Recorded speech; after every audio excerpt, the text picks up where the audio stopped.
ಯೋಂತಃ ಪ್ರವಿಶ್ಯ ಮಮ ವಾಚಮಿಮಾಂ ಪ್ರಸುಪ್ತಾಂ ಸಂಜೀವಯತ್ಯಖಿಲಶಕ್ತಿಹರಸ್ವಧಾಮ್ನಾ ಅನ್ಯಾಂಶ್ಚ ಹಸ್ತಚರಣಶ್ರವಣತ್ವಗಾದೀನ್ ಪ್ರಾಣಾನ್ ನಮೋ ಭಗವತೆ ಪುರುಷಾಯ.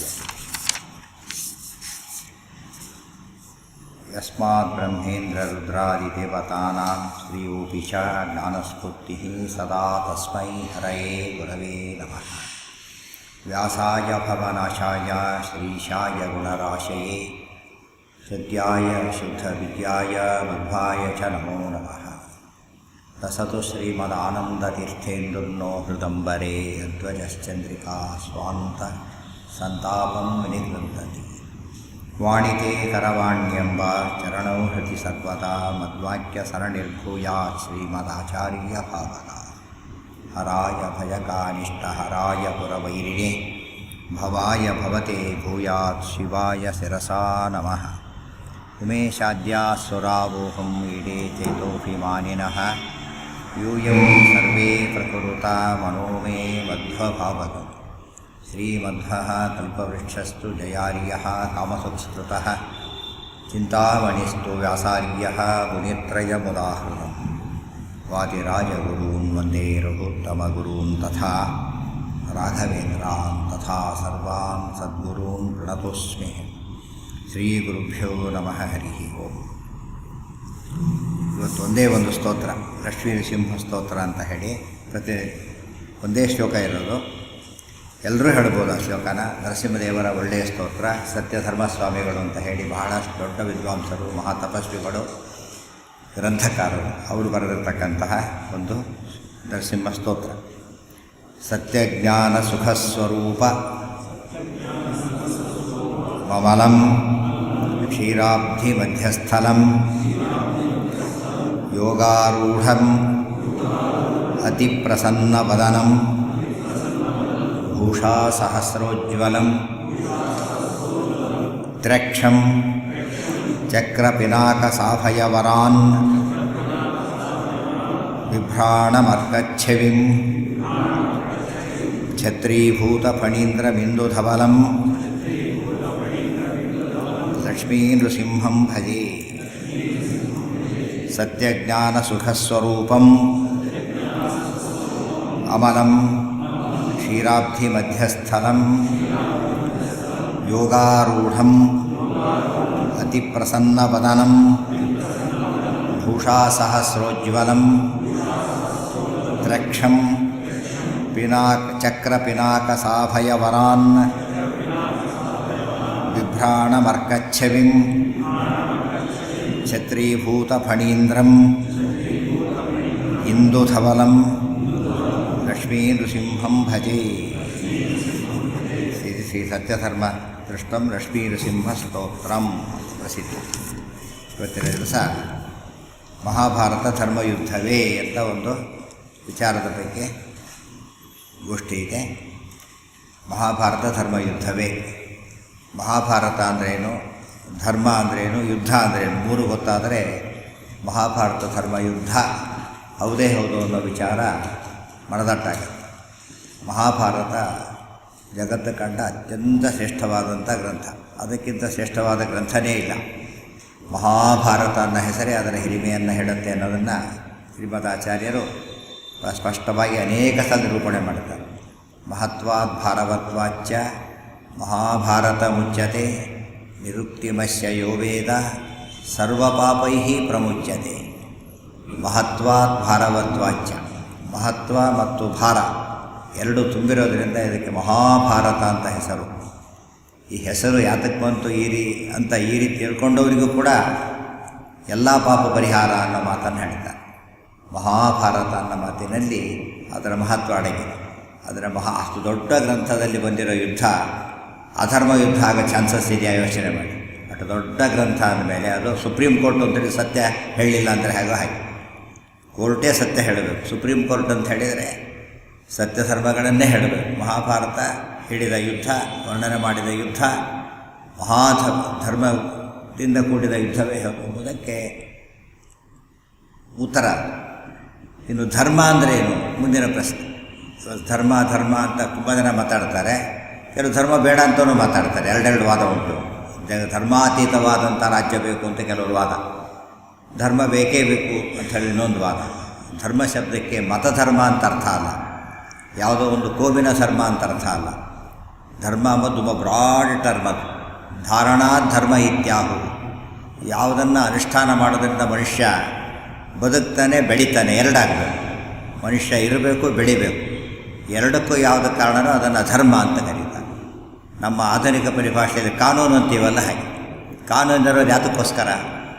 ಮನುಷ್ಯನ ರಕ್ಷಣೆಗೋಸ್ಕರ. ಮೊದಲು ಕಾನೂನು ರಕ್ಷಣೆಗೆ ಮತ್ತು ಪ್ರಗತಿಗೆ ಎರಡು ಇದ್ದರೆ ಮಾತ್ರ ಕಾನೂನು ಸಾರ್ಥಕ. ಮೊನ್ನೆ ಮಾಡಿದ ನೋಡಿ, ಕೆಲವು ಅರ್ಥ ಇಲ್ಲದ ಕಾನೂನನ್ನು ಡಿಲೀಟ್ ಮಾಡಿಬಿಡಬೇಕು ಅಂತ ಮಾಡಲಿಲ್ಲ, ಆ ಟೈಪ್. ಕೆಲವು ಕಾನೂನಿಗೆ ಅರ್ಥ ಇರೋದಿಲ್ಲ, ಕೆಲವು ಕಾನೂನಿಗೆ ಆಗಷ್ಟೇ ಒಂದು ತಾತ್ಕಾಲಿಕ ಮಹತ್ವ ಇರುತ್ತೆ, ಆಮೇಲೆ ಇರೋದಿಲ್ಲ. ಈ ಬ್ಯಾಲೆಟ್ ಬಾಕ್ಸ್ ಹೋಗ್ತಾರೆ ಎಲೆಕ್ಷನ್ಗೆ, ಏನು ಭಾರಿ ಒಯ್ದಿದ್ದು ಎಲೆಕ್ಷನ್ ಬಂದು ಡಂಪ್ ಒಂದು ಕಡೆ ಎಷ್ಟು ಬಿಡ್ತಾರೆ, ಬಿಸಾಕಿಬಿಡ್ತಾರೆ. ದೇವ್ರ ಪೆಟ್ಟಿಗೆ ಹಾಗೆ ಮಾಡ್ಲಿಕ್ಕಾಗುತ್ತೆ? ಯೋಚನೆ ಮಾಡಿ, ದೇವ್ರ ಪೂಜೆ ಹೋಗಿ ಬಿಸಾಕ್ಲಿಕ್ಕಾಗುತ್ತಾ? ಯಾವಾಗಲೂ ದೇವ್ರ ಸನ್ನಿಧಾನ ಹೇಗೋ ಇಲ್ಲಿ ಹಾಗಲ್ಲ, ತಾತ್ಕಾಲಿಕ ಮಹತ್ವ ಅದಕ್ಕೆ.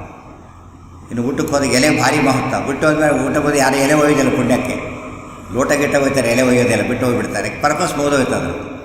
ಆದರೆ ಧರ್ಮ ಹಾಗಲ್ಲ, ದಟ್ ಎಟರ್ನಲ್ ಅಂತ ಕರೀತಾರೆ. ಎಟರ್ನಲ್ ವ್ಯಾಲ್ಯೂನೇ ಧರ್ಮ ಅಂತ ಕರೆಯೋದು.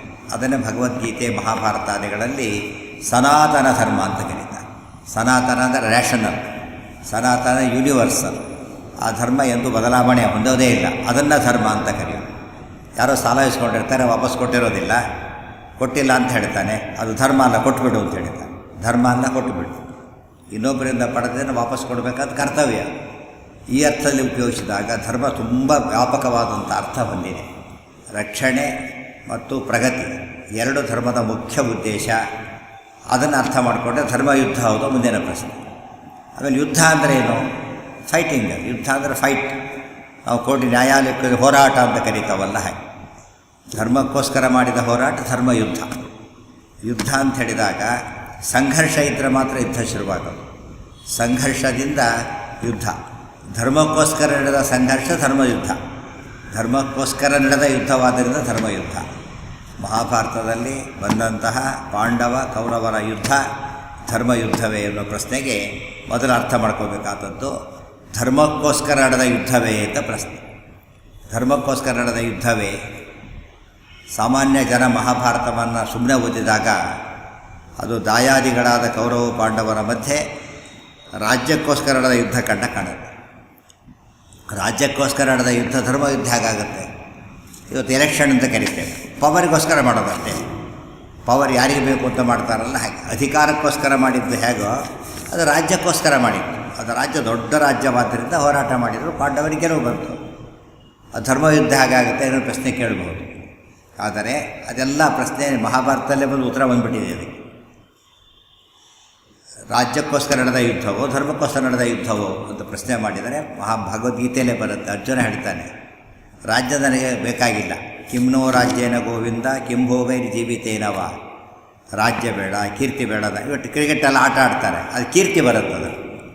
ಕೀರ್ತಿ, ಈ ದೇಶ ಗೆದ್ದಿತ್ತು, ಆ ದೇಶ ಗೆದ್ದಿತ್ತು, ಇವನು ಚೆನ್ನಾಗಿ ಆಡದ ಅಂತ ಕೀರ್ತಿ ಬರುತ್ತೆ. ಸ್ವಲ್ಪ ಹಣನೂ ಬರುತ್ತೆ ಬೇಕಾದಷ್ಟು.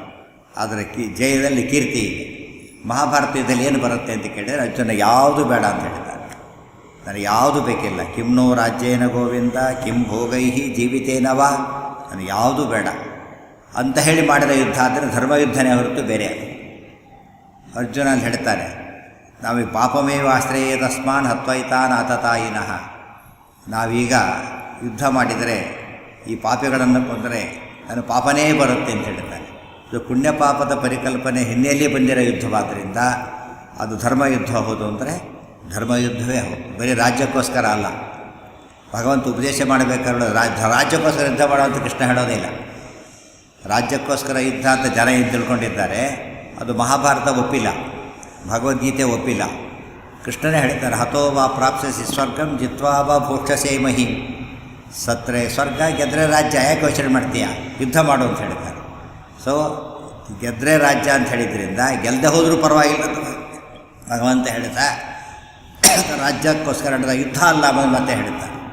ಈ ಉದ್ದಕ್ಕೂ ಮಹಾಭಾರತದಲ್ಲಿ ಒಟ್ಟಾಗಿ ತಗೊಂಡಾಗ ಯುದ್ಧದ ಪೂರ್ವ ಸನ್ನಿವೇಶ, ಯುದ್ಧ ನಡೆದ ಸನ್ನಿವೇಶ, ಯುದ್ಧದ ಉತ್ತರ ಕಾಲದ ಸನ್ನಿವೇಶ, ಮೂರು ಸನ್ನಿವೇಶಗಳಲ್ಲೂ ಕೂಡ ಅಲ್ಲಿ ಧರ್ಮದ ಪ್ರತಿಪಾದನೆ ಬಂದಿರೋದರಿಂದ ಅದು ಧರ್ಮಕ್ಕೋಸ್ಕರ ನಡೆದ ಯುದ್ಧ ಹೊರತು ರಾಜ್ಯಕ್ಕೋಸ್ಕರ ನಡೆದ ಯುದ್ಧ ಅಲ್ಲ.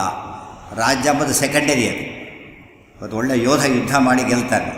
ಅದು ಸಂಬಳಕ್ಕೋಸ್ಕರ ಮಾಡಿದ್ದ ಅಂತ ಕೇಳಿದರೆ ಸಂಬಳಕ್ಕೆ ಪ್ರಾಣ ಕೊಡ್ತಿದ್ದ ಅವನು, ದೇಶ ಭಕ್ತಿಗೋಸ್ಕರ ಪ್ರಾಣ ಕೊಟ್ಟಿದ್ದ ಹೊರತು ಸಂಬಳಕ್ಕೋಸ್ಕರ ಕೊಟ್ಟಿದ್ದಲ್ಲ. ಸಂಬಳ ಬರೋದು ಅವನು ಕೊಟ್ಟಬೇಕಾದ ಸತ್ ಮೇಲೂ ಕೂಡ ಬೇಕಾದಷ್ಟು ಅವನಿಗೆ ಸಿಕ್ಕಬಹುದು, ಅದು ಮುಖ್ಯ ಉದ್ದೇಶ ಅಲ್ಲ. ಆ ದೃಷ್ಟಿಯಲ್ಲಿ ರಾಜ್ಯ ಬಂದಿದ್ದು ಹೌದು ಪಾಂಡವರಿಗೆ, ರಾಜ್ಯ ಬಂದಿದ್ದು ಹೌದು, ಅದು ರಾಜ್ಯಕ್ಕೋಸ್ಕರ ಮಾಡಿದ ಯುದ್ಧ ಅಲ್ಲ. ಸರಿಯಾಗಿ ಅರ್ಥ ಮಾಡ್ಕೋಬೇಕು. ರಾಜ್ಯ ಬಂದಿದ್ದರೂ ಕೂಡ ರಾಜ್ಯಕ್ಕೋಸ್ಕರ ಮಾಡಿದ ಯುದ್ಧ ಅಲ್ಲ, ಅದು ಧರ್ಮಕ್ಕೋಸ್ಕರ ಮಾಡಿದ ಯುದ್ಧ. ಮಹಾಭಾರತದ ಯುದ್ಧ ಧರ್ಮಯುದ್ಧವೇ ಆಗಿದೆ. ಮತ್ತೊಂದು ಪ್ರಶ್ನೆನೂ ಬರುತ್ತೆ, ಧಾರ್ಮಿಕ ರೀತಿಯಲ್ಲಿ ನಡೆದ ಯುದ್ಧನ ಅಂತ ಬಂದಿರೋ ಪ್ರಶ್ನೆ. ನ್ಯಾಯಾಲಯದಲ್ಲಿ ಗೆದ್ದ, ಹೇಗೆ ಗೆದ್ದ? ನ್ಯಾಯ ಇದ್ದಿದ್ದರಿಂದ ಗೆದ್ದನೋ ಅಥವಾ ಪ್ರತಿವಾದಿ ಸರಿಯಾಗಿ ವಾದ ಮಾಡದೆ ಹೋಗಿದ್ದರಿಂದ ಗೆದ್ದನೋ ಅಂತ ಪ್ರಶ್ನೆ ಬರುತ್ತೆ. ಹೊತ್ತಾನೆ ಎಷ್ಟೊತ್ತು ಒಳ್ಳೆಯ ಕೇಸುಗಳು ಸೋತು ಬಿಡುತ್ತೆ. ಲಾಯರ್ ಇನ್ಕಾಂಪಿಟೆನ್ಸಿಂದ, ಲಾಯರ್ ಅಸಾಮರ್ಥ್ಯದಿಂದ ಒಳ್ಳೆ ಕೇಸು ಸೋತು ಬಿಡ್ತಾರೆ, ಕೆಟ್ಟ ಕೇಸು ಗೆದ್ದು ಬಿಡ್ತಾರೆ. ಬರೀ ಸೋಲೋ ಗೆಲ್ಲೋದಲ್ಲ, ಕೊಲೆಯಾದವನು ಬಚಾವಾಗ್ತಾನೆ, ಪಾಪ ನಿರಪರಾಧಿ ಸಿಕ್ಕಾಕೊಂಡ್ಬಿಡ್ತಾರೆ. ಇದು ಯಾರ ದೋಷ? ಇದು ನ್ಯಾಯ ಅದರಲ್ಲಿ ಇದ್ದರೂ ಕೂಡ ಹೊರಗೆ ತರಲಿಕ್ಕಾಗಲಿಲ್ಲ. ಮಹಾಭಾರತ ಯುದ್ಧದಲ್ಲಿ ಪಾಂಡವರಿಗೆ ಗೆಲುವು ಬಂದರೂ ಕೂಡ ಧರ್ಮದಿಂದ ಬಂತ ಅಂತ ಪ್ರಶ್ನೆ. ಧರ್ಮದಿಂದ ಯುದ್ಧ ಮಾಡಿದರಾ? ಈ ಪ್ರಶ್ನೆ ತುಂಬ ಜನನ ಕಾಡುತ್ತೆ. ಎರಡು ಪ್ರಶ್ನೆಗಳು ಮುಖ್ಯನೇ. ರಾಜ್ಯಕ್ಕೋಸ್ಕರ ನಡೆದ ಯುದ್ಧವೇ ಅಂತ ಹೇಳಿದರೂ ತುಂಬ ಜನ ಹಾಗೆ ತಿಳ್ಕೊಂಡ್ರು, ರಾಜ್ಯಕ್ಕೋಸ್ಕರ ನಡೆದ ಯುದ್ಧ ಅಂತಲೇ ತಿಳ್ಕೊಂಡ್ರು, ಅದು ತಪ್ಪು. ಮತ್ತು ಪಾಂಡವರು ಮಾಡಿದ ಯುದ್ಧದ ರೀತಿ ಧರ್ಮಯುದ್ಧವಾಗಿರಲಿಲ್ಲ, ಧರ್ಮದ ಉಲ್ಲಂಘನೆ ಮಾಡಿದರು. ಇವತ್ತು ನಾವು ಹೇಳ್ತೀವಲ್ಲ, ಔಟ್ ಆಗಿರೋದಿಲ್ಲ ಔಟ್ ಅಂತ ಹೇಳೋದು. ಆ ರೀತಿ ಆದಾಗ ಅವನ ಕೊನೆಗೆ ದೊಡ್ಡ ಗಲಾಟೆ ಆಯ್ತಲ್ಲ, ಭಾರಿ ಅನ್ಯಾಯ ಮಾಡಿಬಿಟ್ರು ಅಂತ ಹೇಳಿ. ಆ ರೀತಿ ಆಯಿತಾ? ನೋಡೋದಕ್ಕೆ ಆ ರೀತಿ ಆದಾಗ ಕಾಣಿಸುತ್ತಲ್ಲ. ಮಹಾಭಾರತ ಬೈರೋ ಒಳ್ಳೆಯ ಸ್ಕೋಪ್ ಇದೆ ಅದರಲ್ಲಿ. ಆ ರೀತಿ ಭೀಷ್ಮರನ್ನು ಕೊಂದಿದ್ದು, ದ್ರೋಣರನ್ನು ಕೊಂದಿದ್ದು. ಕಾರಣ ಯಾರ್ಯಾರು ಪ್ರಮುಖರನ್ನು ಪಾಂಡವರು ಯುದ್ಧದಲ್ಲಿ ಗೆದ್ದಿದ್ದಾರೆ ಅದ್ಯಾವುದು ಧಾರ್ಮಿಕವಾಗಿ ಅಲ್ಲ ಅಂತ ಒಂದು ವಾದ ಇದೆ. ಅಂಥ ವಾದ ಇತ್ತೀಚೆಗೆ ಹೆಚ್ಚೆಚ್ಚು ಹೊರಗೆ ಬರ್ತಾಯಿತ್ತು. ತಮಾಷೆ ಅಂತ ಕೇಳಿದರೆ ಮಹಾಭಾರತ ರಾಮಾಯಣಗಳನ್ನು ಆಕ್ಷೇಪ ಮಾಡೋ ಜನ, ಸಮರ್ಥನೆ ಮಾಡೋ ಜನ ಕಡಿಮೆ ಆಗ್ತಿದ್ದಾರೆ, ಅದನ್ನು ನಿಂದೆ ಮಾಡೋದನ್ನೇ ಜಾಸ್ತಿ ಆಗ್ತಿದ್ದಾರೆ. ಬಹಳ ಆಶ್ಚರ್ಯ. ಅದು ದಿವಸಕ್ಕೂ ಕೂಡ ಅದರ ಬಗ್ಗೆ ಕೆಟ್ಟ ರೀತಿಯಲ್ಲಿ ವಿಚಾರ ಮಾಡೋ ಜನ ಇದ್ದಾರೆ. ಆ ಹಿನ್ನೆಲೆಯಲ್ಲಿ ಇವತ್ತಿನ ಮುಖ್ಯವಾದ ಹಂತದಲ್ಲಿ ಇನ್ನೆಲ್ಲ ನೋಡಿದರೆ ಈ ಭೀಷ್ಮರ ಪ್ರಸಂಗನೇ ತಗೊಳ್ಬೋದು. ಮೊದಲು ಭೀಷ್ಮರ 10 ದಿವಸ ಯುದ್ಧ ಮಾಡಿ, ಒಟ್ಟು ನಡೆದ 18 ದಿವಸ ಯುದ್ಧದಲ್ಲಿ ಭೀಷ್ಮರ ಪಾತ್ರ 10 ದಿವಸ ಭೀಷ್ಮರು ಒಬ್ಬರೇ ಯುದ್ಧ ಮಾಡ್ತಾರೆ. ಅವ್ರ ವಯಸ್ಸು ಎಷ್ಟು ಗೊತ್ತೇನು? 800 ವರ್ಷದ ವೃದ್ಧರು. ಸಂಬಂಧ ಏನು? ಪಿತಾಮಹರು. ಮತ್ತೆ ಸಂಬಂಧದಲ್ಲಿ ಪಿತಾಮಹರು, ವಯಸ್ಸಿನಲ್ಲಿ 800 ವರ್ಷದವರು. ಹೋಗ್ಲಪ್ಪ, ಯೋಗ್ಯತೆಯಲ್ಲಿ ಪರಶುರಾಮ ದೇವರ ಶಿಷ್ಯರು, ಬೃಹಸ್ಪತ್ಯಾಚಾರ್ಯ ಶಿಷ್ಯರು. 800 ವರ್ಷದ ಜೀವಮಾನದಲ್ಲಿ ಒಟ್ಟವರು 525 ವರ್ಷ ಬರೀ ಓದಿದವರು. ಬರೀ 100 ವರ್ಷ ಇಟ್ಕೊಂಬಂಡು ನಾವು 55 ವರ್ಷ ಯಾರು ಓದ್ತಾರಾ? ಇಲ್ಲೇ ಇಲ್ಲ. 55 ವರ್ಷ ಕೆಲಸ ಕೂಡ ಮಾಡೋದಿಲ್ಲ ಅಂತ ಕಾಲ ಇತ್ತು. ಅಂಥ ಹೊತ್ತಿನ 550 ವರ್ಷ ಓದಿದವರು. ಆಮೇಲೆ ಯುದ್ಧದಲ್ಲೂ ಕೂಡ ಕೃಷ್ಣನ ಮೆಚ್ಚಿದವರು, ಚಕ್ರವನ್ನು ಹಿಡಿಯೋದಿಲ್ಲ ಅಂತ ಚಕ್ರ ಹಿಡಿಸಿದವರು. ಮತ್ತು ತಮ್ಮ ಮಾತನ್ನು ಉಳಿಸ್ಕೊಂಡವರು, ಪ್ರತಿಜ್ಞೆ ಮಾಡಿದರು. ಕರ್ಣನನ್ನು ಅರ್ಧರಥ ಅಂತ ಕರೆದರು ಯುದ್ಧಕ್ಕಿಂತ ಮುಂಚೆ. ಕರ್ಣನಿಗೆ ಸಿಟ್ಟು ಬಂತು, ಪ್ರತಿಜ್ಞೆ ಮಾಡಿದ, ನೀವು ಎಲ್ಲಿವರೆಗೆ ಯುದ್ಧ ಮಾಡ್ತಿರ್ತಾರೋ ಅಲ್ಲಿವರೆಗೆ ನಾನು ಯುದ್ಧ ಮಾಡೋದಿಲ್ಲ ಅಂತ ಹಠ ಹಿಡಿದ. ಆಗ ಭೀಷ್ಮರು ಆ ಲಾಸ್ಟನ್ನು ಕಾಂಪೆನ್ಸೇಟ್ ಮಾಡಬೇಕಲ್ಲ, ಅವ್ರು ಹೇಳಿದರು, ಈ ಕರ್ಣ ಹೋದರೆ ಹೋಗಲಿ, ಪ್ರತಿ ದಿವಸ ಅತಿ ಕಡಿಮೆ ಅಂದರೆ 10,000 ರಥಗಳನ್ನು ಕೊಲ್ತೇನೆ ಅಂತ ಪ್ರತಿಜ್ಞೆ ಮಾಡಿದರು. ಆ ರೀತಿ ಯಾರು ರನ್ ಹೊಡಿತೇನೆ ಅಂತ ಮಾಡಿದವರು ಯಾರೂ ಇಲ್ಲ. ಪ್ರತಿ ರನ್ ಹೊಡೆದೇ ಹೊಡಿತೇನೆ ಅಂತ ಹೊಡೆದವ್ರು ಯಾರ್ಯಾರು ಜಗತ್ತಲ್ಲಿ ಸಿಗೋದಿಲ್ಲ. ಆದರೆ ಭೀಷ್ಮರು ಆ ರೀತಿ ನಡ್ಕೋತಾರೆ. ಭಾರಿ ಆಶ್ಚರ್ಯ. ಅಂದರೆ ಪ್ರತಿ ದಿವಸವೂ ಕೂಡ ಮಿನಿಮಮ್ 10,000, ಕೆಲಸ 10, 20, 34,000 ಕೂಡ ಕೊಂದಿದ್ದಾರೆ ಅವರು. ಮಿನಿಮಮ್ 10,000 ಕೊಂದಿದ್ದಾರೆ. ಇದೆಲ್ಲ ಸ್ವಲ್ಪ ಯೋಚನೆ ಮಾಡ್ತಾ ಹೋದರೆ ಭೀಷ್ಮರ ವ್ಯಕ್ತಿತ್ವ ಪೂಜ್ಯವಾದದ್ದು ಅನ್ನೋ ಸಂಶಯನೇ ಬರೋದಿಲ್ಲ. ಬರೀ ವಯಸ್ಸು ಮಾತ್ರ ಅಲ್ಲ, ಎಲ್ಲದರಲ್ಲೂ ಭೀಷ್ಮರಿಗೆ ಒಳ್ಳೆಯ ಪೂಜ್ಯತೆ ಇದೆ. ಬಹಳ ಮುಖ್ಯವಾಗಿ ತಂದೆಗೋಸ್ಕರ ಮದುವೆ ಬಿಟ್ಟರು ಅವರು. ತಂದೆಗೆ ಮದುವೆ ಆಗಲಿ ತಮ್ಮ ಮದುವೆ ಬಿಟ್ಟರು. ಮತ್ತು ಆ ಮದುವೆ ಆಗಲಿ ಇನ್ನೋ ಕಾರಣಕ್ಕೋಸ್ಕರ ರಾಜ್ಯ ಬಿಟ್ಟರು. ರಾಜ್ಯ ತ್ಯಾಗ ಮತ್ತು ವಿವಾಹ ತ್ಯಾಗ ಎರಡೂ ಮಾಡಿದ ತಂದೆಗೋಸ್ಕರ. ಹೋಗಲಿ, ತಮಗೆ ರಾಜ್ಯ ಇಲ್ಲ, ವಿವಾಹ ಇಲ್ಲ ಅಂಥೇಳಿ ಉಳಿದವರಿಗೆ ರಾಜ್ಯ ತಪ್ಪಿಸಲಿಲ್ಲ, ವಿವಾಹ ತಪ್ಪಿಸಲಿಲ್ಲ. ಪಾಂಡರಾಜನಿಗೆ ಎಲ್ಲರಿಗೂ ಮದುವೆ ಮಾಡಿಸ್ತೇವ್ರು ಅವರೇ. ಮತ್ತೆ ಕೆಲವರು ಇರ್ತಾರೆ, ತಮಗೆ ಬೇಡ ಯಾರಿಗೂ ಬೇಡ ಅಂತ ತಿಳ್ಕೊಂಡ್ಬಿಟ್ಟಿರ್ತಾರೆ. ಆ ಥರ ಆ ಭೀಷ್ಮರು ಹಾಗೆ ಮಾಡಲಿಲ್ಲ. ಫ್ರಸ್ಟ್ರೇಟ್ ಆಗ್ತಾರೆ, ಆಗಲಿಲ್ಲ ಭೀಷ್ಮರು. ಇದೆಲ್ಲ ಪ್ಲಸ್ ಪಾಯಿಂಟ್ ನೋಡ್ತಾ ಹೋದರೆ ಮತ್ತು ಹೋಗಲಿ ಬಿಡಿ. ಅವ್ರ ಜೀವನದ ಹೈಯೆಸ್ಟ್ ಅಂದರೆ ಏನು ಗೊತ್ತಾ? ಕೃಷ್ಣರಿಗೆ ಅಗ್ರಪೂಜೆ ಮಾಡಿಸಿದ ಮಹಾನುಭಾವರು. ಯಾರಿಗೆ ಅಗ್ರಪೂಜೆ ಮಾಡಬೇಕು ಅಂತ ಕೇಳಿದರೆ ಭೀಷ್ಮಂ ಪೂಜ್ಯತಮಂ ಪ್ರಭುಂ ಅಂತ ಹೇಳಿದವರು. ಎಷ್ಟು ಪ್ಲಸ್ ಪಾಯಿಂಟ್ ಇದೆ ಭೀಷ್ಮರಿಗೆ. ಅಂಥ ಭೀಷ್ಮರನ್ನು ಪಾಂಡವರು ಕೊಂದ ರೀತಿ ಹೇಗಿತ್ತು? ಸುಮ್ಮನೆ ಕೇಳಿದವರಿಗೆ, ಸುಮ್ಮನೆ ಓದಿದವರಿಗೆ, ಸುಮ್ಮನೆ ಟಿ ವಿ ನೋಡಿದವರಿಗೆ, ಟಿ ವಿ ಮಹಾಭಾರತ ನೋಡಿದವರಿಗೆ ತಲೆ ಕೆಟ್ಟೋಗ್ಬಿಡೋದು. ಪಾಂಡವರು ಹೇಗೆ ಕೊಲ್ತಾರೆ ಗೊತ್ತಾ? ಭೀಷ್ಮರನ್ನ ಟಿ ವಿಯೊಳಗೆ ಹೊಡಿತಾರೆ ಪಾಪ ಕೆಳಗೆ ನಿಂತ್ಕೊಂಡ್ಬಿಟ್ಟಿರ್ತಾರೆ ಅವರು. ಧರ್ಮರಾಜ ಹೊಡಿತಿರ್ತಾನೆ ಅರ್ಜುನ, ಮೈಯೆಲ್ಲ ಬಾಣಗಳು ಒದರ್ತಿರ್ತಾರೆ ಪಾಪ ಅವರು. ಹೊಡೆಯೋದೇ ಈ ರೀತಿ ನೋಡಿದ್ರೆ ಪಾಂಡವರಿಗೆ ಸಿಟ್ಟು ಬರುತ್ತೋ ಇಲ್ಲೋ? ಪಾಂಡವರು ಎಂಥವ್ರು, ತಮ್ಮ ರಾಜ್ಯಕ್ಕೋಸ್ಕರ ಮುದುಕನ್ನು ಕೊಂದು ಹಾಕಿಬಿಟ್ರಲ್ಲ, ಪೂಜ್ಯರನ್ನು ಕೊಂದು ಹಾಕಿದಾರಲ್ಲ, ಸಾಮಾನ್ಯವಾಗಿ ಸಿಟ್ಟು ಬರುತ್ತೆ. ಈ ಭಾಗ ಯಾರೂ ಸರಿಯಾಗಿ ಕೇಳೇ ಇಲ್ಲ, ಯಾರೂ ಬರದೇ ಇಲ್ಲ. ಅದರಿಂದಾಗಿ ಆ ಸಂಶಯ ಹಾಗೆ ಉಳ್ಕೊಂಡು ಬಿಡುತ್ತೆ. ಅಷ್ಟೇ ಅಲ್ಲ, ಪಾಂಡವರ ಬಗ್ಗೆ ತಪ್ಪು ಕಲ್ಪನೆ ಬಂದುಬಿಡುತ್ತೆ. ಆದರೆ ಮಹಾಭಾರತ ಸರಿಯಾಗಿ ಓದಿದರೆ ಗೊತ್ತಾಗುತ್ತೆ. ಆಚಾರ್ಯ ನಿರ್ಣಯವರು ಬರೀತಾರೆ, ಭೀಮಾರ್ಜುನರಿಗೆ ಭೀಷ್ಮ ಭಾರಿ ದೊಡ್ಡವರು, ಸಂಶಯನೇ ಇಲ್ಲ. ಆದರೆ ಭೀಮಾರ್ಜುನರಷ್ಟು ದೊಡ್ಡವರಲ್ಲ, ಅದು ಫಸ್ಟ್ ತಿಳ್ಕೊಬೇಕು. ಭೀಮಾರ್ಜುನರಷ್ಟು ಸಮರ್ಥನಲ್ಲ, ಅಷ್ಟು ದೊಡ್ಡ ವಯಸ್ಸಿನಲ್ಲ. ಯೋಗ್ಯತೆಯಲ್ಲಿ ಭೀಮಾರ್ಜುನರ ಮುಂದೆ ಭೀಷ್ಮರ ಏನೂ ಆಗಿರಲಿಲ್ಲ. ಇದಕ್ಕೆ ನಾವು ಭಾರಿ ಕಷ್ಟಪಡಬೇಕಾಗಿಲ್ಲ. ಭೀಷ್ಮರ ತಾವೇ ಹೇಳಿಬಿಡ್ತಾರೆ. ದುರ್ಯೋಧನ ಪಟ್ಟಾಭಿಷೇಕ ಮಾಡಿ ಸೇನಾಧಿಪತ್ಯ ಕೊಟ್ಟ ತಕ್ಷಣ ಹೇಳ್ತಾರೆ, ದುರ್ಯೋಧನ 2 ಕೆಲಸ ನನ್ನಿಂದ ಆಗೋದಿಲ್ಲ ಅಂತ ಹೇಳಿಬಿಡ್ತಾರೆ. 2 ಕೆಲಸ ನನ್ನಿಂದ ಆಗೋದಿಲ್ಲ. ಒಂದು, ಭೀಮಾರ್ಜುನನಿಗೆಲ್ಲ ಶಕ್ತಿ ನನಗಿಲ್ಲ ಡಿಕ್ಲೇರ್ ಮಾಡ್ತಾರೆ. ಆಮೇಲೆ ಶಿಖಂಡಿ ಬಂದಿರೋ ಯುದ್ಧ ಮಾಡೋದಿಲ್ಲ. 2 ಮಾತು ಮತ್ತೆ ಹೇಳಿಬಿಟ್ಟಿರ್ತಾರೆ. ಆದ್ದರಿಂದ ಭೀಷ್ಮರಿಗೆ ಒಪ್ಪಿಕೊಂಡ ಸತ್ಯ, ಭೀಮಾರ್ಜುನರಿಗೆ ತೂಗತಕ್ಕಂಥ ವ್ಯಕ್ತಿತ್ವ ಅವರಲ್ಲ. ಶಸ್ತ್ರಾಸ್ತ್ರದಲ್ಲೂ ಸಾಧ್ಯವೇ ಇರಲಿಲ್ಲ, ಜ್ಞಾನಾದಿಗಳಲ್ಲೂ ಅವ್ರದ್ದೇ ದೊಡ್ಡದು. ಅಂದಮೇಲೆ ಭೀಮಾರ್ಜುನರಿಗೆ ಅಧರ್ಮವನ್ನು ಆಶ್ರಯಿಸಿಕೊಳ್ಳೋ ನೆಸಿಟಿ ಅಂದರೆ ಇರಲಿಲ್ಲ. ಅರ್ಥ ಆಯ್ತಾ? ಈಗ ನೆಸಿಟಿ ಬರೋದು ಯಾವಾಗ? ಯಾರೋ ಒಬ್ಬರು ಬರ್ತಾರೆ, ಅದರ ಸಾಲ ತೊಗೊಳ್ಳೋ ನೆಸಿಟಿನೇ ಇಲ್ಲ ಅಂತ ಹೇಳಿದರೆ ಹಾಗೆ ಪಾಂಡವರಿಗೆ ಅಧರ್ಮ ಮಾಡೋ ನೆಸಿಟಿನೇ ಇರಲಿಲ್ಲ. ಅಂದಮೇಲೆ ಅಧರ್ಮದ ಪ್ರಶ್ನೆ ಬಂದಿಲ್ಲ. ಮತ್ತು ಹೀಗೆ ಕೊಂದ್ರಲ್ಲ, ಶಿಖಂಡಿ ಎದುರಿಗಿದ್ದ ಕೊಂದ್ರಲ್ಲ ಅಂತ ಕೇಳಿದ್ರೆ ಅದಕ್ಕೆ ಒಳ್ಳೆಯ ಕಾರಣ ಕೊಡ್ತಾರೆ. ತುಂಬ ಜನ ಯೋಚನೆ ಮಾಡಿಲ್ಲ. ಪಾಂಡವರದ್ದು ಅಧರ್ಮ ಅಲ್ಲ, ದೊಡ್ಡ ಧರ್ಮ ಅಂತ ಹೇಳ್ತಕ್ಕಂಥ ಭಾಗ ಅದು. ಯುದ್ಧ ಶುರುವಾಗೋದಕ್ಕಿಂತ ಮುಂಚೆ ಧರ್ಮರಾಜ ಹೋಗಿ ಭೀಷ್ಮರಿಗೆ ಮೊದಲು ನಮಸ್ಕಾರ ಮಾಡಿ ಕೇಳ್ತಾನೆ, ತಾತ ಯುದ್ಧ ಮಾಡಲಿಕ್ಕೆ ಹೊರಟಿದ್ದೇವೆ, ಅನಿವಾರ್ಯವಾದ ಯುದ್ಧ ಇದು, ನಿಮ್ಮ ಮೇಲೆ ತುಂಬ ಗೌರವ ಇದೆ, ನಮಗೆ ತುಂಬ ಗೌರವ ಇದೆ, ಅದು ಯುದ್ಧ ಮಾಡಲೇಬೇಕಾಗಿದೆ, ಆದ್ದರಿಂದ ನಮಗೆ ಆಶೀರ್ವಾದ ಮಾಡಿ ಅನುಮತಿ ಕೊಡಿ ಯುದ್ಧ ಮಾಡಲಿಕ್ಕೆ ಅಂತ ಕೇಳ್ತಾರೆ. ಯುದ್ಧ ಮಾಡಲಿಕ್ಕೆ ಅನುಮತಿ ಕೊಡಬೇಕು, ನಿಮ್ಮ ಮೇಲೆ ವೈಯಕ್ತಿಕ ಉದ್ದೇಶ ನನಗಿಲ್ಲ, ತಾತ್ವಿಕ ಯುದ್ಧ ಮಾಡಬೇಕಾಗಿದೆ ಅಂತ ಹೇಳಿದಾಗ ಭೀಷ್ಮರು ತುಂಬ ಖುಷಿ ಪಡ್ತಾರೆ. ಧರ್ಮರಾಜ ಹೋಗು, ತುಂಬ ಸಂತೋಷ ಆಯಿತು ನನಗೆ, ನೀವು ಬಂದು ಈ ಕೆಳದೆ ಹೋಗಿದ್ದರೆ ಮನಸ್ಸಲ್ಲಿ ಬೇಸರ ಇರ್ತಿದ್ದೆ ನಿನ್ನ ಮೇಲೆ. ನಮ್ಮ ಅದಕ್ಕೆ ಚಿಕ್ಕ ಹುಡುಗರು ನಾನು ಹೊಡೆದು ಬಿಟ್ರಲ್ಲ ಅನ್ಕೋತಾ ಇದ್ದೆ, ನಾನು ಸಂಶಯ ಹೊರಟೋಯ್ತು. ಈಗ ಯಥೋ ಧರ್ಮ ತತಃ ಕೃಷ್ಣ, ಯತಃ ಕೃಷ್ಣ ತಥೋ ಜಯ, ಅವರದ್ದೇ ಮಾತು. ಧರ್ಮ ಎಲ್ಲಿರುತ್ತೋ ಅಲ್ಲಿ ಕೃಷ್ಣ ಇರ್ತಾನೆ, ಕೃಷ್ಣ ಎಲ್ಲಿರ್ತಾನೋ ಜಯ ಬರುತ್ತೆ, ನೀವು ಗೆಲ್ತೀರಿ ಹೋಗಿ ಅಂತ ಹೇಳಿಬಿಡ್ತಾರೆ ಭೀಷ್ಮರು. ಇದು ಧರ್ಮರಾಜ ಮಾಡಿದ ಕೆಲಸ ಇದು. ಆಗ ಧರ್ಮರಾಜ ಒಂದು ಮಾತು ಕೇಳ್ತಾನೆ, ಅದನ್ನು ತುಂಬ ಜನ ಗಮನಿಸಿಲ್ಲ. ತಾತ ಯುದ್ಧಕ್ಕೆ ನಿಂತಿದ್ದೀರಿ, ನಮ್ಮದು ಧರ್ಮ ನಿಮ್ಮದು ಧರ್ಮ, ನಾವು ಧರ್ಮದ ಪಕ್ಷ ಯುದ್ಧ ಮಾಡ್ತಿದ್ದೇವೆ, ನಿಮ್ಮದು ಅಧರ್ಮದ ಪಕ್ಷ ಯುದ್ಧ ಮಾಡ್ತಿದ್ದೀರಿ, ನಿಮ್ಮ ನಾವು ಕೊಲ್ಲೇಬೇಕಾಗಿದೆ, ಬೇರೆ ದಾರಿ ಇಲ್ಲ ಈಗ. ಆದರೆ ಒಂದು ಪ್ರಾರ್ಥನೆ, ನಿಮ್ಮನ್ನು ಹೇಗೆ ಕೊಂದರೆ ಸಂತೋಷ ಆಗುತ್ತೋ ಹೇಳಿ ಕೊಲ್ತೇವೆ ಅಂತ ಹೇಳಿದ್ದಾರೆ. ನಿಮ್ಮ ಚಾಯ್ಸ್, ನಿಮ್ಮ ಪ್ರಕಾರ ಕೊಲ್ತೇವೆ. ಈ ಮಾತು ಕೇಳಿದವರಿಗೆ ಡೌಟ್ ಬರೋದೇ ಇಲ್ಲ. ನಿಮ್ಮನ್ನು ಹೇಗೆ ಕೊಲ್ಲಬೇಕು, ಹಾಗೆ ಕೊಲ್ಲಿ ಹೇಗೆ ಬೇಕಾದ್ರೆ ಕೊಂದುಬಿಡ್ತೇವೆ ಬೇಕಾದರೆ, ಆದರೆ ನಿಮ್ಮ ಆಪ್ಷನ್ ಇದೆ, ನೀವು ಇಷ್ಟಪಟ್ಟಾಗ ಕೊಲ್ತೇವೆ ಅಂತ ಹೇಳಿದ್ದಾರೆ. ಅಂದರೆ ಎಷ್ಟು ದೊಡ್ಡವರು ಧರ್ಮರಾಜ, ಅದನ್ನು ಕೊಲ್ಲೋದಂತೂ ನಿಶ್ಚಿತ, ಇಷ್ಟಪಟ್ಟಾಗ ಕೊಲ್ತೇವೆ, ಹೇಗೆ ಕೊಲ್ಲಬೇಕು ಅಂತ ಕೇಳಿದರೆ ಆಗ ಭೀಷ್ಮರು ಹೇಳ್ತಾರೆ, ನಾನು ಪರಶುರಾಮರ ಹತ್ರ ಓದಿದವನು, ವಂಶಕ್ಕೆ ಹಿರಿಯ, ಪಿತಾಮಹದಿಂದ ಅಂತ ಗೌರವ ಹೊಂದಿದವನು, ಆದ್ದರಿಂದ ನಾನು ಕೈಲಿ ಶಸ್ತ್ರ ಹಿಡಿದಾಗ ಸಾಯಲಿಕ್ಕೆ ಇಷ್ಟಪಡೋದಿಲ್ಲ, ಶಸ್ತ್ರ ಹಿಡಿದಾಗ ನಾನು ಸಾಯಬಾರದು. ಎರಡನೇದಾಗಿ ಆಗ ಧರ್ಮರಾಜ ಕೇಳ್ತಾನೆ, ಈ ಶಸ್ತ್ರ ಯಾವಾಗ ಕೆಳಗೆ ಹಾಕ್ತೀರಿ ಹಾಗಿದ್ರೆ ಅಂತ ಕೇಳ್ತಾನೆ.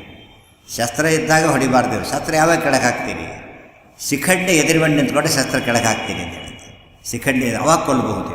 ಅಂದರೆ ಭೀಷ್ಮರ ಆಪ್ಷನ್ ಇದು, ಅರ್ಥ ಆಯ್ತಾ? ಪಾಂಡವರ ಮೋಸ ಅಲ್ಲ, ಭೀಷ್ಮರು ಇಷ್ಟಪಟ್ಟಿದ್ದೇ ಹಾಗೆ. ಅಂದರೆ ಏನು ಗೊತ್ತಾ, ಅವ್ರು ಮಾಡಿದ ಒಟ್ಟಿನ ಮೇಲೆ ಭೀಷ್ಮರು ಶಿಖಂಡಿ ಬಂದು ನಿಂತಿದ್ದಕ್ಕೆ ಶಸ್ತ್ರ ಕೆಳಗೆ ಹಾಕಿದರು, ಅದಕ್ಕೆ ಪಾಂಡವರು ಕೊಂದರು.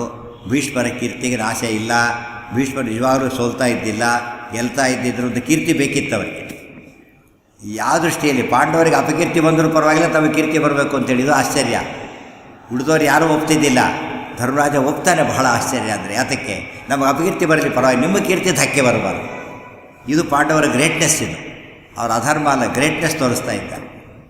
ಅವ್ರಿಗೆ ಕೊಲ್ಲೋ ಶಕ್ತಿ ಇರೋದು ಭೀಷ್ಮರೇ ಒಪ್ಕೊಂಡಿರೋದ್ರಿಂದ ಶಕ್ತಿ ಪ್ರಶ್ನೆ ಬರಲಿಲ್ಲ ಪಾಂಡವರಿಗೆ. ಡಿಸೈಡೆಡ್ಲಿ ಸಿಕ್ಕಾಬಟ್ಟೆ ಸುಪೀರಿಯರು. ಆದರೆ ಭೀಷ್ಮರ ಮನಸ್ಸಿಗೆ ಸಂತೋಷ ಆಗಬೇಕು. ಅದಕ್ಕೆ ಅವರು ಏನು ಹೇಳ್ತಾರೆ ಅದನ್ನು ಮಾಡೋದು. ಲೋಕದೃಷ್ಟಿಯಲ್ಲಿ ಅಧರ್ಮ, ಆದರೆ ಭೀಷ್ಮರಿಗೆ ಸಂತೋಷ ಕೊಡೋದು. ಇದು ಪಾಂಡವರದು ದೊಡ್ಡ ತ್ಯಾಗ ಮಾಡಿದರೆ ಹೊರತು ಅವರು ಅಧರ್ಮ ಮಾಡಿಲ್ಲ. ಯೋಚನೆ ಮಾಡಬೇಕು. ಇದನ್ನು ಮಹಾಭಾರತವೇ ಹೇಳಿರೋ ಸತ್ಯ. ಅದು ಯಾರು ಇವತ್ತು ಯಾರೂ ಗಮನಿಸಿಲ್ಲ, ಯಾರೂ ಅದನ್ನು ಹೇಳೋದಕ್ಕೆ ಹೋಗೋದಿಲ್ಲ, ತಪ್ಪಾಗಿ ಹೇಳಿಬಿಟ್ಟಿದ್ದಾರೆ. ಕೊನೆ ಹಾಗೆ ನಡೆದಿತ್ತು. ಕೊನೆ ಮೊದಲೇ ಆ ಉತ್ತರ ಕೊಡೋದಿಲ್ಲ ಅವರು. ಆಮೇಲೆ ಬನ್ನಿ ಹೇಳ್ತೀರಿ ಅಂತ ಹೇಳಿರ್ತಾರೆ. ಆಮೇಲೆ ಹೋಗ್ತಾರೆ. 9 ದಿವಸ ರಾತ್ರಿ ಹೇಳ್ತಾರೆ, ಮರುದಿವಸ ಹಾಗೆ ಮಾಡ್ತಾರೆ, ಸಿಗಡಿ ಎದುರು ನಿಲ್ಲಿಸ್ತಾರೆ. ಆಗ ಒಂದು ಮಾತನ್ನು ಭೀಷ್ಮರು ಪಾಲನೆ ಮಾಡೋದಿಲ್ಲ. ಶಿಖಂಡಿ ಎದುರು ನಿಂತ್ಕೊಂಡ್ರೆ ನಾನು ಶಸ್ತ್ರ ಕೆಳಗೆ ಹಾಕ್ತೀನಿ ಅಂತ ಹೇಳಿರ್ತಾರೆ. ಶಸ್ತ್ರ ಕೆಳಗೆ ಹಾಕೋದಿಲ್ಲ ಅವರು. ಯುದ್ಧ ಹಾಗೆ ಮುಂದುವರಿಸ್ತಾನೆ ಇರ್ತಾರೆ. ಶಿಖಂಡಿ ನಿಂತ್ಕೊಂಡ್ರೆ ಯುದ್ಧ ಮಾಡ್ತಿರ್ತಾರೆ. ಆದರೆ ಒಂದು ಮಾಡ್ತಾರೆ, ಶಿಖಂಡಿ ಮೇಲೆ ಮಾತ್ರ ಬಾಣ ಬಿಡ್ತಿರೋದಿಲ್ಲ. ಶಿಖಂಡಿ ಇವ್ರ ಮೇಲೆ ಬಾಣ ಬಿಟ್ಟು ಶಿಖಂಡಿ ಮೇಲೆ ಅವ್ರು ಬಾಣ ಬಿಡ್ತಿರಲಿಲ್ಲ. ಇದೊಂದನ್ನು ಫಾಲೋ ಮಾಡ್ತಾರೆ. ಆಗ ಅರ್ಜುನ ಹೊಡಿತಾ ಬರ್ತಾರೆ. ಅರ್ಜುನ ಹೊಡಿತಾ ಇರ್ತಾರಾಗ ಭೀಷ್ಮರಿಗೆ ಖುಷಿ ಆಗುತ್ತೆ. ಇದು ಅರ್ಜುನನ ಬಾಣ ಅಂತ ಕನ್ಫರ್ಮ್ ಮಾಡ್ಕೋತಾರೆ. ನೇ ಅರ್ಜುನ ಸೇಮೆ ಬಾಣಾಹ ನೇವೇ ಬಾಣ ಶಿಖಂಡಿನ ಅಂತ ಗೊತ್ತಾಗುತ್ತೆ. ಅರ್ಜುನ ಅವ್ರ ಕೈಲಿ ಶಸ್ತ್ರ ಇದ್ದಾಗಲೇ ಹೊಡಿತಾರೆ. ಭಾಳ ಇಂಟ್ರೆಸ್ಟಿಂಗ್ ಅಂದರೆ ಶಸ್ತ್ರ ಇದ್ದಾಗಲೇ ಹೊಡಿತಾರೆ. ಒಂದು ಬಿಲ್ಲು ಕತ್ತರಿಸ್ತಾನೆ, ಮತ್ತೊಂದು ಬಿಲ್ ತೊಗೋತಾರೆ, ಅದನ್ನು ಕತ್ತರಿಸ್ತಾರೆ, ಇನ್ನೊಂದು ತೊಗೋತಾರೆ, ಅದನ್ನೂ ಕತ್ತರಿಸ್ತಾರೆ. ಒಟ್ಟು 8 ಬಿಲ್ಲನ್ನು ಕತ್ತರಿಸ್ತಾರೆ. ಅಷ್ಟೊತ್ತಿಗೆ ಅವರಿಗಿನ್ನ ಮೈ ಮೇಲೆ ಬಿಲ್ಲು ಕತ್ತರಿಸ್ತಾನೆ, ಮೈ ಮೇಲೆ ಬಾಣನ ಹೊಡಿತಾ ಇರ್ತಾರೆ. 2 ಕೆಲಸ ಮುಗಿಸಿ 10 ಬಿಲ್ಲು ಮುಗಿ 8 ಬಿಲ್ಲು ಮುಗಿ ಹೊತ್ತಿ ಮೈ ತುಂಬ ಬಾಣಗಳು ಸೇರುತ್ತೆ. ಅಲ್ಲಿಂದ ಕೆಳಗೆ ಬೀಳುತ್ತಾರೆ. ಅಷ್ಟೇ ಹೊರತು ಅರ್ಜುನ ಅವರು ಕೆಳಗೆ ಬೀಳಿದ ಮೇಲೆ ಬರೀ ನೆಲಮೇಲೆ ಹೊಡೆದಿಲ್ಲ. ನೀವು ತಪ್ಪು ತೋರಿಸಿದ್ರು ಟಿ ವಿಯಲ್ಲಿ. ಅರ್ಜುನ ಶಸ್ತ್ರ ಕೆಳಗೆ ಹಾಕಿದ್ರೆ ಹೊಡೆದೇ ಇಲ್ಲ, ಒಂದು ಬಾಣನೂ ಹೊಡೆದಿಲ್ಲ. ಯುದ್ಧ ಮಾಡ್ತಿರ್ಬೇಕಾದ್ರೆ ಹೊಡೆದಿರೋದೇ ಹೊರತು ಅವರು ಕೆಳಗಿಡಿದಾಗ ಬರೀ ಕೈಯಲ್ಲಿ ನಿಂತಾಗ ಹೊಡೆದಿದ್ದ ಅಲ್ವೇ ಅಲ್ಲ. ಅದನ್ನು ತಿಳ್ಕೊಂಡು ಪ್ರಶ್ನೆ ಕೇಳೋವರಿಗೆ ಮಹಾಭಾರತ ಗೊತ್ತಿಲ್ಲ ಅಂತ. ಇಲ್ಲಿ ಅಧರ್ಮದ ಪ್ರಶ್ನೆ ಬರಲೇ ಇಲ್ಲ. ದೊಡ್ಡವರಿಗೆ ಸಂತೋಷ ಪಡಿಸ್ಬೇಕು ಅನ್ನೋ ಧರ್ಮನ ಫಾಲೋ ಮಾಡಿದ್ದಾರೆ. ಅರ್ಥ ಆಯ್ತಾ? ಸದ್ಯನೇ ಉದಾಹರಣೆ ಏಕಾಶಿ ಉಪವಾಸ ಇರ್ತೀವಿ ನಾವು. ನೋಡೋದಕ್ಕೆ ಉಪವಾಸ ಇದ್ದರೆ ಅಧರ್ಮ ಕಾಣುತ್ತೆ. ಆದರೆ ಮಾಡ್ತಿರೋದು ಯಾತಕ್ಕೆ? ಹರಿದಿನ ಕ್ರೀಡಾಯಾಮೋ ವಾಸುದೇವೋ, ಭಗವಂತನ ಪ್ರೀತಿಗೋಸ್ಕರ ಮಾಡ್ತಾಯಿದ್ದೆ. ನೋಡೋದಕ್ಕೆ ಹಸಿವೆ, ಮತ್ತು ತನಗಲ್ಲ ಯಾರಿಗೂ ಹಾಕ್ತಾಯಿಲ್ಲ, ಅದು ಬೇರೆ ಇತ್ತು. ಬರೇ ಬಂದವರಿಗೂ ಹಾಕ್ತಾಯಿಲ್ಲ. ಹಿಂಸೆ ಇದ್ದಾಗ ಅತಿ ಸತ್ಕಾರನೇ ಗೊತ್ತಿಲ್ಲ ಜನಗಳಿಗೆ. ತಾನು ಉಪವಾಸ ಇಲ್ಲ, ಇಷ್ಟು ಜನಕ್ಕೆ ಉಪವಾಸ ಹಾಕಿದ್ದಾನೆ. ನೋಡಿದ್ರೆ ಅಧರ್ಮ. ಆದರೆ ಮುಂದೆ ಗುರಿ ಇದೆ. ಕ್ರೀಡಾಯಾಮೋ ವಾಸುದೇವಂ ಗುರಿ ಇದೆ. ಆ ಗುರಿ ಇದ್ದಿದ್ದರಿಂದ ಪಾಂಡವರ ಧರ್ಮ ದೊಡ್ಡ ಧರ್ಮವಾಯಿತೇ ಹೊರತು ಅದು ಅಧರ್ಮ ಅಲ್ವೇ ಅಲ್ಲ. ಇದು ನಿಜವಾದ ಅರ್ಥದಲ್ಲಿ. ಇನ್ನೂ ಕೆಲವು ತಗೊಳ್ಳಿ, ಇಂಜೆಕ್ಷನ್ ಕೊಡ್ತಾನೆ ಡಾಕ್ಟ್ರ್. ಅದು ಮಗು ಕೊಡ್ತಾನೆ ಪಾಪ, ಚಿಕ್ಕ ಮಗುವಿಗೆ. ಅದು ಮೂಗು ಚುಚ್ಚಬೇಕಾದ್ರೆ ಕೊಡ್ತಾರೆ, ಕಿವಿಗೆ ಹಾಕ್ಬೇಕು ಕೊಡ್ತಾರೆ. ನೋಡೋದಕ್ಕೆ ಹಿಂಸೆ. ಅದು ಏನು ಇಷ್ಟು ದೊಡ್ಡವರಾಗಿದ್ದಾರೆ ಮಗುನ ಗೋಳಾಡಿಸ್ತಾರಲ್ಲ ಅಂತ ಅನಿಸುತ್ತೆ. ನೋಡೋರು ಏನು ಅನಿಸುತ್ತೆ? ಮಗು ಜೋರಾಗಿ ಒದರ್ತಾ ಇರುತ್ತೆ, ಗಟ್ಟಿಯಾಗಿ ಹಿಡ್ಕೊಂಡ್ಬಿಟ್ಟು ಮಾಡ್ತಿರ್ತಾರೆ. ಅಧರ್ಮ ಅಂತ ಅನಿಸೋದಿಲ್ಲ. ಅದು ನಿಜವಾಗಲೂ ಧರ್ಮ. ಯಾತಕ್ಕೆ ಅಂದರೆ ಅಧರ್ಮ ಅಲ್ವೇ ಅಲ್ಲ. ಮುಂದೆ ಎಷ್ಟು ಒಳ್ಳೆಯದಾಗುತ್ತೆ ಅದರಿಂದ. ಅದಕ್ಕೆ ಆಗ ಮಾಡಿದ್ದರಿಂದ ಮುಂದೆ ಒಳ್ಳೆಯದಾಗುತ್ತೆ. ಅದೇ ರೀತಿ ಹಿಂದೆ ಆಪ್ರೇಷನ್ ಮಾಡ್ತಾರೆ, ಅದು ಹಾರ್ಟ್ ಆಪ್ರೇಷನ್ ಮಾಡ್ತಾರೆ ಎಷ್ಟೋ ಚಿಕ್ಕ ಮಕ್ಕಳಿಗೆ. ಕೊಲೆ ಇದ್ದಾಗಲಕ್ಕೆ ಹೆಚ್ಚು ಕಡಿಮೆ. ಆದರೆ ಅದು ಒಳ್ಳೆಯದಕ್ಕೆ ಮಾಡ್ತಾರೆ, ಕೆಟ್ಟದಕ್ಕೆ ಮಾಡ್ತಾಯಿಲ್ಲ. ಆ ಮಗು ಬದುಕಲಿ ಅಂತ ಮಾಡ್ತಿದ್ದಾರೆ ಹೊರತು ಕೊಲ್ಲಕ್ಕೆ ಮಾಡ್ತಾಯಿಲ್ಲ.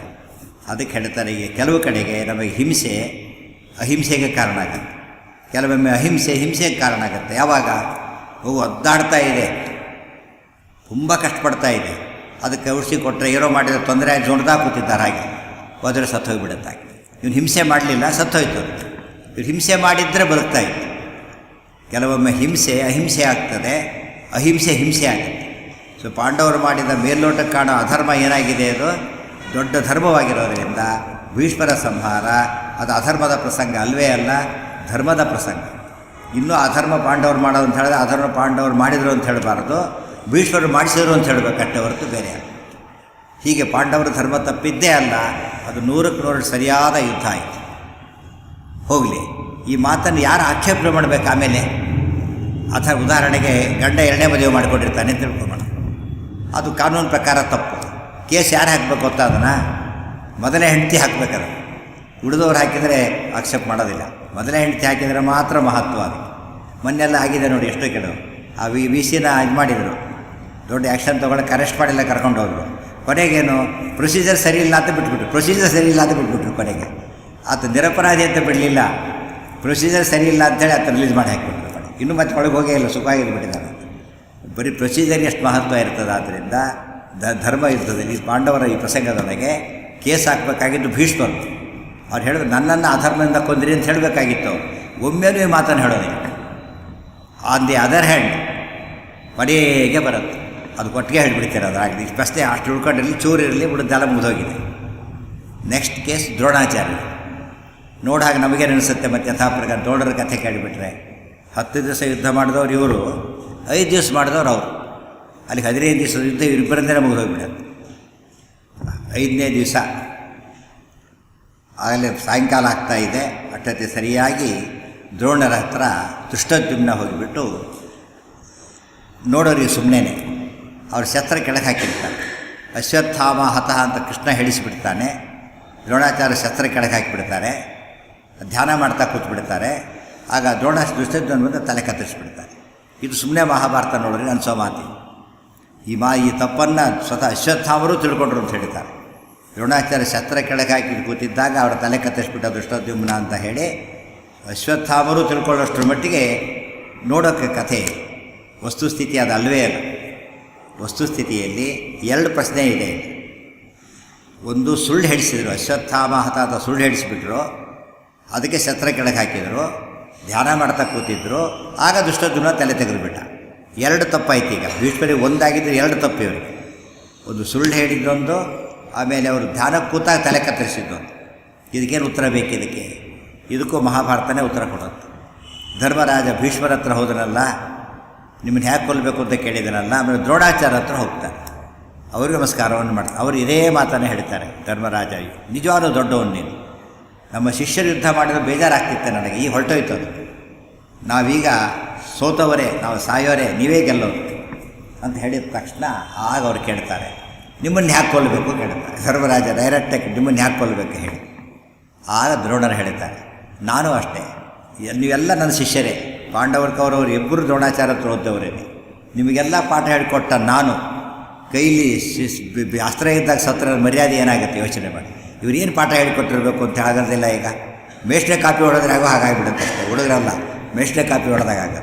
ಅದಕ್ಕೆ ಶಸ್ತ್ರ ಹಿಡಿದಾಗ ನಾನು ಸಾಯಬಾರದು, ಇಬ್ಬರದ್ದು ಒಂದೇ ಬಯಕೆ. ಶಸ್ತ್ರ ಹಿಡಿದಾಗ ನಾನು ಸಾಯಬಾರದು. ಸರಿ, ಹಾಗಿದ್ರಿ ಶಸ್ತ್ರ ಯಾವಾಗ ಬಿಡ್ತೀರಿ ನೀವೀಗ?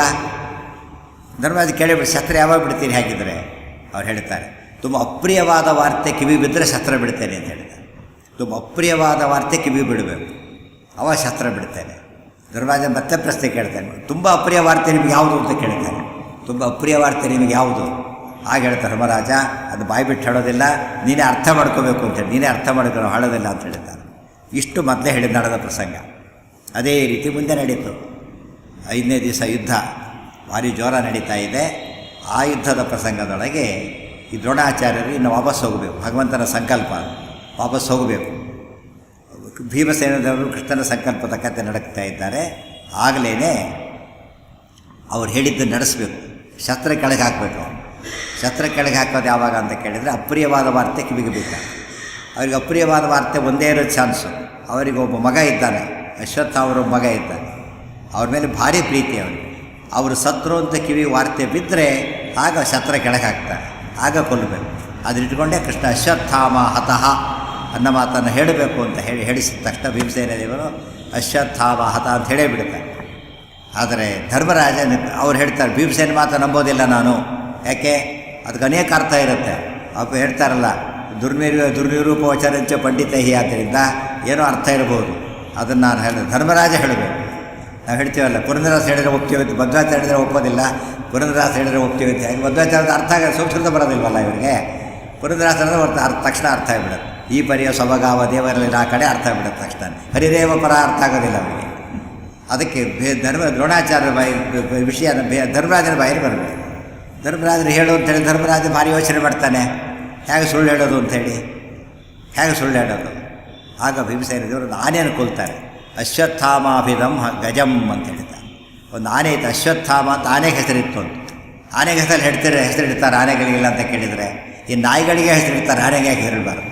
ನಾಯಿ ವಿಶಿಷ್ಟ ನಾಯಿಗಳಿಗೆ ಅದು ಅನೇಕ ವೆರೈಟಿ, ಟೈಗರು, ಟಾಬಿ, ಏನೋ ಇಟ್ಬಿಟ್ಟಿರ್ತಾರೆ. ಅಶ್ವತ್ಥಾಮ ಅಂತ ಹೆಸರಿಟ್ಟಿದ್ರು, ಆಶ್ಚರ್ಯನೇ ಇಲ್ಲ ಅದರೊಳಗೆ. ಅದಕ್ಕೆ ಅಶ್ವತ್ಥಾಮ ಹತಃ ಕುಂಜರ ಅಂತ ಸೇರಿಸಿದರು. ಕುಂಜರ ಅಂದರೆ ಆನೆ. ಅಶ್ವತ್ಥಾಮ ಹತಃ ಕುಂಜರ ಅಂತ ಹೇಳ್ಬೇಕಾದ್ರೆ ಅಶ್ವತ್ಥಾಮ ಹತಃ ಅಂಬೋದನ್ನು ಗಟ್ಟಿಯಾಗಿ ಹೇಳ್ತಾರೆ, ಕುಂಜರ ಅಂಬೋದನ್ನು ಸ್ವಲ್ಪ ಮೆಲ್ಲಗೆ ಹೇಳ್ತಾರೆ. ಅವರಿಗೆ ಅಷ್ಟೇ ಕೇಳಿಸುತ್ತೆ ಹತ ಮಾತ್ರ.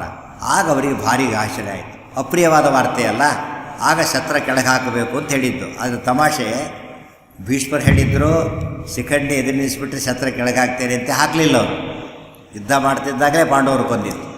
ಇವರು ಕೂಡ ಕೆಳಗೆ ಹಾಕೋದಿಲ್ಲ, ದ್ರೋಣಾಚಾರ್ಯ ಆ ಮಾತಿ ಕೆಳಗೆ ಹಾಕೋದಿಲ್ಲ, ಮಾತಿನಂತೆ ನಡೆಯೋದಿಲ್ಲ ಅವರು. ಆಗ ಭೀಮಸೇನ ದೇವರು ಬರ್ತಾರೆ. ಭೀಮಸೇನ ದೇವರು ಬಂದು ಹೇಳ್ತಾರೆ, ದ್ರೋಣಾಚಾರ್ಯರೇ ಬರೀ ಕೈಲಿ ನಿಂತ್ಕೊಂಡಿದ್ದಾರೆ, ನಿಂತ್ಕೋಬೇಕು. ಅವ್ರ ಮುಂದೆ ಬರೀ ಕೈಲಿರೋ ಶಕ್ತಿ ಯಾರಿಗಿದೆ? ದ್ರೋಣಾಚಾರ್ಯರ ಬಂದು.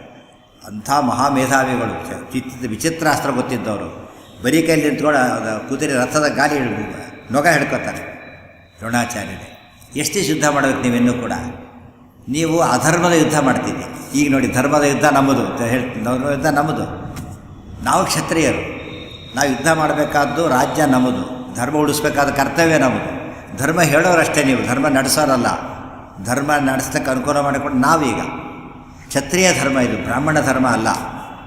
ಇನ್ನೂ ಹೇಳೋದಾದರೆ ನೀವು ಯುದ್ಧಕ್ಕೆ ಬರಲೇಬಾರ್ದಾಗಿತ್ತು. ಫಸ್ಟ್ ಯುದ್ಧಕ್ಕೆ ಬಂದಿದ್ದೇ ಮೊದಲ ತಪ್ಪು ನೀವು.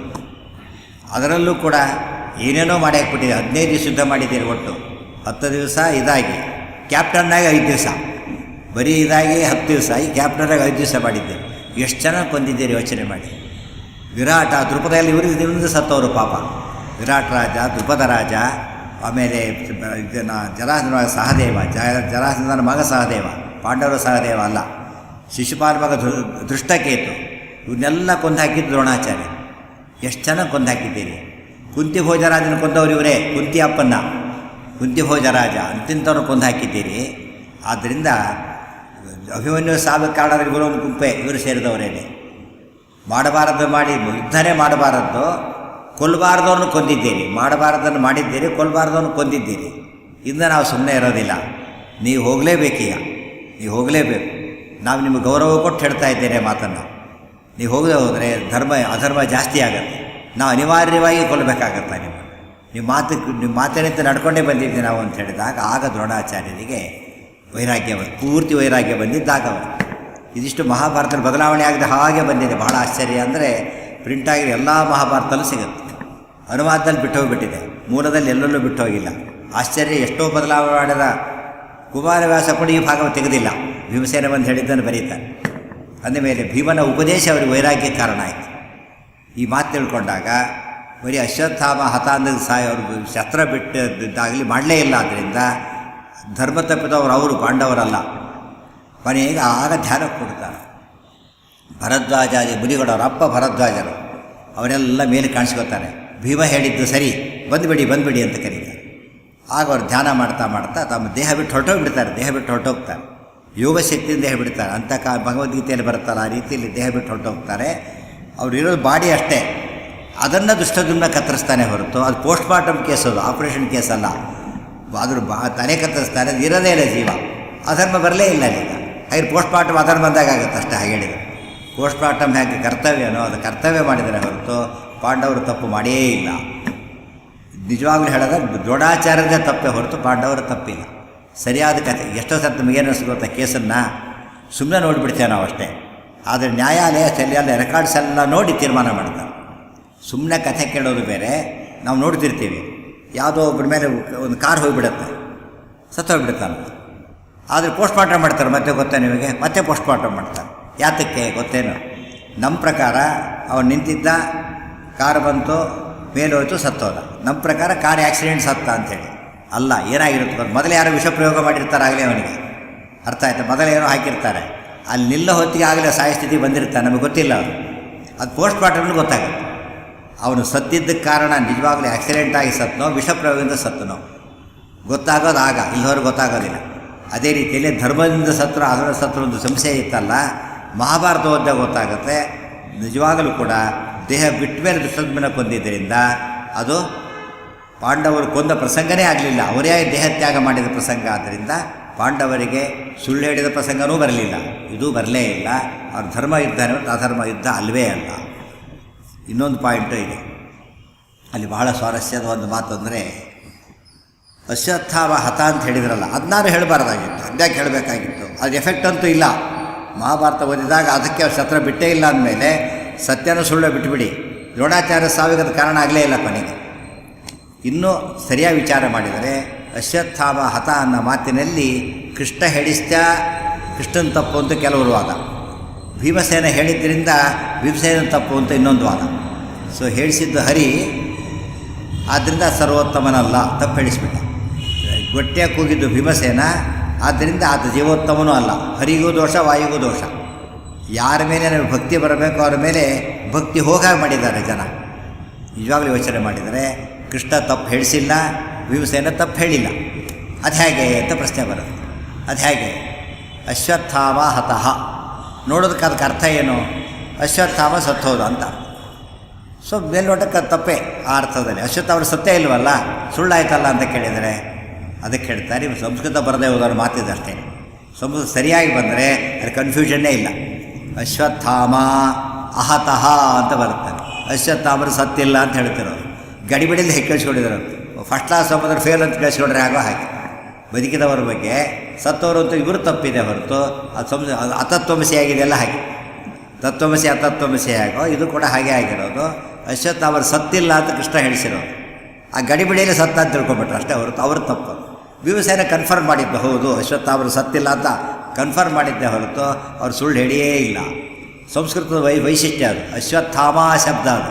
ಅಶ್ವತ್ಥಾಮ ಅಂತ ನಡೆಸಬಾರ್ದು ಅದನ್ನು. ಅದು ನಕಾರ ಅಂತ. ಅಶ್ವತ್ಥಾಮ ಅಶ್ವತ್ಥಾಮಾನೌ ಅಶ್ವತ್ಥಾಮಾನಃ ಅಂತ ನಡೆಯುತ್ತೆ. ಅಶ್ವತ್ಥಾಮ ಇದೆ, ಮುಂದೆ ಹತಃ ಇದೆ, ಅಹತಃ ಸಂಧಿ ಆಗಿಬಿಟ್ಟು ಅಶ್ವತ್ಥಾಮ ಅಹತಃ. ಸಮಸ್ಯೆ ಇಲ್ಲೇ ಇಲ್ಲ. ಅವ್ರು ತಪ್ಪು ತಿಳ್ಕೊಂಡ್ರೆ ಅಷ್ಟೇ ಹೊರತು ಹೋಗಿ ದ್ರೋಣರೇ ತಪ್ಪು ತಿಳ್ಕೊಳ್ಳಿ. ಇವ್ರು ತಪ್ಪು ಹೇಳಿಲ್ಲ, ಅವ್ರು ತಪ್ಪು ತಿಳ್ಕೊಂಡು ಯಾರೇನು ಮಾಡೋಕ್ಕಾಗತ್ತೆ ಅಂತ ಒಂದು ಕೇಸ್ ಇದೆ.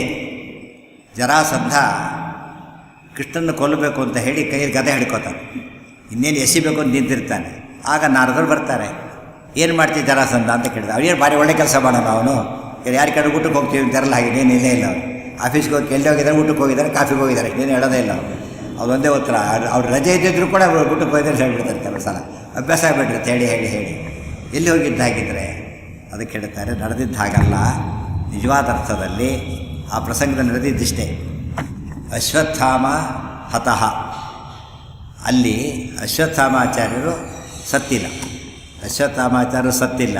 ಸಾಯ ದೊಡ್ಡ ಜರಾಸಂಧ ಏನು ತಿಳ್ಕೊಂಡು ಗೊತ್ತು ಅವನು. ಆಯಿತು, ಕೃಷ್ಣನ ಕೊಲ್ಲಕ್ಕೆ ಹೊರಟಿದ್ದೇನೆ ಅಂತ ಹೇಳಿದ, ಗದೆ ಬೀಸಿಬಿಟ್ಟು.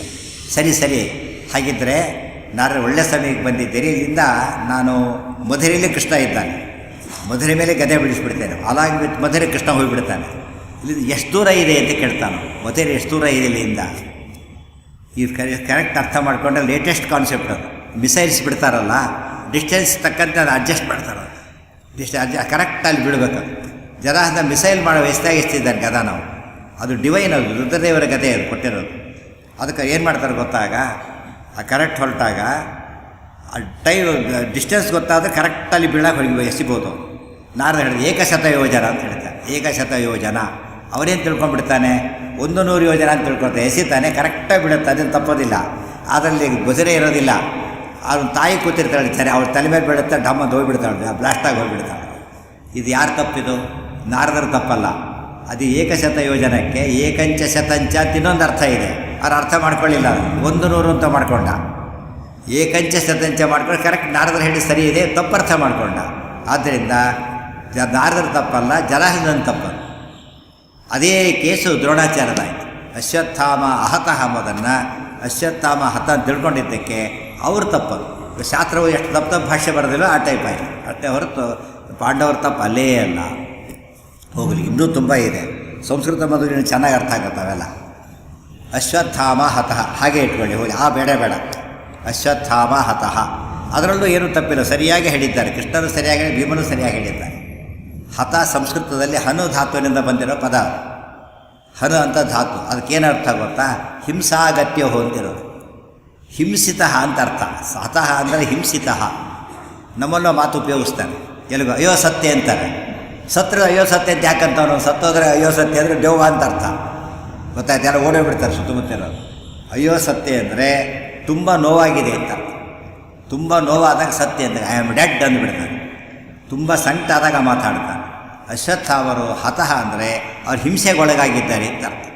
ಅಶ್ವತ್ಥಾಮಾಚಾರ್ಯ ಹಿಂಸೆಗೊಳಗಾಗಿದ್ದಾರೆ. ನಿಜ ಅದು. ಯಾವ ಹಿಂಸೆಗೊಳಗಾಗ್ತಾರೆ ಗೊತ್ತಾ? ಮುಂದೆ ಬರುತ್ತೆ. ಅವರು ಮಣಿಯನ್ನು ತೆಗೆದುಕೊಡ್ಬೇಕಾಗುತ್ತೆ, ತಮ್ಮ ಹಣೆ ಮೇಲಿನ ಮಣಿನ. ಸುಮ್ಮನೆ ಇಟ್ಕೊಂಡು ಮಣಿ ಅಲ್ಲ, ಹುಟ್ಟದೇ ಜೊತೆ ಬಂದಿರೋ ಮಣಿ ಅದು. ಅದು ಕಿತ್ತುಕೊಡ್ಬೇಕಾದ್ರೆ ಇದನ್ನು ಕಿತ್ತಬೇಕಾದ್ರೆ ಚಾಕುವಿನಿಂದ ಕೊರಿಬೇಕು, ಕೊರೆದು ಕಿತ್ತಬೇಕು. ಕರ್ಣ ಕವಚ ಕುಂಡಲ ಹೇಗೆ ಕತ್ತರಿಸಿಕೊಡ್ಬೇಕಾಯ್ತು ದೇಹನ ಹಾಕಿ ಕೊಡಬೇಕಾದ್ರು ಆ ರೀತಿ ತೆಗಿತಾರೆ. ಅದು ಹಿಂಸೆ ಅಲ್ಲ, ಎಂಥ ಹಿಂಸೆ ಯೋಚನೆ ಮಾಡಿ. ಕಾಲಲ್ಲಿರೋವನ್ನು ಇದು ತಲೆಯಲ್ಲಿರೋ ಮಣಿ ಕಾಲಲ್ಲಿರೋ ಮುಳ್ಳು ತೆಗೆದ್ರೆ ನೋವಾಗುತ್ತೆ ನಮಗೆ. ತಲೆಯಲ್ಲಿರೋ ಮಣಿ ಫಿಕ್ಸ್ ಆಗಿ ಹುಟ್ಟಿನಿಂದ ಬಂದಿದೆ, ಮತ್ತೆ ಅದು ಎಷ್ಟು ನೋವಾಗಿರ್ಬೋದು. ಹಿಂಸೆ ಅಲ್ವಾ ಅದು ಒಂದು. ಅದನ್ನು ಕೃಷ್ಣ ಹಿಡಿತಾರೆ. ಅಷ್ಟೇ ಅಲ್ಲ, ಕೃಷ್ಣ ಮೇಲೆ ಶಾಪ ಕೊಡ್ತಾನೆ ಅವರಿಗೆ. ಬ್ರಹ್ಮಸ್ವರತ್ತ ವಾಪಸ್ ತೊಗೊಳೋದಿಲ್ಲ ಅಂತ ಹೇಳ್ತಾರೆ. ಅಷ್ಟೇ ಅಲ್ಲ, ನಾನು ಉತ್ತರ ಗರ್ಭಕ್ಕೆ ಪ್ರಯೋಗ ಮಾಡ್ತೀನಿ ಅಂತ ಹೇಳ್ತಾರೆ. ಕೃಷ್ಣ ಹೇಳ್ತಾನೆ ಅದೊಂದನ್ನು ಬಿಟ್ಟುಬಿಡಿ ಅಂತ ಹೇಳ್ತಾರೆ. ಅಲ್ಲೇ ಬಿಡಿಸ್ತೇನೆ ಅಂತ ಹೇಳ್ತಾರೆ. ಆಗ ಕೃಷ್ಣ ಶಾಪ ಕೊಡ್ತಾನೆ. ಏನು ನಿಮಗೆ ಕಿತ್ಕೊಂಡಿದ್ದೀರಲ್ಲ, ಗಾಯ ಆಗಿದೆಯಲ್ಲ, ಅದು ವಾಸಿ ಆಗೋದು ಬೇಡ. ಪಾಂಡವರ ಸಂತತಿ ಇರೋವರೆಗೂ ಹಾಗೇ ಇರಬೇಕದು. ದುರ್ಗಂಧಯುಕ್ತ ರಣಸಂಚಿತಾಂಗ ಸದಾಚಾರಸ್ತ್ವಂ ವಿಪಿನೇಶು ಮಂದ. ಒಂದು 1000 ಸಂತತಿ ವರ್ಷ ಸಹಸ್ರಂ ಪಾಂಡವಾನಾಂ ಭವೇದ್ ಭುವಿ. ಪಾಂಡವರ ವಂಶ 1000 ವರ್ಷ ಇರುತ್ತೆ. ಯಾವತ್ ಪಾಂಡವ ಸಂತತಿ, ಇಲ್ಲಿವರೆಗೂ ಪಾಂಡವ ಸಂತತಿ ಇರುತ್ತಲ್ಲ, ಅಲ್ಲಿವರೆಗೂ ನೀವು ಹೀಗಿರಬೇಕು ಅಂತ ಹೇಳ್ತಾರೆ. ಎಂಥ ಹಿಂಸೆ ಅಲ್ವೇನದು. 1000 ವರ್ಷ ಹಿಂಸೆ ಪಡ್ತಾರೆ. ಅದನ್ನು ಕೃಷ್ಣ ಹೇಳ್ತಾರೆ. ಅಶ್ವತ್ಥಾಮ ಹತಃ. ಅಶ್ವತ್ಥಾಮನ ಹಿಂಸೆ ಆಗುತ್ತೆ. ಮತ್ತೊಂದು ಡೌಟ್ ಬರುತ್ತೆ ನಮಗಾಗ. ಇನ್ನೂ ಆಗಿಲ್ಲ, ಮುಂತಾನೆ ಆಗೋದದು. ಇನ್ನೂ ಆಗಿಲ್ವಲ್ಲ ಈಗ. ಮುಂದಾಗೋದನ್ನು ಕೃಷ್ಣ ಹೇಳಿದ ಅಂತ ಹೇಳೋದಾದರೆ, ಈಗ ಆಗಿದ್ದಾನೆ ಎಂಬುದಕ್ಕೆ ಅರ್ಥ ಏನು ಅಂತ ಕೇಳಿದರೆ ಅದಕ್ಕೊಂದು ಮತ್ತೊಂದು ಒಳ್ಳೆಯ ಪ್ರಮಾಣ ಇದೆ. ಏಷ್ಯಚ್ಚ ನಿಶ್ಚಿತಮ್ಯತ್ತ ಅತೀತತ್ವೇನ ಭಂಡ್ಯತೆ. ಮುಂದೆ ಗ್ಯಾರಂಟಿ ಆಗೋದನ್ನು ಆಯಿತು ಅಂತಲೇ ಹೇಳಿಬಿಡ್ತಾರೆ.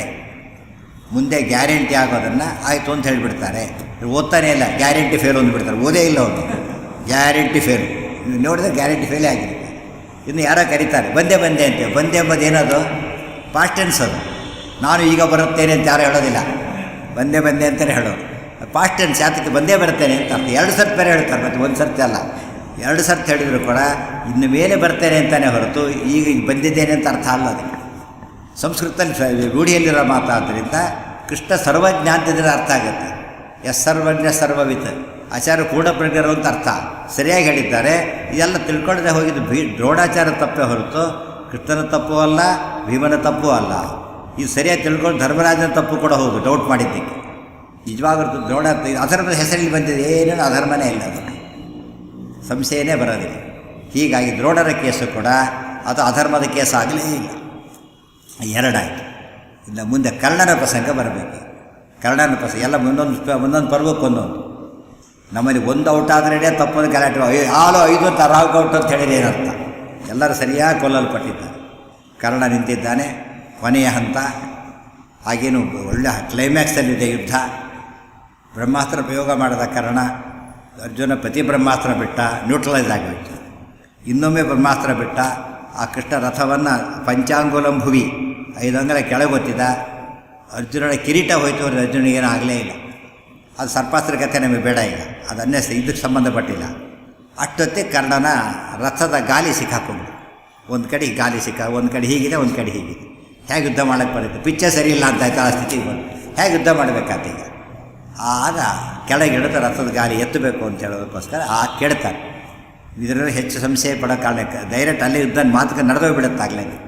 ಅರ್ಜುನ ಸ್ವಲ್ಪ ನನಗೆ ಅವಕಾಶ ಕೊಡು, ರಥದ ಗಾಲಿ ಸಿಕ್ಕಾಕೊಂಡ್ಬಿಟ್ಟಿದೆ, ಸ್ವಲ್ಪ ಮೇಲೆತ್ತೇನೆ ನಾನೀಗ, ಅಲ್ಲಿವರೆಗೂ ಹೊಡಿಬೇಡ, ಈಗ ಯುದ್ಧ ನಿಲ್ಲಿಸು ಅಂತ ಕೇಳಿದ ತಕ್ಷಣ ಕೃಷ್ಣ ಅರ್ಜುನನ ಬಗ್ಗೆ ಯಾರೂ ಪ್ರಶ್ನೆ ಮಾಡಾಗಿಲ್ಲ.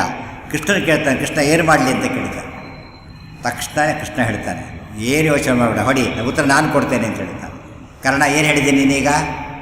ಯಾಕೆ ಹೊಡಿಬಾರದ ನಿನ್ನ?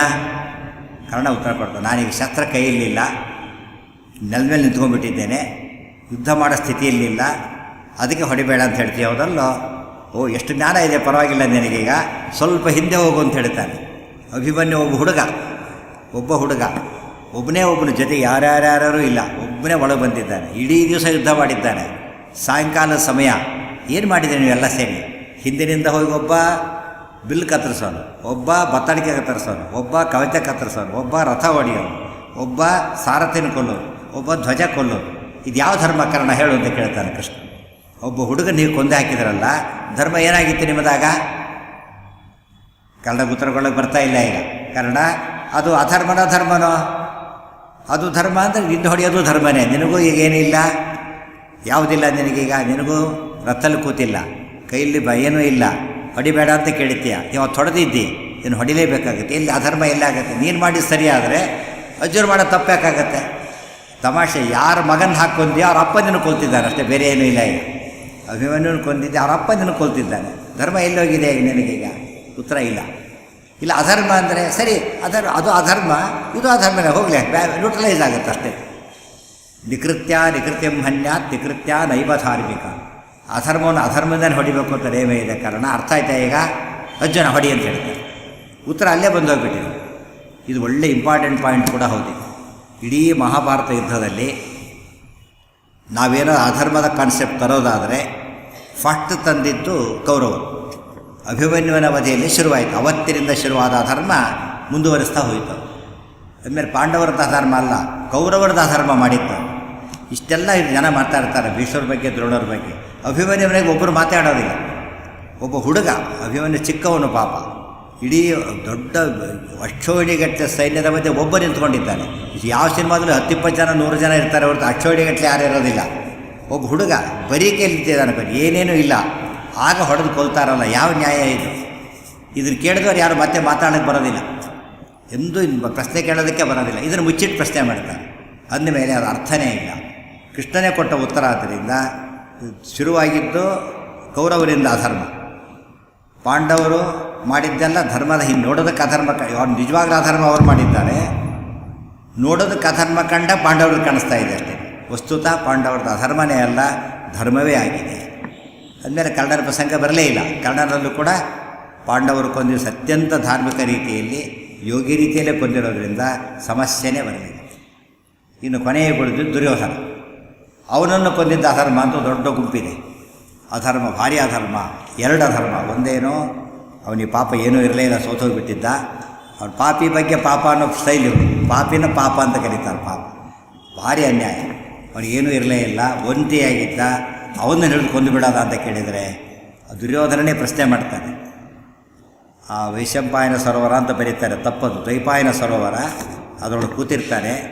ಧರ್ಮರಾಜ ಆಹ್ವಾನ ಕೊಟ್ಟಾಗ ಎದ್ದು ಬರ್ತಾನೆ, ಹೇಳ್ಕೊತಾನೆ, ನಾನು ಒಳಗೆ ಕೂತಿದ್ದೇನೆ ಅಂತ ನಾನು ಬೈತಾ ಇದ್ದೇನೆ, ನಾನು ಒಬ್ಬನೇ ಇದ್ದೇನೆ, ರಥ ಇಲ್ಲ, ಬಿಲ್ಲಿಲ್ಲ, ಬಾಣ ಇಲ್ಲ, ಕವಚ ಇಲ್ಲ, ಗೊತ್ತಾಯ್ತಾ, ಏನೇನು ನನಗಿಲ್ಲ, ನಿಮಗೆಲ್ಲ ಇದೆ. ಕೃಷ್ಣ ಈ ಮಾತನ್ನು ಹೇಳಿರ್ತಾನೆ. ಪಾಂಡವ್ರಿಗೆ ಏನೂ ಕೊಡೋದಿಲ್ಲ ಅಂತ ಹೇಳ್ತೀಯಲ್ಲ, ಇದು ಸ್ಥಿತಿ ಎಲ್ಲಿ ಬರುತ್ತೆ ಗೊತ್ತಾ ಅಂತ ಕೃಷ್ಣ ಹೇಳಿರ್ತಾನೆ. ಏನೇನೂ ಇರೋದಿಲ್ಲ ಅಂತ ಹಾಗೆ ಅವನು ಬಾಯಲ್ಲಿ ಬರುತ್ತಾನೆ, ಏನೇನೂ ಇಲ್ಲ, ಪೂರ್ತಿ ಪಾಪರು. ಬಹುಶಃ ಅಂಥ ಪಾಪರು ಯಾವ ವ್ಯಾಪಾರನೂ ಆಗಲಿಕ್ಕಿಲ್ಲ, ಅಂಥ ಪಾಪರಾಗೋಗಿದೆ. ಏನು ನನಗಿಲ್ಲೇ ಇಲ್ಲ ಇವತ್ತು, ನಾನೊಬ್ಬನು ಯುದ್ಧ ಮಾಡೋಕ್ಕೆ ಬರ್ತಾನೆ ಅಂತ ಕರೆದಾಗ ಧರ್ಮರಾಜ ಹೇಳ್ತಾನೆ, ಅಂಥವರಲ್ಲ ನಾವು, ನಿನ್ನಂಥವರಲ್ಲ ಅಂತ ಹೇಳ್ತಾನೆ ಧರ್ಮರಾಜ. ನಿನ್ನಂಥವರಲ್ಲ ನಾವು, ನಮಗೆ ಬೇಕಾಗಿರೋದಿಷ್ಟೇ, ರಾಜ್ಯವನ್ನು ಧರ್ಮದಿಂದ ತೊಗೋಬೇಕು ಅಂತ ನಮ್ಮ ಸಂಕಲ್ಪ ಇದೆ. ನೀನು ಉಳ್ಕೊಂಡಿದ್ದೀಯ, ನಿನ್ನ ಕೊಂದು ತೊಗೋತೇವೆ ಅಷ್ಟೇ. ಆದರೆ ನಿನ್ನನ್ನು ನೀನು ತಿಳ್ಕೊಂಡಾಗ ಕೊಲ್ಲೋದಿಲ್ಲ ನಾವು, ಫುಲ್ ಚಾನ್ಸ್ ಕೊಡ್ತೇವೆ. ರಥ ಬೇಕಾ, ಏನು ಬೇಕು ಕೊಡ್ತೇವೆ, ಆಯಿತಾ ನಿನಗೆ, ಎಲ್ಲ ನಮ್ಮದೇ ಸಪ್ಲೈ ಮಾಡ್ತೇವೆ. ಪ್ರತಿಯೊಂದು ಯಾವ ಬ್ಯಾಟ್ಸ್ಮನ್ನು ತನ್ನಿಂದ ಬ್ಯಾಟು ಅವರೇ ಸಹ ಬ್ಯಾಟ್ ಅವ್ರದ್ದೇ ಇಸ್ಕೊಂಡಿರ್ತಾನೆ, ಎಲ್ಲ ಅವ್ರದ್ದೇನೆ, ಹೆಲ್ಮೆಟ್ಟು ಅವರು ಎಲ್ಲ ಅವ್ರದ್ದೇನೆ. ಸೋಲೋದು ಮಾತ್ರ ಇವನು, ಅವು ಹೊಡೆಯೋದೆಲ್ಲ ಅವ್ರದ್ದೇ ಆಗಿರ್ತದೆ. ಎಲ್ಲ ಕೊಡ್ತೇವೆ, ಆಯಿತಾ, ಯುದ್ಧ ಮಾಡಿ. ಅಷ್ಟೇ ಇಲ್ಲ, ನಾವು 5 ಜನ ಇದ್ದೇವೆ, ಯಾರನ್ನ ಬೇಕಾದ್ರೂ ಆರಿಸ್ಕೊ ನೀನು. ಇದನ್ನು ಯಾರಾದ್ರೂ ಕೇಳಿದ್ರೆ ಯಾರು ತಪ್ಪಿದೆ ಯೋಚನೆ ಮಾಡಿ ನೋಡೋಣ, ಯಾರನ್ನ ಬೇಕಾದ್ರೂ ಆರಿಸ್ಕೊ, ಇಷ್ಟಪಟ್ಟು ಆಯುಧ ತಗೋ, ಯುದ್ಧ ಮಾಡು. ನೀನು ಒಬ್ಬನೇ, ಯಾರು ಗೆಲ್ತಾರೋ ಅದೇ ಫೈನಲ್, ಮತ್ತೆ ಬಿಡೋದು ನೆಕ್ಸ್ಟ್ ಬರಲ್ಲ. ನಾವು ಒಬ್ಬರನ್ನ ಆರಿಸ್ಕೊಂಡು ಬಿಡು, ಒಂದೇ ಸರ್ತಿ ಯುದ್ಧ. ನೀನು ಗೆದ್ದ ನಿನಗೆ ರಾಜ್ಯ, ನಾವು ಗೆದ್ದ ನಮಗೆ ರಾಜ್ಯ, ನೆಕ್ಸ್ಟ್ ಉಳಿದು 4 ಜನ ಮತ್ತೆ ಬರೋದಿಲ್ಲ ನಿನ್ನ ಮೇಲೆ. ಇಷ್ಟೆಲ್ಲ ಹೇಳಿದಾಗ ದುರ್ಯೋಧನ ಆರಿಸ್ಕೊತಾನಾಗ, ನೀನು ಬೇಕಾಗಿಲ್ಲ, ನನ್ನ ಮ್ಯಾಚೇ ಅಲ್ಲ ನೀನು, ಅರ್ಜುನ ಬೇಕಿಲ್ಲ, ಗದಾ ಯುದ್ಧ ಆತನಿಗೆ ಬರೋದಿಲ್ಲ ನನ್ನಷ್ಟು, ಭೀಮನೇ ಸರಿ ಅಂತ ಆರಿಸ್ಕೊಂಡ್ಬಿಡ್ತಾನೆ. ಆಗ ಕೃಷ್ಣ ತಮಾಷೆ ಮಾಡ್ತಾನೆ, ಧರ್ಮರಾಜ ಇನ್ನೂ ಜೂಜಾಟದ ಬುದ್ಧಿ ಬಿಟ್ಟೇ ಇಲ್ಲ ನೀನು ಅಂತ ಹೇಳ್ತಾನೆ. ಇದು ಜೂಜಲ್ವಾ ಇದು, ಒಂದು ಯಾರು ಬೇಕಾದ್ರೂ ಆರಿಸ್ಕೊ ಅಂತ ಹೇಳ್ತೀನಿ, ನಿಂದು ಆರಿಸ್ಕೊಂಡ್ರೆ ಗತಿ ಏನಾಗ್ತಿತ್ತು ದುರ್ಯೋಧನ. ಅರ್ಜುನ ಆರಿಸ್ಕೊಂಡೆ, ನಕಲ ಸಾವಿರ ಪಾಪ ಆರಿಸ್ಕೊಂಡೆ ಏನಾಗ್ತಿತ್ತು, ಭೀಮನ್ನ ಆರಿಸ್ಕೊಂಡಂತ ಬದುಕಿದ್ರಿ, ಇದರ ಗತಿ ಏನಾಗ್ತಿತ್ತು ಅಂತ ಕೇಳಿದಾಗ ಧರ್ಮರಾಜ ಹೇಳ್ತಾರೆ, ನೀನು ಇದೆಯಲ್ಲ ಸರಿ ಮಾಡಲಿಕ್ಕೆ ಅಂತ ಹೇಳ್ತಾರೆ. ಅಷ್ಟೇ, ಏನು ಮಾತಾಡಿದ್ರು ಕೂಡ ಯೋಂತ ಪ್ರವೇಶ ಇದ್ದಾರೆ ಸೆಟ್ರೇಟ್ ಮಾಡಲಿಕ್ಕೆ ಅಂತ ಹೇಳಿದಾಗ ಕೃಷ್ಣ ಮುಂದೆ ನಡೀತದೆ. ಎಲ್ಲ ಕತೆ ಗೊತ್ತಿದೆ. ಅಂದಮೇಲೆ ಪಾಂಡವ ಅನ್ಯಾಯ ಮಾಡೇ ಇಲ್ಲ, ಫುಲ್ ಚಾಯ್ಸ್ ಕೊಟ್ಟಿದ್ದ. ಅನ್ಯಾಯ ಏನು ಬಂತು ಅದರೊಳಗೆ, ಬಂದೇ ಇಲ್ಲ. ಇಲ್ಲ ಕೊನೆಯ ಘಟ್ಟ ಅವ್ರೇನು ಮಾಡಿದರು, ತೊಡೆಗೆ ಹೊಡೆದು ಕೊಂದರು. ಅದು ಭಾರಿ ತಪ್ಪು ಅಂತ ವಾದ ಮಾಡಿದ್ನಲ್ಲ. ಬಾಲ್ ಕೆಳಗೆ ಬಂತು ಅಂತ ಔಟ್ ಕೊಡಲಿಲ್ಲ ಹೇಳಿಲ್ಲ, ಬಂದಿದ್ದ ನೋ ಬಾಲ್ ಅಂತ ಮಾಡಿ ಡಿಕ್ಲೇರ್ ಮಾಡಿಬಿಟ್ಟ. ಅದನ್ನು ಅದು ತಪ್ಪು ಅದು ಕೂಗಾಡಿದ್ರಲ್ಲ, ಅದು ತಪ್ಪು ಅಂತ ಗೊತ್ತಿದ್ದರೂ ಕೂಡ ಯಾರು ಏನೋ ಮಾಡ್ಲಿಕ್ಕಾಗಲಿಲ್ಲ. ಅದನ್ನು ಮುಗಿಸಿ ಕತೆ ಮುಗೀತು. ಇಲ್ಲ ಹಾಗಲ್ಲ, ಇವತ್ತಿಗೂ ಪ್ರಶ್ನೆಗಳ ಉತ್ತರ ಇದೆ. ಅದಕ್ಕೆ ತೊಡೆಗೊಡೋದು ತಪ್ಪಲ್ವೇ ಅಂತ ಕೇಳಿದರೆ ಅದಕ್ಕೆ ಈ ಪ್ರಶ್ನೆ ನಾವ್ಯಾರ ಕೇಳೋದಲ್ಲ. ಆಗಲೇ ಬಲರಾಮದೇವ ಅಲ್ಲೇ ಕೇಳಿಬಿಡ್ತಾರೆ ಪ್ರಶ್ನೆ. ಬಲರಾಮದೇವಿ ಕೇಳಿದ ಪ್ರಶ್ನೆ ಕೆಲವು ವಿಷಯ ಇರ್ತದೆ, ಕೋರ್ಟಲ್ಲಿ ತೀರ್ಮಾನ ಆಗಿರುತ್ತಲ್ಲ, ನಾವು ಪ್ರಶ್ನೆ ಮಾಡೋಂಗಿಲ್ಲ, ಕಂಟೆಂಪ್ಟ್ ಆಫ್ ಕೋರ್ಟ್ ಆದಾಗುತ್ತೆ, ಮತ್ತೆ ಮಾಡೋಂಗಿಲ್ಲ. ನಡೆದೋಗಿದೆ ವಿಷಯ ಆಗಲೇ. ಬಲರಾಮದೇವ ಪ್ರಶ್ನೆ ಮಾಡೇ ಬಿಡ್ತಾರೆ. ಕೃಷ್ಣ ಭಾರಿ ಅಧರ್ಮ ಇದು. ಭೀಮಸೇನ ದುರ್ಯೋಧನನ ತೊಡೆಗೆ ಹೊಡೆದು ಕೊಂದಿದ್ದಾನೆ. ಇದು ಯಾವ ನ್ಯಾಯ ಇದು? ಮೊದಲನೇ ತಪ್ಪು. ಗದಾಯುದ್ಧದ ನಿಯಮದಂತೆ ನಾಭಿಯ ಕೆಳಗೆ ಹೊಡಿಬಾರ್ದು. ಈ ಗೋಲಿಬಾರ್ ಗಿಲಿಬಾರ್ ಮಾಡಬೇಕಾದ್ರೆ ಎಲ್ಲಿ ಸಿಕ್ಕಲ್ಲ ಹೊಡೆಯಾಗಿಲ್ಲ. ಕಳ್ಳ ಓಡೋಗ್ತಿರ್ತಾನೆ ಅಂತ ತಿಳ್ಕೊಬೋಣ, ಪೊಲೀಸರು ಹೊಡೆಯೋ ರೈಟ್ ಇದೆ. ಆದಷ್ಟು ಅವನ್ನ ಬಿತ್ತು ಲೈಫೇ ತರಬೇಕು, ಅವನನ್ನು ಆ ಲೈಫ್ ತರಬೇಕೆ ಹೊರತು ತರಬಾರ್ದು. ಮತ್ತು ತಪ್ಪಿಸ್ಬೇಕಾದ್ರೆ ಓಡಲಿಕ್ಕೆ ಮೊಳಕಾಲು ಕೆಳಗೆ ಹೊಡಿಬೇಕು. ಆಗೆಲ್ಲ ನಿಯಮಗಳು ಜಾಸ್ತಿ ಹೊಡೆದ್ರೆ ಮರ್ಡರ್ ಆದಾಗ ಲೆಕ್ಕ. ತೀರಾ ಎಕ್ಸ್ಟ್ರೀಮ್ ಕೇಸಸ್ ಬೇರೆ, ಎನ್ಕೌಂಟರ್ಗಳು, ಇದರಲ್ಲಿ ಇದಿರ್ತವೆ, ರೂಲ್ಸ್ ಇರ್ತವೆ. ಹಾಗೆ ಯಾಕೆ ಹೊಡೆದಿದ್ದು ಅಂತ ಕೇಳಿದರೆ ಒಂದನೇ ತಪ್ಪು. ಎರಡನೇ ತಪ್ಪು ಏನದು? ಅವನು ಬಿದ್ದ ಮೇಲೆ ಭೀಮಸೇನ ತಲೆ ತುಳಿತಾ ಇದ್ದಾನೆ. ತಲೆ ಮತ್ತೆ ಮತ್ತೆ ಕೃಷ್ಣ ಬಂಧೆ ಕೃತೋ ಮಂತ್ರ, ಕೃಷ್ಣನ ಕಟ್ಟಾಕಬೇಕು ಅಂತ ಪ್ಲಾನ್ ಮಾಡಿದಿರಿ, ಅದಕ್ಕೊಂದು ತುಳಿತೇನೆ ಈಗ. ಅದೇ ಕೃಷ್ಣನ ಜೂತೆ ಕೆಡು ಅಂತೇಳಿ ಮತ್ತೊಮ್ಮೆ ತುಳಿತೇನೆ ಅಂತ ಹೇಳ್ತಾ ಪುನಃ ಪುನಃ ಋಷಭಮ್ಮ ಸಮಾನಾನ ಇತಿ ಸೂಕ್ತಂ ದದರ್ಶ. ಅದನ್ನೆಲ್ಲ ಅಬ್ಜೆಕ್ಟ್ ಮಾಡ್ತಾನೆ. ಇದು ಭಾರಿ ಅನ್ಯಾಯ. ಅವನು ಮೂರ್ಧಾಭಿಷಿಕ್ತನಾದ ರಾಜ, ಅವನ ತಲೆಯನ್ನು ತುಳಿದಿದ್ದು ಮಹಾಪರಾಧ ಅಂತ ಎರಡು ಆರ್ಗ್ಯುಮೆಂಟ್. ಅವನು ಎರಡು ಇದು ಹಾಕ್ತಾರೆ. ಕೃಷ್ಣ ತಕ್ಷಣ ಉತ್ತರ ಕೊಡ್ತಾರೆ. ಅಲ್ಲೇ ಉತ್ತರ ಕೊಟ್ಬಿಡ್ತಾರೆ ಕೃಷ್ಣ, ಪೆಂಡಿಂಗ್ ಅಲ್ಲ, ಇಮ್ಮಿಡಿಯೇಟ್ ಆನ್ಸರ್. ಅಣ್ಣ ತುಂಬ ಯೋಚನೆ ಮಾಡು. ಮೊದಲನೇದಾಗಿ ಭೀಮಸೇನ ಏನೋ ಅನಿವಾರ್ಯ ಪ್ರಸಂಗ ಬಂತು, ಗುಟ್ಟಾಗಿ ಏನೋ ಹೊಡೆದಿಲ್ಲ, ಪ್ರತಿಜ್ಞೆ ಮಾಡಿ ಹೊಡೆದಿರೋದು. ಪ್ರತಿಜ್ಞೆ ಕೊಲ್ಲಬೇಕಾದ್ರೆ ಹೇಳಿರೋದು ತೊಡೆ ಮುರಿದೇ ಕೊಲ್ತೇನೆ ಅಂತ ಹೇಳಿದ್ದು. ಭೇಚ್ಛೇತವರದು ಪ್ರತಿಜ್ಞೆ ಮಾಡಿದ ನಡೆಸಿರೋದರಿಂದ, ಪ್ರತಿಜ್ಞಾ ಪಾಲನೆ ಕ್ಷತ್ರಿಯನ ದೊಡ್ಡ ಧರ್ಮವಾದ್ದರಿಂದ ಭೀಮಸೇನ ಮಾಡಿದ್ದು ತಪ್ಪಲ್ಲ. ಇದು ಕೃಷ್ಣನ ಮೊದಲ ವಾದ. ಇದು ಏನು ಪ್ರಶ್ನೆ ಮಾಡಬಹುದು? ನಮ್ಮ ತಾಯಿ ಭಾಷೆ ಕೊಟ್ಟಿದ್ದೇನೆ, ಏಕಾಶಿವಾಸ ಮಾಡೋದಿಲ್ಲ ಅಂತ, ನಾನು ಮಾತೃದೇವೋಹೋ ಮಾಡೋದಿಲ್ಲ ಅಂತ ಏನು ಹೇಳಬೇಕು ಇದಕ್ಕೆ? ಅದಕ್ಕೆ ಹೇಳ್ತಾರೆ ತಪ್ಪು ಮಾತನ್ನು ಕೊಡಲೇಬಾರದು ಯಾವಾಗಲೂ ಕೂಡ. ಅಂತ ಪ್ರತಿಜ್ಞೆ ಯಾಕೆ ಮಾಡಬೇಕಾಗಿತ್ತು ಭೀಮಸೇನ ಅಂತ ಕೇಳ್ಬೋದಲ್ಲ. ತೊಡೆ ಹೊಡೆದು ಯಾಕೆ ಪ್ರತಿಜ್ಞೆ ಮಾಡಬೇಕಾಗಿತ್ತು ಅಂತ ಕೇಳಿದರೆ, ಅಣ್ಣ ಹೀಗೆ ಕೇಳ್ತೀಯ, ಭೀಮಸೇನ ಪ್ರತಿಜ್ಞೆ ಮಾಡಿದ್ದು ಜಾತಕ್ಕೆ ಅಂತ ಗೊತ್ತಿರಬೇಕಲ್ಲ. ದ್ರೌಪದಿಗೆ ತೊಡೆ ತೋರಿಸ್ದೆ, ತುಂಬಿದ ಸಭೆಯಲ್ಲಿ ತೊಡೆ ತೋರಿಸ್ದೆ. ಅವನು ತೊಡೆ ತೋರಿಸಿ ಸರಿಯೋ ತಪ್ಪು? ಅದು ಸರಿ ಅಂದರೆ ಪ್ರತಿಜ್ಞೆ ಮಾಡ್ತಿರಲಿಲ್ಲ. ತೊಡೆ ತೋರಿಸಿದ್ದಕ್ಕೋಸ್ಕರ ಹೊಡಿತೀನಿ ಅಂತ, ತೊಡೆ ಹೊಡಿತೀನಿ ಅಂತ ಹೇಳಿದ ಮೇಲೆ ನೀವು ಪ್ರಶ್ನೆ ಮಾಡಬೇಕಾದ್ರೆ ಯಾರನ್ನೇ? ಈಗ ತೊಡೆ ತೋರಿಸಿದ ದುರ್ಯೋಧನ ತಪ್ಪು ಅಂತ ಹೇಳಬೇಕು, ಅಲ್ಲಿ ಹೊಡಿತೇನೆ ಅಂತ ಹೇಳಿದ್ರೆ ಭೀಮನ ತಪ್ಪು ಅಂತ ಹೇಳಬೇಕು. ಯಾವ ಆರ್ಗ್ಯುಮೆಂಟ್ ಇದು? ಈ ಕಂಪ್ಲೇಂಟ್ ಕೊಡೋರನ್ನೇ ಅರೆಸ್ಟ್ ಮಾಡಿದಾಗುತ್ತೆ ಅಷ್ಟೇ. ಕಂಪ್ಲೇಂಟ್ ಕೊಡೋ ಅಂಥ ಪ್ರಸಂಗ ನಡೀತಿದೆ ಇತ್ತೀಚೆಗೆ. ಈಗ ಕಂಪ್ಲೇಂಟ್ ಕೊಡೋ ಅರೆಸ್ಟ್ ಮಾಡಿಬಿಟ್ರೆ ಗತಿ ಏನಾಗುತ್ತೆ? ಈಗ ಅವನು ಕೇಳಬೇಕು, ತೊಡೆ ಯಾಕಯ್ಯ ತೋರಿಸಿ ಅಂತ ಕೇಳಬೇಕು ತಾನೇ. ತಪ್ಪಿರೋ ದುರ್ಯೋಧನ ಹತ್ರ. ಆದ್ದರಿಂದ ಭೀಮನ ತಪ್ಪು ಏನೂ ಇಲ್ಲ ಅದರೊಳಗೆ. ತಪ್ಪು ಮಾಡಿದವನನ್ನು ಸರಿಯಾದ ರೀತಿಯಲ್ಲಿ ಶಿಕ್ಷೆ ಕೊಡಲಿಕ್ಕೆ ಭೀಮಸೇನ ಹೊರಟಿರೋದು ತಪ್ಪೇ ಆಗಿಲ್ಲ. ಸರಿಯಾದ ಧರ್ಮತಶ್ಚ ಕೃತಜ್ಞೇಯಂ, ಕೃಷ್ಣನ ಮಾತಿದೆ. ಧರ್ಮತಶ್ಚ ಕೃತಾಚೇಯಂ ಪ್ರತಿಜ್ಞಾ. ಭೀಮ ಪ್ರತಿಜ್ಞೆ ಮಾಡಿದರೂ ಸರಿಯಾಗಿದೆ, ನಡೆಸಿದರೂ ಸರಿಯಾಗಿದೆ. ಆದ್ದರಿಂದ ಯಾವ ತಪ್ಪು ಆಗಿಲ್ಲ. ಇನ್ನೂ ಹೇಳೋದಾದರೆ, ಒಬ್ಬ ವ್ಯಕ್ತಿ ರಾಜನಾಗಿ ಪ್ರತಿಜ್ಞೆ ನೆರವೇರಿಸಬೇಕು, ತಪ್ಪಿತಸ್ಥರಿಗೆ ಶಿಕ್ಷೆ ಕೊಡಬೇಕು. ಇದು ಪ್ರತಿಜ್ಞೆ ಪಾಲನೆ ಆಯಿತು, ಶಿಕ್ಷೆನೂ ಆಯಿತು, ಎರಡು ಕೊಟ್ಟಿದ್ದಾನೆ ಭೀಮಸೇನ. ಇದು ಶಾಸ್ತ್ರೀಯವಾಗಿ ಯಾವ ಸಮಸ್ಯೆಯೂ ಇದರ ಅವಕಾಶವೇ ಇಲ್ಲ. ಇನ್ನು ಸುಮ್ಮನೆ ನಿಮಗಿದು ಬೇಕಾ, ಲೋಕದೃಷ್ಟಿಯಲ್ಲಿ ತಿಳ್ಕೊಬೇಕಾ?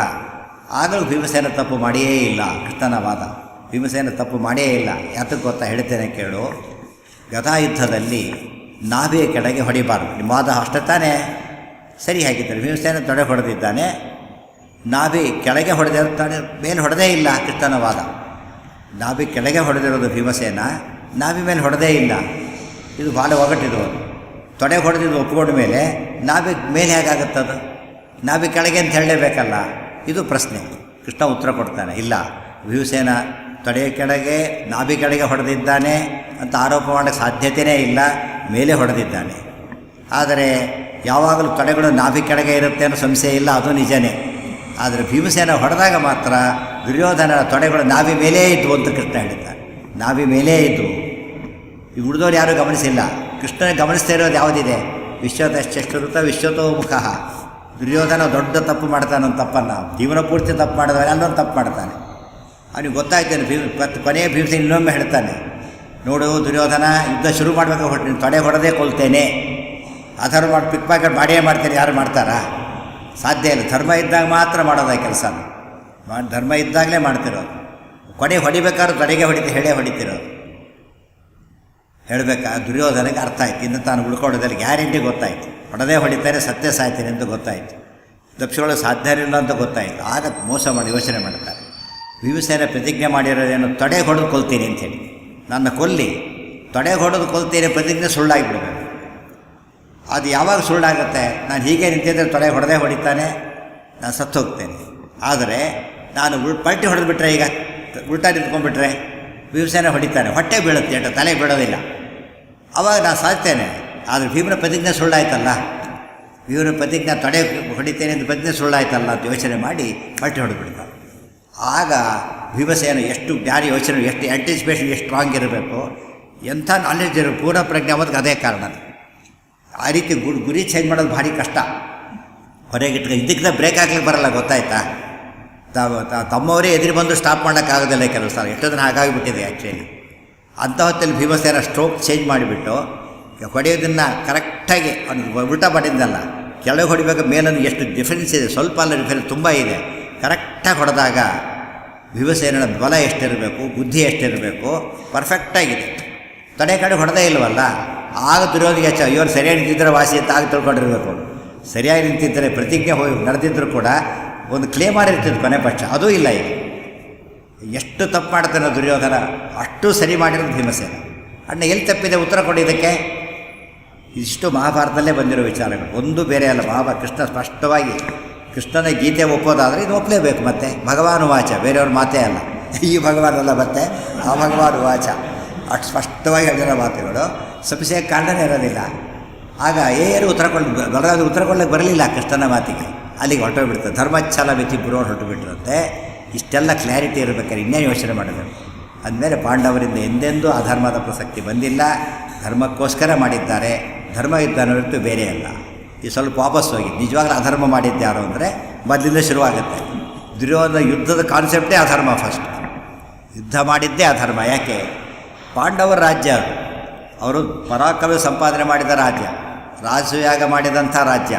ಅದನ್ನು ತಗೊಳ್ಳಿ ತಪ್ಪಲ್ಲ, ಯುದ್ಧ ಮಾಡಿ ತೊಗೋಬೇಕಾದ್ರೆ. ಇವತ್ತು ಪ್ರಶಸ್ತಿ ತೊಗೋಬೇಕು, ಮೆರಿಟಿಂದ ತೊಗೊಳ್ಳೋದು ಹೇಗಿರುತ್ತೆ, ದುಡ್ಡು ಕೊಟ್ಟು ಕೊಂಡ್ಕೊಳ್ಳೋದು ಹೇಗಿರುತ್ತೆ, ಆ ಟೈಪ್ ಇದು. ಮೆರಿಟಿಂದ ತೊಗೊಂಡ್ರೆ ಅದು ಅರ್ಹತೆ. ಇದು ಮೋಸ, ಇದು ಮೋಸದಿಂದ ಮಾಡಿರೋದು. ದ್ಯೂತದಿಂದ ತೊಗೊಳ್ಳೋದು. ಇವತ್ತು ಸರ್ಕಾರ ಸಂಪಾದನೆ ದ್ಯೂತ ಬೈಯೋರು ಕೂಡ ಭಿಕ್ಷೆ ಬೇಡ ಅಂತಾರೆ, ಜೂಜಾಡೋದು ಅಂತ ಹೇಳೋದಿಲ್ಲ ಯಾರು ಕೂಡ, ಜೂಜಾಡಿ ಮಾಡೋ ಅಂತ ಹೇಳೋದಿಲ್ಲ. ಯಾಕಂದ್ರೆ ತಪ್ಪು, ಅಧರ್ಮ. ದ್ಯೂತ ಅಂಬೋದು ಎಲ್ಲ ಕಾಲಕ್ಕೆ ಅದು ರಾಜರಿಗೆ ಇನ್ನೂ ಅಧರ್ಮ. ನಹಿ ದ್ಯೂತಕೃತೋ ಧರ್ಮ ಅಂತ ಹೇಳ್ತಾ ಕ್ಷತ್ರಿಯರಿಗಂತೂ ಕೂಡ ಮಹಾ ಅಧರ್ಮ ದ್ಯೂತ ಆಡೋದು. ಅಂಥ ದ್ಯೂತ ದುರ್ಯೋಧನ ಆಡ್ತಾನಲ್ಲ, ಧರ್ಮನ ಹಾಗಿದ್ರೆ ಅದು ಪ್ರಶ್ನೆ ಮಾಡೋದಿಲ್ಲ ಜನಗಳು. ದುರ್ಯೋಧನ ದ್ಯೂತ ಆಡಿ ತೊಗೊಂಡಿದ್ದು ತಪ್ಪು ಅಂತ ಸ್ಪಷ್ಟ ಹೇಳಬೇಕಾದ್ರೆ ಅಪ್ಪಿತಪ್ಪಿ ಹೇಳೋದಿಲ್ಲ, ಬಿಟ್ಟುಬಿಡ್ತಾರೆ. ಅವ್ರಿಗೆ ಒಂದು ಸರ್ತಿ ದ್ಯೂತ ಆಡಿದ್ದ, 2 ಸರ್ತಿ ಆಡಿದ್ದು, ಮತ್ತು ಅನುದ್ಯೂತ ಇನ್ನೊಂದು ಆಡ್ತ, 2 ಆಯಿತು. ಅಷ್ಟೇ ಸಾಲದವನ್ನಾಗಿ ದ್ಯೂತದಲ್ಲಿ ಯಾರೇ ಆದರೂ ಕೂಡ ಹಣಕಾಸು ಇಡ್ತಾರೆ ಹೊರತು ವ್ಯಕ್ತಿಗಳನ್ನೇ ಇಡೋಂತ ಕೇಳೋದಿಲ್ಲ. ಅದು ಹೆಂಡಂದ್ರೆ ಇಡೋಂತ ಯಾರ್ಯಾರೂ ಕೇಳೋದಿಲ್ಲ. ಅದನ್ನು ದುರ್ಯೋಧನ ಮಾಡ್ತಾನೆ ಪಾಪಿಷ್ಟ. ನಿನ್ನ ತಮ್ಮಂದ್ರೆ ಇಡೋ ಅಂತ ಕೇಳ್ತಾನೆ, ನಿನ್ನಿಡು ಅಂತ ಹೇಳ್ತಾನೆ, ದ್ರೌಪದಿನ ಇಡು ಅಂತ ಕೇಳ್ತಾನೆ. ಇದೆಲ್ಲ ಕೊನೆ ಕೃಷ್ಣನ ಇಡು ಅಂತ ಕೇಳ್ತಾರೆ. ಏನು ಇಡಬೇಕು ಇವರಿಗೆಲ್ಲ ಕೂಡ? ಶಾಲಿಗ್ರಾಮ ಇಡಿ, ಭಾಗವತ ಪುಸ್ತಕ ಇಡಿ ಅಂತ ಕೇಳಿದರೆ ಹೇಗೋ ಹಾಕಿ ಅದು ಇಡೋ ಜನನೂ ಸಿಗ್ತಾರಲ್ಲ. ದುರ್ಯೋಧನ ಸ್ಟೆಪ್ ಬೈ ಸ್ಟೆಪ್ ಅಧರ್ಮ ಮಾಡ್ತಾಯಿದ್ದೆ. ಎಷ್ಟು ಅಧರ್ಮ ಮಾಡಿದೆ ಗೊತ್ತಾ? ಅವನು ಕರೆಸಿದ್ದೇನಂತ, ನಾವಿಬ್ಬರು ದ್ಯೂತ ಆಡೋಣ ಅಂಥೇಳಿ. ಆಡಿದ್ದು ತಾನಲ್ಲ, ಶಕನೆ ಮುಂದೆ ಬಿಟ್ಬಿಡ್ತಾನೆ. ಕೊನೆಯ ಮೂಮೆಂಟಲ್ಲಿ ನಾನು ಆಡೋದಿಲ್ಲ, ಶಕನೆ ಆಡ್ತಾನೆ, ಚೇಂಜ್ ಮಾಡಿಬಿಡ್ತಾನೆ. ಈ ಕ್ರಿಕೆಟಲ್ಲೂ ಟೀಮ್ ಅನೌನ್ಸ್ ಮಾಡಿದ್ಮೇಲೆ ಚೇಂಜ್ ಮಾಡೋಕ್ಕೆ ಬರೋದಿಲ್ಲ, ಗೊತ್ತಾಯ್ತಾ? ಲಾಸ್ಟ್ ಮೂಮೆಂಟಲ್ಲಿ ಚೇಂಜ್ ಮಾಡೋಕ್ಕೆ ಬರೋದಿಲ್ಲ. ಅಕಸ್ಮಾತ್ ಏನಾರು ಅವನಿಗೆ ರೋಗ ಬಂದರೆ ಒಂದು ಬಿಗುದೈತೆ ಅಷ್ಟೇ. ಆಟ ಆಡಿ ರಿಟೈರ್ಡ್ ಹೇಳ್ತ ಅಂದರೆ ಫಿಲಪ್ ಆಗೋದಿಲ್ಲ ಮತ್ತೆ. ಅದು ಇದೊಬ್ಬನ ಕರ್ಕೊಂಡಾಗಿಲ್ಲ, ಒಂದಿಲ್ಲೇ ಇಲ್ಲ ಅವನು. ಅದು 9 ಇದ್ದಾರೆ, 9 ಔಟ್ ಆದರೆ ಆಲ್ ಔಟ್ ಇದ್ದಾಗೆ ಲೆಕ್ಕ. ಅದು ಇನ್ನೊಬ್ರು ಇಳ್ಕೊಂಡ ಅಂತ ಡ್ರಾ ಅಂತ ಕರೆಯೋದಿಲ್ಲ, ಅದು ಡಿಫೀಟ್ ಅಂತಲೇ ಕರೆಯೋದು. ಎಷ್ಟು ಸ್ಪಷ್ಟ ಇದೆ. ಅಂದಮೇಲೆ ಶಕುನಿನ ಆಡ್ಸೋ ಹಕ್ಕು ಅವನಿಗೆಲ್ಲ ಮೋಸ. ಅದು ಮತ್ತೆ ಅದು ಅನೌನ್ಸ್ ಮಾಡಿಲ್ಲ, ಇದ್ದಕ್ಕಿದ್ದಾಗ ಚೇಂಜ್ ಮಾಡಿಬಿಡ್ತಾರೆ. ಅದು 2ನೇ ತಪ್ಪು. ಮತ್ತು ಶಕುನಿ ಕೂಡ ಸರಿಯಾದ ದ್ಯೂತ ಆಡೋದಿಲ್ಲ, ದ್ಯೂತನೇ ಕೆಟ್ಟದು.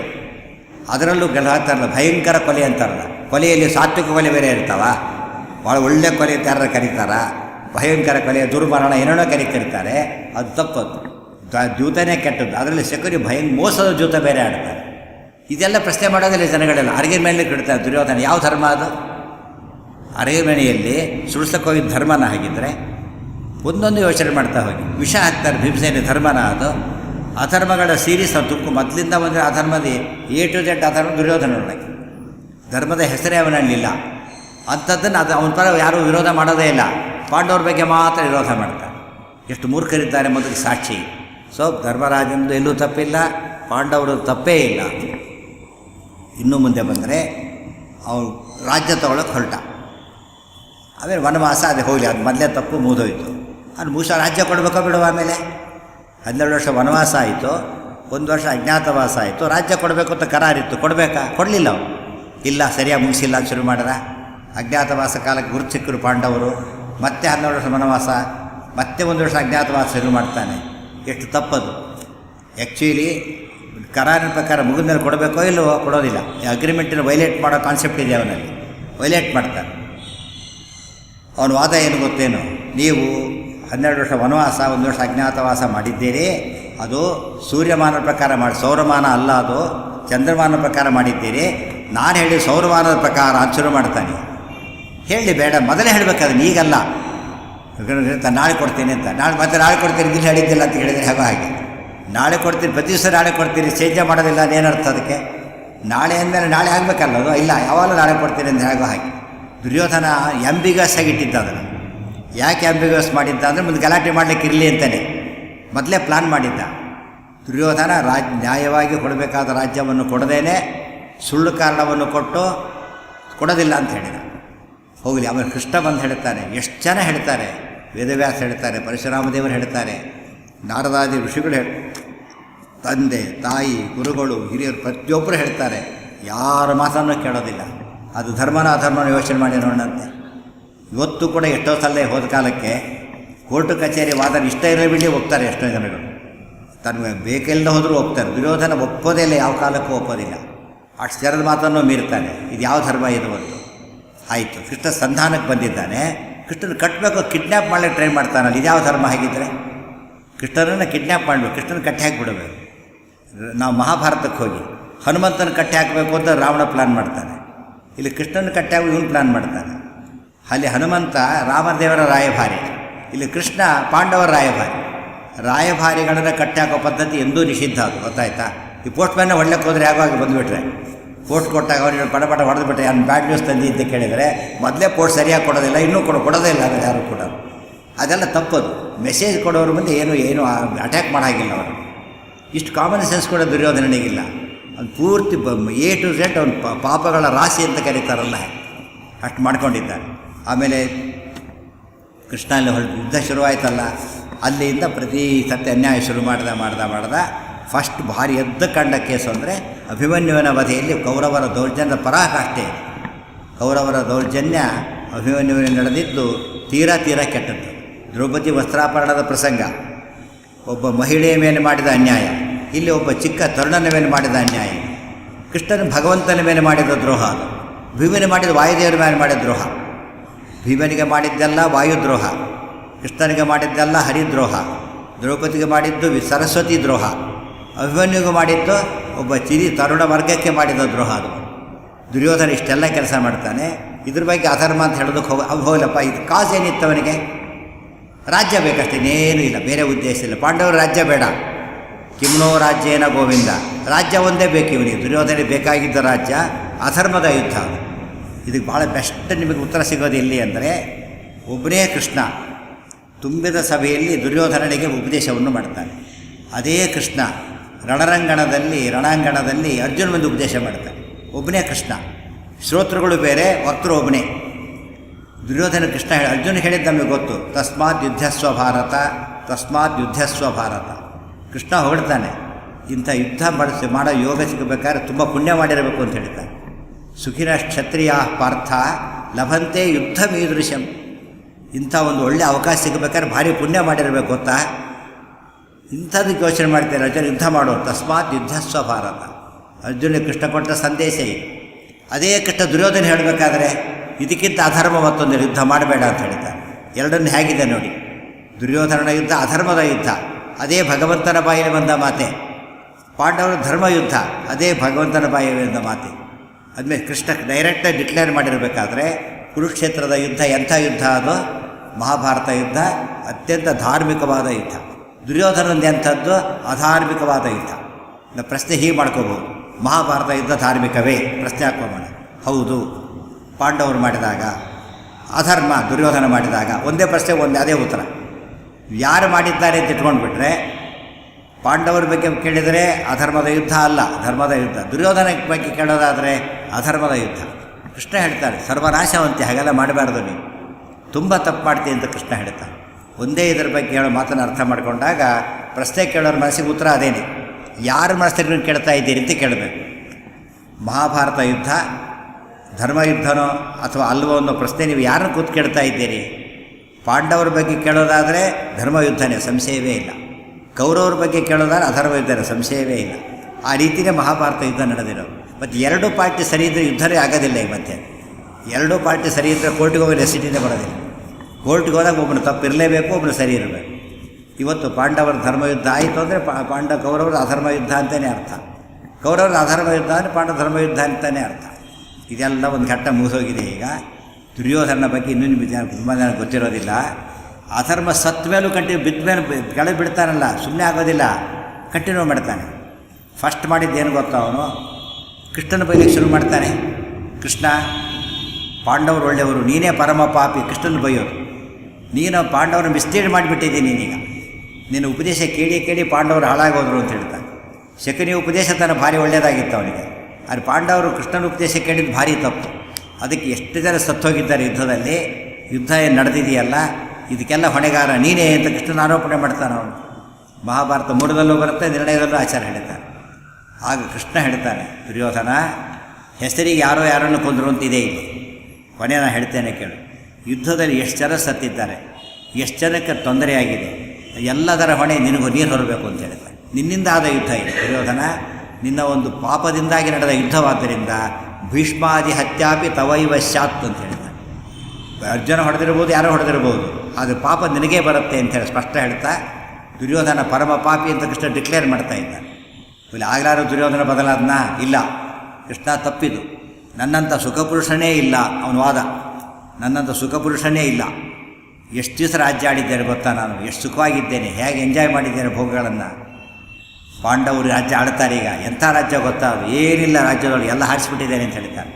ಖಾಲಿ ಖಜಾನಿ ರಾಜ್ಯ. ನಾನು ಏನು ಮಾಡಿ, ದುರ್ಯೋಧನ ಏನು ಮಾಡಿದ್ದ ಅಂತ ಅವನೇ ಹೇಳ್ಕೊತಾನೆ. ಅಕಸ್ಮಾತ್ ಏನಾದ್ರು ತಾನು ಸತ್ತರೆ, ಪಾಂಡವರ ರಾಜ್ಯ ಬಂದರೆ ರಾಜ್ಯ ಸಿಗಬಾರ್ದು ಅಂಥೇಳಿ ತಾನು ಹೇಳ್ತಾನೆ. ಸಿಕ್ಕಾಬಟ್ಟೆ ಸ್ಪೆಷಲ್ ಟ್ಯಾಕ್ಸ್ ಯುದ್ಧಕ್ಕೋಸ್ಕರ ಹಾಕಿಬಿಟ್ಟು ಖಾಲಿ ಮಾಡಿಬಿಟ್ಟಿದ್ದೆ.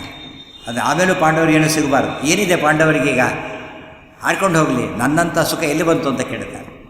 ಆ ಕೃಷ್ಣ ಉತ್ತರ ಕೊಡ್ತಾನೆ, ದುರ್ಯೋಧನ ಈ ಮಾತುಗಳಿಂದ ನೀನು ಸಾಧನೆ ಮಾಡೋಕ್ಕೆ ಬರೋದಿಲ್ಲ, ನಿನ್ನಂಥ ಪಾಪಿಯೇ ಇಲ್ಲ ಅಂತ ಕೃಷ್ಣ ಮತ್ತೊಮ್ಮೆ ಅಶೂರ್ ಮಾಡ್ತಾನೆ. ಅಲ್ಲಿಗೆ ಒಂದು ಘಟ್ಟ. ಆಮೇಲೆ ದುರ್ಯೋಧನ ಬಿಡೋದಿಲ್ಲ.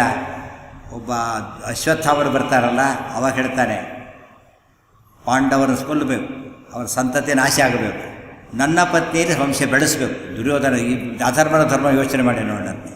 ಇದನ್ನೆಲ್ಲ ಒಬ್ಬರು ಗಮನಿಸೋದಿಲ್ಲ, ಸುಮ್ಮನೆ ಪಾಂಡವರು ಬೈದೆ ಅವರಿಗೆ ಕೆಲಸ. ನನ್ನ ಪತ್ನಿಯಲ್ಲಿ ನೀವು ಸಂತಾನ ಬೆಳೆಸಬೇಕು, ಪಾಂಡವರ ಸಂತತಿಯನ್ನು ನಾಶ ಮಾಡಬೇಕು. ಉಚ್ಛಿದ್ಯ ಸಂತತಿಂ ಪಾಂಡವೋ ಕೃತ್ವಾ ಸ್ವಕ್ಷೇತ್ರ ಸಂತತಿ. ದುರ್ಯೋಧನನ ಅಪೇಕ್ಷೆ. ಅಶ್ವತ್ಥಾಮ ಭಗವಂತರೇ ಮುಂದೆ ಏನು ನಡೀತು ಗೊತ್ತಲ್ಲ. ಅವನು ತುಂಬಿದ ಯುದ್ಧದಲ್ಲಿ ಅಭಿಮನ್ಯುವನ್ನು 8 ಜನ ಸೇರಿ ಕೊಂದು ಹಾಕಿಬಿಡ್ತಾನೆ. ಆಮೇಲೆ ಅವತ್ತು ಮಧ್ಯರಾತ್ರಿಯ ಕಾಲದಲ್ಲಿ ಒಬ್ಬ ಅಶ್ವತ್ಥಾಮರಿಂದ ಪಾಂಡವರ ವಿರುದ್ಧ ಉಪಪಾಂಡವರನ್ನೆಲ್ಲ ಕೊಲ್ಲಿಸ್ತಾನೆ. ಅಲ್ಲಿದ್ದ ಹೆಂಗಸರು ಮಕ್ಕಳು ನೋಡ್ಕೊಂಡು ಸತ್ತು ಹೋಗ್ತೀವಿ, ಯಾರ್ಯಾರು ಉಳಿಯೋದಿಲ್ಲ ಅದರೊಳಗೆ. ಅಂತ ಭಯಾನಕವಾದ ಹತ್ಯೆ ಮಾಡಿಸ್ತಾನೆ ದುರ್ಯೋಧನ. ಅಂದರೆ before death and after death. ಆ ಸಮಯದಲ್ಲೂ ಅವನಿಗೆ ಪಾಪ ನಿಲ್ಲೋದಿಲ್ಲ ಅಂತ ಕೇಳಿದರೆ ಯಾವುದು ಅಧರ್ಮ? 8 ಜನ ಹೆಂಗಸರು ಮಕ್ಕಳ ಸಮೇತ ಎಲ್ಲರನ್ನೂ ಕೊಂದಾಕಿದ, ಅಶ್ವತ್ಥಾಮರು ಕೊಂದಾಕಿದಾರಲ್ಲ, ಕೊಲಿಸಿದ್ದ್ಯಾರು? ದುರ್ಯೋಧನ. ಧರ್ಮನ ಅಧರ್ಮನ ಯೋಚನೆ ಮಾಡಿ. ಈ ರೀತಿ ಕೇಳ್ತಾ ಹೋದರೆ ದುರ್ಯೋಧನ ಪೂರ್ತಿ ಸಿಕ್ಕಾಕೋತಾನೆ. ಅನಾಲಿಸಿಸ್ ಗೊತ್ತಿಲ್ಲದೆ ಜನ ಅದನ್ನು ಪಾಂಡವರನ್ನ ಹಾಕಿಬಿಡ್ತಾರೆ ಎಲ್ಲ ತಪ್ಪನ್ನು. ಪಾಂಡವರಲ್ಲಿ ಯಾವ ತಪ್ಪು ಇಲ್ಲ, ಸರಿಯಾಗೇ ನಡೆದೋಯ್ತು. ಕೊನೆಗೆ ದುರ್ಯೋಧನ ಅಷ್ಟೆಲ್ಲ ಮಾಡಿದ ಮೇಲೆ ಉಪಪಾಂಡವರ ತಲೆಗಳನ್ನು ಒಯ್ದರಂತ ಅಶ್ವತ್ಥಾಮ. ಎಂಥ ಘೋರವಾದ ಸನ್ನಿವೇಶ. ಅವರನ್ನು ಕೊಂದು ತಲೆ ಕತ್ತರಿಸಿಕೊಂಡು ದುರ್ಯೋಧನ ತೋರಿಸಿದ್ರಂತೆ. ನೋಡಿದಂತೆ ದುರ್ಯೋಧನ ಭಾರಿ ಖುಷಿಯಿಂದ ಸತ್ತಂತೆ. ಎಂಥ ರಾಕ್ಷಸ ಇರಬೇಕು. ಒಂದು ಸ್ವಲ್ಪ ಇದಾಗಬಾರ್ದು, ಸ್ವಲ್ಪ ರಿಪಿಟೆನ್ಸ್ ಬರಲೇ ಇಲ್ಲ. ಇಂಥ ರಾಕ್ಷಸನನ್ನು ಯಾರು ಹೋಗ್ಲಿಕ್ಕೆ ಸಾಧ್ಯನಾ? ಧರ್ಮ ಇರ್ಲಿಕ್ಕೆ ಸಾಧ್ಯನಾ? ಏನೇನೂ ಸಾಧ್ಯತೆ ಇಲ್ಲ. ಅದು ಮುಗೀತು. ಅದು ಸಾಲದವನ್ನ ಹಾಗೆ ಮುಂದೆ ದೊಡ್ಡ ಘಟ್ಟ ಬರುತ್ತೆ. ವಿಮರ್ಶೆ ಮಾಡಲಿಕ್ಕೆ ಒಳ್ಳೆ ಭಾಗ ಇದೆ. ಧರ್ಮರಾಜ ಕೊನೆಗೆ ಯುದ್ಧದ ಹೊಣೆಯನ್ನು ತಾನು ಹೊರತಾನೆ ಪುಣ್ಯಾತ್ಮ. ರಾಜ್ಯ ಬಂತು, ರಾಜ್ಯ ಆಡೋದಿಲ್ಲ ಅಂತ ಹೇಳ್ತಾರೆ. ಯಾತಕ್ಕೆ? ಎಷ್ಟು ಜನ ಸತ್ತರು, ಭೀಷ್ಮಾದಿಗಳು ಹೋದರು, ಕರ್ಣನ ಮಣ್ಣ ಹೋದ, ಎಲ್ಲರೂ ಹೋದರು. ಇದಕ್ಕೆಲ್ಲ ನಾನೇ ಕಾರಣ, ರಾಜ್ಯಭಾರ ಮಾಡೋದಿಲ್ಲ ನಾನು. ಆದ್ದರಿಂದ ರಾಜ್ಯ ತ್ಯಾಗ ಮಾಡ್ತೇನೆ. ಭೀಮಸೇನ ರಾಜನಾಗಲಿ, ಅರ್ಜುನ ಯುವರಾಜನಾಗಲಿ, ನಾನು ಮಾತ್ರ ಇರೋದೆಲ್ಲ ಹೊರಟು ಬಿಡ್ತೇನೆ ಅಂತ ತಯಾರಾದಾಗ ಆಗ ಕೃಷ್ಣ ಹೇಳ್ತಾನೆ, ತಪ್ಪು ಮಾಡಿಲ್ಲ. ಆ ಭಾಗ ಪೂರ್ತಿ ಓದು. ಪಾಂಡವರ ಯುದ್ಧ ಮಾಡಿದ್ದು ಸರಿ, ಯುದ್ಧ ಸರಿ, ಯುದ್ಧ ಮಾಡಿದ ರೀತಿಯೂ ಸರಿ ಅಂತ ಹೇಳಿ ಮುಂದೆ ವೇದವ್ಯಾಸರು ಹೇಳ್ತಾರೆ, ಕೃಷ್ಣ ಹೇಳ್ತಾನೆ, ಪರಶುರಾಮರು ಹೇಳ್ತಾರೆ, ನಾರದ ಎಲ್ಲರೂ ಹೇಳ್ತಾರೆ, ಯಾವ ತಪ್ಪು ನಿನ್ನಿಂದ ಆಗಿಲ್ಲ. ನಮ್ಮ ವಿಮರ್ಶೆಗೆ ಉತ್ತರ ಅದೀಗ. ಮಹಾಭಾರತ ಯುದ್ಧ ಪೂರ್ತಿ ಆದಮೇಲೆ ಹೇಳಿದ ಮಾತುಗಳಿಗೆ ಇಷ್ಟು ಕೂಡ ಯಾವ ತಪ್ಪು ಆಗಿಲ್ಲ. ಧರ್ಮರಾಜ ಬಿಡೋದಿಲ್ಲ, ಇಲ್ಲ ನಾನು ತಪ್ಪು ಮಾಡಿದ್ದೇನೆ, ಇವೆಲ್ಲ ಅಭಿಮಾನದಿಂದ ಸರಿ ಅಂತ ಹೇಳ್ತಿದ್ದೇನೆ ಅಷ್ಟೇ, ನನ್ನ ಮನಸ್ಸಿಗೆ ನೋವಾಗುತ್ತೆ ಅಂತೇಳಿ ಹೇಳ್ತಿದ್ದೇನೆ ಹೊರತು ನಾನು ಮಾಡಿದ ತಪ್ಪೇ. ಆಗ ಕೃಷ್ಣ ಹೇಳ್ತಾರೆ, ಸರಿ ನಾವು ಯಾರು ಹೇಳಿದರೂ ಕೂಡ ನಿನ್ನ ಮನಸ್ಸಿಗೆ ಬರೋದಿಲ್ವಲ್ಲ, ಒಂದು ಕೆಲಸ ಮಾಡೋಣ. ಸತ್ತವ್ರ ಗುಂಪಿನವ್ರು ಯಾರು ಹೇಳಿಬಿಟ್ರೆ, ಈ ಪೊಸಿಷನ್ನವ್ರು ಯಾರು ಹೇಳಿಬಿಟ್ರೆ ಒಪ್ತೀಯ ಅಂತ ಕೇಳಿದರೆ ಒಪ್ತೇನೆ. ಯಾರಿದ್ದಾರೆ? ಒಬ್ಬರಿದ್ದಾರಲ್ಲ, ಹತಪಕ್ಷಗತತ್ವೇನ ತ್ವಚ್ಛಂಕಾಯ ಅಪಿ ಅಗೋಚರ ಭೀಷ್ಮರಿನ್ನೂ ಬದುಕಿದ್ದಾರೆ. ಅವರು ಕೌರವರ ಪಕ್ಷದವರಲ್ಲ, ಬರೀ ಮುಖಂಡರು, ಮೊದಲ ಸೇನಾಧಿಪತಿಗಳು ಅವರೇನೆ, ಸೀನಿಯರ್ ಮೋಸ್ಟ್ ಅವರು. ಅವ್ರ ಬಾಯಲ್ಲೇ ಬಂದುಬಿಟ್ರೆ ಹಾಗಿರೋ ಒಪ್ತೇನೆ ಅಂತ ಹೇಳ್ತಾರೆ. ಆಗ ಕರ್ಕೊಂಡು ಹೋಗ್ತಾರೆ. ಮುಂದಿನ ಕಥೆ ಎಲ್ಲರಿಗೂ ಗೊತ್ತಿದೆ. 20,000 ಶ್ಲೋಕ ಹೇಳ್ತಾರೆ ಹೆಚ್ಚು ಕಡಿಮೆ. ನೀವು ಮಾಡಿದ್ದು ಸರಿ ಸರಿ ಸರಿ ಅಂತ. ಇನ್ನೂ ಪಾಂಡವರು ತಪ್ಪು ಅನ್ನೋದು ಅದೇನು ಹೇಳಬೇಕು? ದುರ್ಯೋಧನಿಗಿಂತ ಹೋಪ್ಲೆಸ್ ಕೇಸುಗಳು ಅಷ್ಟೇ ಇವೆಲ್ಲ. ದುರ್ಯೋಧನನೇ ವಾಸಿ ಆಗ್ತಾನೆ ಹೊರತು ದುರ್ಯೋಧನ ಭೀಷ್ಮ ಶಾಂತಿ ಬರಬೇಕು ಕೇಳಿಲ್ಲ ಅವರು. ಅದನ್ನು ಕೇಳಿದವರು ಹೇಳ್ತಾರೆ ದುರ್ಯೋಧನಿಗಿಂತ ಹೋಪ್ಲೆಸ್ ಕೇಸ್ ಆಗಿಬಿಡ್ತಾರೆ. ಪಾಂಡವ ಅತ್ಯಂತ ಧರ್ಮ ಇತ್ತು. ಲೋಯರ್ ಕೋರ್ಟ್ ಆಯಿತು, ಆಮೇಲೆ ಹೈಕೋರ್ಟ್ ಆಯಿತು, ಸುಪ್ರೀಂ ಕೋರ್ಟಲ್ಲಿ ಬಂದಿದ್ದನ್ನು ಕ್ವಶನ್ ಮಾಡೋದಾದರೆ ಇವನಿಗೆ ಇದನ್ನು ಅರ್ಥ ವಿಮರ್ಶೆ ಮಾಡಲಿಕ್ಕೆ ಬರೋದಿಲ್ಲ ಅಂತ. ಇಂಥವ್ರು ಹೇಳಿ ಏನೂ ಪ್ರಯೋಜನ ಇಲ್ಲ. ಹೀಗಾಗಿ ಪಾಂಡವರು ಇಷ್ಟೆಲ್ಲ ಮುಗೀತು. ಪಾಂಡವ ರಾಜ್ಯಭಾರ ಮಾಡಿದರು. ಆಗ ನೋಡಿ ಕೆಲವು ಉದ್ದೇಶ ಇರ್ತದೇನೋ, ಕೆಲವರು ಇರ್ತಾರೆ, ಲಾಟ್ರಿ ತೊಗೊಂಡು ಟಿಕೆಟ್ ತೊಗೊಂಡ್ಬಿಡ್ತೇನೆ, ಬಂದರೆ ಮಠಕ್ಕೆ ಕೊಡ್ತೇನೆ ಅಂತ ತೊಗೊಂಡ್ಬಿಡ್ತಾನೆ. ನೋಡೋರಿಗೆ ಭಾರಿ ಖುಷಿ ಆಗ್ತದೆ. ಆಮೇಲೆ ಜೂಜಾಡ್ತೇನೆ, ರೇಸ್ಗೆ ಹೋಗ್ತೀನಿ, ಬಂದರೆ ಮಠಕ್ಕೆ ಕೊಡ್ತೀನಿ ಅಂತಾರೆ. ರೇಸ್ ಕೆಟ್ಟದ್ದೆ, ಮಠಕ್ಕೆ ಕೊಡ್ತಾನೆ ಹೋಗಲಿ ಬಿಡು ಪಾಪಿ ಅಂತ ಕೇಳಿದರೆ ಅವ್ನು ಬರ್ತಾನೆ ಕುಡ್ಕೊಂಬಂದುಬಿಟ್ಟಿರ್ತಾರೆ. ಆಗಲಿ ಇರೋದಿಲ್ಲ ಅವ್ರ ಹತ್ರ, ಮಠಕ್ಕೆ ಎಲ್ಲೂ ಕೊಡೋದಿಲ್ಲ. ಅಂದರೆ ಮತ್ತು ಉದ್ದೇಶನೂ ಕೆಟ್ಟದು, ರಿಸಲ್ಟು ಕೆಟ್ಟದು. ನೋಡೋದಕ್ಕೋಸ್ಕರ ಉದ್ದೇಶ ಒಳ್ಳೇದು ಕಾಣಿಸುತ್ತೆ, ಕೆಟ್ಟದ್ದು ಮಾಡಿರ್ತಾರೆ. ಪಾಂಡವರು ಹಾಗೆ ಮಾಡಿದ್ರಾ? ಇಲ್ಲವೇ ಇಲ್ಲ. ಮುಂದೆ ಎಂಜಾಯ್ ಮಾಡೋಕ್ಕೆ ರಾಜ್ಯನ ಹೇಗೆ ರಾಜ್ಯಭಾರ ಮಾಡ್ತಾರೆ ನೋಡಿ. ಕೊನೆಗೆ ಪಾಂಡವರು ಧರ್ಮಯುದ್ಧ ಹೌದಲ್ಲಿ ನಿಮಗೆ ಗೊತ್ತಾಗುತ್ತೆ ಎಂಥ ರಾಜ್ಯ ಗೊತ್ತೇನು. ಸಿಂಪಲ್ಲಾಗಿ ಹೇಳೋದಾದರೆ ರಾಮರಾಜ್ಯ ಆದಮೇಲೆ ಅಂಥ ರಾಜ್ಯ ಬಂದಿದ್ದು ಆಗೊಂದೇ, ಯಾವುದು ಅಂಥ ರಾಜ್ಯ ಬರಲಿ. ಮಾಂಧಾತಾದಿಗಳು ಬಹಳ ದೊಡ್ಡ ಜ್ಞಾನಿಗಳು, ಮಹಾರಾಜರುಗಳು, ಅವರ ರಾಜ್ಯದ ಕ್ವಾಲಿಟಿ ಈ ಮಟ್ಟಕ್ಕೆ ಬರಲಿಲ್ಲ. ರಾಮರಾಜ್ಯ ಬಂದು ಧರ್ಮರಾಜ್ಯ ಒಂದೇನೆ. ರಾಮದೇವರು ಸ್ವತಃ ರಾಜ್ಯವಾಳಿದ್ದು ರಾಮರಾಜ್ಯ ಆಯಿತು. ಕೃಷ್ಣರೂಪದಿಂದ ಆಳಿಸಿದ್ದು ಪಾಂಡವರ ರಾಜ್ಯ ಆಯಿತು. ತಾನು ಹೇಗೆ ರಾಜ್ಯಭಾರ ಮಾಡ್ತೇನೆ ಅಂಥೇಳಿ ರಾಮರೂಪದಿಂದ ಭಗವಂತ ತೋರಿಸ್ದ, ತಾನು ಹೇಗೆ ರಾಜ್ಯಭಾರ ಮಾಡಿಸ್ತೇನೆ ಅಂತೇಳಿ ಕೃಷ್ಣರೂಪದಿಂದ ತೋರಿಸ್ದೆ. ಅಂದರೆ ಎರಡು ಕೃಷ್ಣರ ರಾಜ್ಯಗಳಿದೆ, ಎರಡು ಭಗವಂತನ ರಾಜ್ಯಗಳಿದೆ. ಅಲ್ಲಿ ವರ್ಣ ರಾಮರಾಜ್ಯ ವರ್ಣನೆ ಮಾಡ್ಬೇಕಾದ್ರೆ ಏನೇನು ಪದ ಉಪಯೋಗಿಸ್ತಾರೆ ರಾಮಾಯಣದಲ್ಲಿ, ಅದೇ ಪದನ ಮಹಾಭಾರತದಲ್ಲಿ ಉಪಯೋಗಿಸ್ತಾರೆ. ಪಾಂಡವರಾಜ ರೋಗಿಗಳೇ ಇರಲಿಲ್ಲ, ದುಃಖಿಗಳಿರಲಿಲ್ಲ, ವಿಧರರಿಲ್ಲ, ವಿಧವೇ ಇರಲಿಲ್ಲ, ಸಂಗನ ಕೊಡರೆ ಜನಗಳಿಲ್ಲ, ಪ್ರತಿಯೊಬ್ಬರು ಧರ್ಮಪರರು. ಇನ್ನೂ ಒಂದು ಸ್ವಾರಸ್ಯವನ್ನು ಹೇಳ್ತಾರೆ ಗೊತ್ತಾ. ಈ ರಾಜ್ಯಭಾರ ಮಾಡಿದ್ದು ಯಾವಾಗ ಗೊತ್ತಾ? ಇದನ್ನು ಕಲಿಯುಗದಲ್ಲಿ ರಾಜ್ಯಭಾರ ಮಾಡಿದ್ದೇವರು. ಕಲಿಯುಗದಲ್ಲಿ ಕೃತಾದಪಿ ಪರಂ ಚಕ್ರೆ. ಯಾವ ಕ್ವಾಲಿಟಿ ಇದೆ? ರಾತ್ರಿ ಹೊತ್ತಲ್ಲಿ ಬೆಳಕು ಬಂತು ಅಂದರೆ ಅದು ಗ್ರೇಟ್. ಅದು ಹಗಲಲ್ಲಿ ಬಂದರೆ ಸೂರ್ಯ ಇರ್ತಾರೆ, ರಾತ್ರಿಯಲ್ಲಿ ಬೆಳಕು ಬಂದರೆ ಅದು ಹಗಲಿಗೆ ಈಕ್ವಲ್ ಆಗಷ್ಟು ಬೆಳಕು ಕೊಟ್ಟುಬಿಟ್ರೆ ಅದು ಭಾರಿ ಗ್ರೇಟ್. ಅದು ಕೃಷ್ಣ ತೋರಿಸ್ದ. ರಾಮನಾಗಿ ತ್ರೇತಾಯುಗದಲ್ಲಿ ರಾಜ್ಯಭಾರ ಹಾಗೆ ಮಾಡಿಸ್ದ, ತಾನು ಕೃಷ್ಣನಾಗಿ ಕಲಿಯುಗದಲ್ಲಿ ಹೀಗೆ ರಾಜ್ಯಭಾರ ಮಾಡಿಸ್ತಾನೆ. ಅಂದರೆ ಕರ್ತುಂ ಅಕರ್ತುಂ ಅನ್ಯಥಾ ಕರ್ತುಮಪಿ ಸಮರ್ಥ ಭಗವಂತ ತೋರಿಸಿಕೊಟ್ಟಿದ್ದಾರೆ. ಪಾಂಡವರ ರಾಜ್ಯ ಆ ರೀತಿ ಧರ್ಮದ ದಾಖಲೆಯ ರಾಜ್ಯವಾಗಿ ಹೋಯಿತು. ಒಬ್ಬರಿಗೂ ನೋವು ಬಂದು ಜಾಗವೇ ಆಗಲಿ. ಬಹುಶಃ ಒಂದು ಕ್ಲೈಮ್ಯಾಕ್ಸ್ ಅಂದರೆ ಯಾರಿಂದ ತಮಗೆ ತೊಂದರೆಯಾಗಿತ್ತೋ ಅಂಥ ವ್ಯಕ್ತಿಗಳು ಉಳ್ಕೊಂಡಿದ್ದಾರೆ. ಧೃತರಾಷ್ಟ್ರ ಇದ್ದಾನೆ, ಗಾಂಧಾರಿ ಇದ್ದಾನೆ. ಅವ್ರು ಎಷ್ಟು ಕೆಟ್ಟದ ನೋಡಬೇಕಾಗಿತ್ತು. ಸ್ವಂತ ತಂದೆ ತಾಯಿಗಳನ್ನ ಮಕ್ಕಳು ಹೇಗೆ ನೋಡ್ಬೇಕು ಗೊತ್ತಿದೆಯಲ್ಲ. ಈಗ ಸ್ವಂತ ತಂದೆ ತಾಯಿ ಯಾವುದೋ ಒಂದು ತಮಾಷೆ ಯಾರೋ ಜೋಕ್ ಹಾಕಿದ್ದಾರೆ. ಯಾರೋ ವೃದ್ಧಾಶ್ರಮದಲ್ಲಿ ಹೋಗಿ ತನ್ನ ಹುಟ್ಟಿದಬ್ಬ ಆಚರಣೆ ಮಾಡ್ಕೊಂಡ್ಬಿಟ್ಟು ಷಷ್ಠಿ ದಿನ ಷಷ್ಠಿ ದಿನ ಮಾಡ್ಕೊಂಡ್ಬಿಟ್ಟಿದ್ದಾನೆ. ಭಾರಿ ಗ್ರ್ಯಾಂಡ್ ಫಂಕ್ಷನ್, ಎಲ್ಲರಿಗೂ ಊಟ ಹಾಕಿಸ್ತಾ ಇದ್ದಾರೆ. ಅಲ್ಲಿ ಅವ್ರ ತಂದೆ ತಾಯಿಗಳು ಮಾತ್ರ ಅವತ್ತು ಅಬ್ಸೆಂಟ್ ಆಗಿದ್ದಾರೆ. ವೃದ್ಧಾಶ್ರಮದಿಂದ ತಂದೆ ತಾಯಿ ಮಾತ್ರ ಅಬ್ಸೆಂಟ್ ಆಗಿದ್ದಾರಂತೆ. ಮೊದಲೆಲ್ಲಿ ಸೇರಿಸಿದ್ದ ಅಂತ ಅರ್ಥ ಆಯ್ತಲ್ಲ. ವೃದ್ಧಾಶ್ರಮದಲ್ಲಿ ಸೇರಿಸಿದ್ದಾರೆ, ಅವತ್ತು ದಿವಸ ಅವರಿಲ್ಲ. ವೃದ್ಧಾಶ್ರಮದಲ್ಲೂ ಅವರಿಲ್ಲ ಅಂತ ತಿಳ್ಕೊಂಡ್ರೆ ಎಂಥ ತಂದೆ ತಾಯಿನ ಬಿಟ್ಟು ಇವರು ಲೋಕಕ್ಕೆಲ್ಲ ಎಂಜಾಯ್ ಮಾಡಿಸಿದ್ದು ಅಂಥ ಕೆಟ್ಟ ವ್ಯಕ್ತಿಗಳಿರೋ ಕಾಲ ಇದು. ಧೃತರಾಷ್ಟ್ರ ಗಾಂಧಾರಿ ಎಷ್ಟು ಕೆಟ್ಟದಾಗಿದೆ ಇವರಿಗೆ. ಅಂಥ ಹೊತ್ತಿನಲ್ಲಿ ಧರ್ಮರಾಜ ಏನು ಮಾಡಿದ್ದು ಗೊತ್ತೇನು? ಆತ ನೋಡ್ಕೊಳ್ಳೋದಕ್ಕೆ ವಿದುರ, ಸಂಜಯ, ಯುಯುತ್ಸು, ಆಮೇಲೆ ಉಳಿದ ಎಲ್ಲ ಪಾಂಡವರದ್ದಿದ್ದು. ಆತ ಕೇಳಿದ್ದನ್ನು ಕೊಡಬೇಕು, ಇಲ್ಲ ಅಂತ ಹೇಳಬಾರ್ದು. ಆ ರೀತಿ ಬಹುಶಃ ಸ್ವಂತ ತಂದೆ ತಾಯಿನ 106 ಮಕ್ಕಳಿದ್ದು ಆ ರೀತಿ ದುರ್ಯೋಧನನಿಗೆ 106 ಮಕ್ಕಳು ಧೃತರಾಷ್ಟ್ರ ಒಂದು ದಿವಸ ನೋಡ್ಕೊಂಡಿದ್ದಿಲ್ಲ. ಅಲ್ಲಿ 15 ವರ್ಷ ಪಾಂಡವರು ನೋಡ್ಕೋತಾರೆ ಧೃತರಾಷ್ಟ್ರನ ಅಂತ ಕೇಳಿದರೆ ಎಂಥ ಔದಾರ್ಯ ಅವರು. ಸ್ವಲ್ಪ ಮನಸ್ಸಲ್ಲಿ ಕೇಳು ಭಾವನೆ ಇರಬೇಕಲ್ಲ, ಎಷ್ಟೆಷ್ಟು ಇಲ್ಲ ಅಂತ ತಿಳ್ಕೊಂಡ್ರೆ ಎಂಥ ಧರ್ಮದ ರಾಜ್ಯ ನೋಡಬೇಕು. ಅದನ್ನ ಮೂಲೆ ಗುಂಪು ಮಾಡ್ಬೋದಾಯಿತು ಬೇಕಾದರೆ, ಮಾತಿಗೆ ಒಂದು ಚೂರು ಮಾಡೋದಿಲ್ಲ. ಆತ ಹಿರಿಯರ ಸ್ಥಾನ ಕೊಟ್ಟೇ ಇರ್ತಾರೆ ಅಂತ ತಿಳ್ಕೊಂಡಾಗ ಸ್ವಂತ ತಂದೆ ತಾಯಿಗಳಿಗೆ ದುರ್ಯೋಧನ ಕೊಡದೇ ಇದ್ದ ಜಾಗನ ಇವತ್ತು ಧರ್ಮರಾಜಾದಿಗಳು ಕೊಟ್ಟಿದ್ದಾರೆ ಅಂದರೆ ಆ ರಾಜ್ಯ ತೊಗೊಂಡಿದ್ದು ಯಾತಕ್ಕೆ ಅರ್ಥ ಆಯ್ತಲ್ಲ, ಧರ್ಮಕ್ಕೋಸ್ಕರ ತೊಗೊಂಡ ರಾಜ್ಯ, ಬೇರೆದಕ್ಕೋಸ್ಕರ ರಾಜ್ಯವರ ಮಾಡಿದವರಲ್ಲ. ಪರ್ಪಸ್ಸು ಹಾಗೇ ಇತ್ತು, ಅವ್ರ ರೀತಿಯೂ ಹಾಗೇ ಇತ್ತು. ಇನ್ನೂ ಸ್ವಾರಸ್ಯ ನೋಡಿ, ಧರ್ಮರಾಜನ ಬುದ್ಧಿ ಎಷ್ಟು ಇದಾಗಿತ್ತು ಅಂತ ಹೇಳೋದಕ್ಕೆ ಒಂದು ಅಶ್ವಮೇಧ ಪರ್ವದಲ್ಲಿ ಅಶ್ವಮೇಧ ಯಾಗವನ್ನು ಮಾಡ್ತಾನೆ. ಆಗ ಕುದುರೆ ಹಿಂದೆ ಅರ್ಜುನ ಹೊರಡುತ್ತಾನೆ.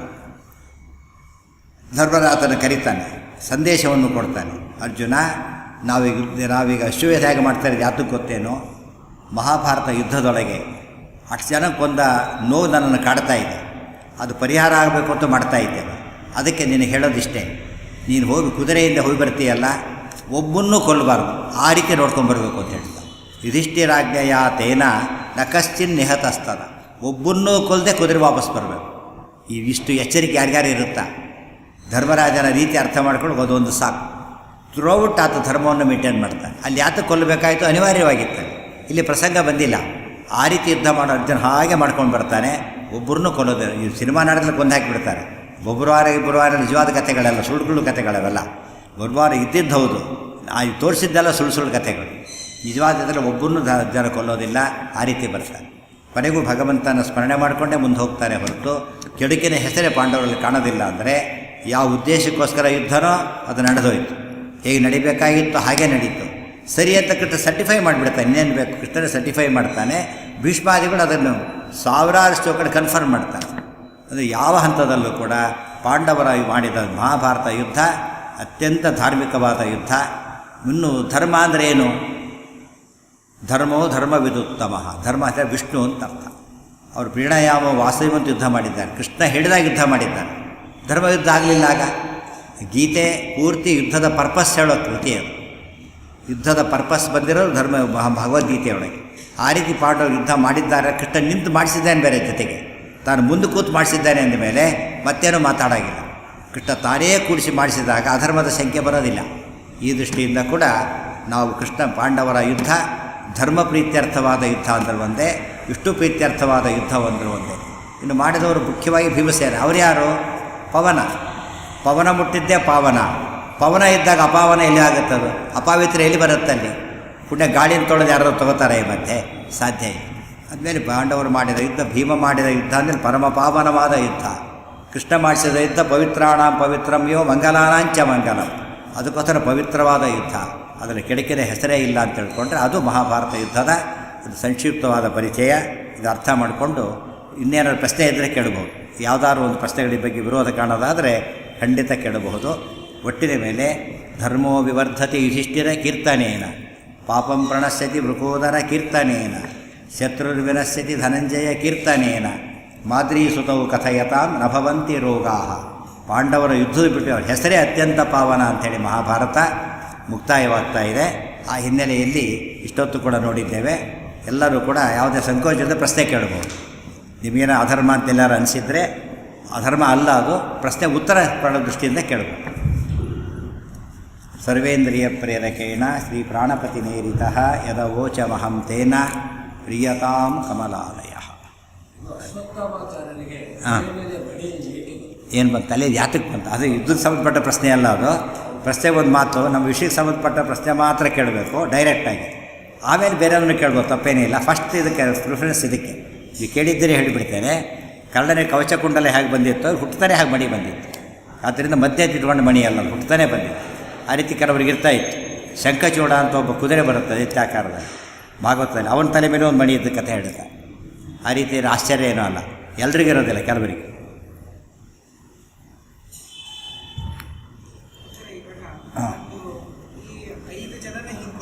ಹಾಂ ಹಾಂ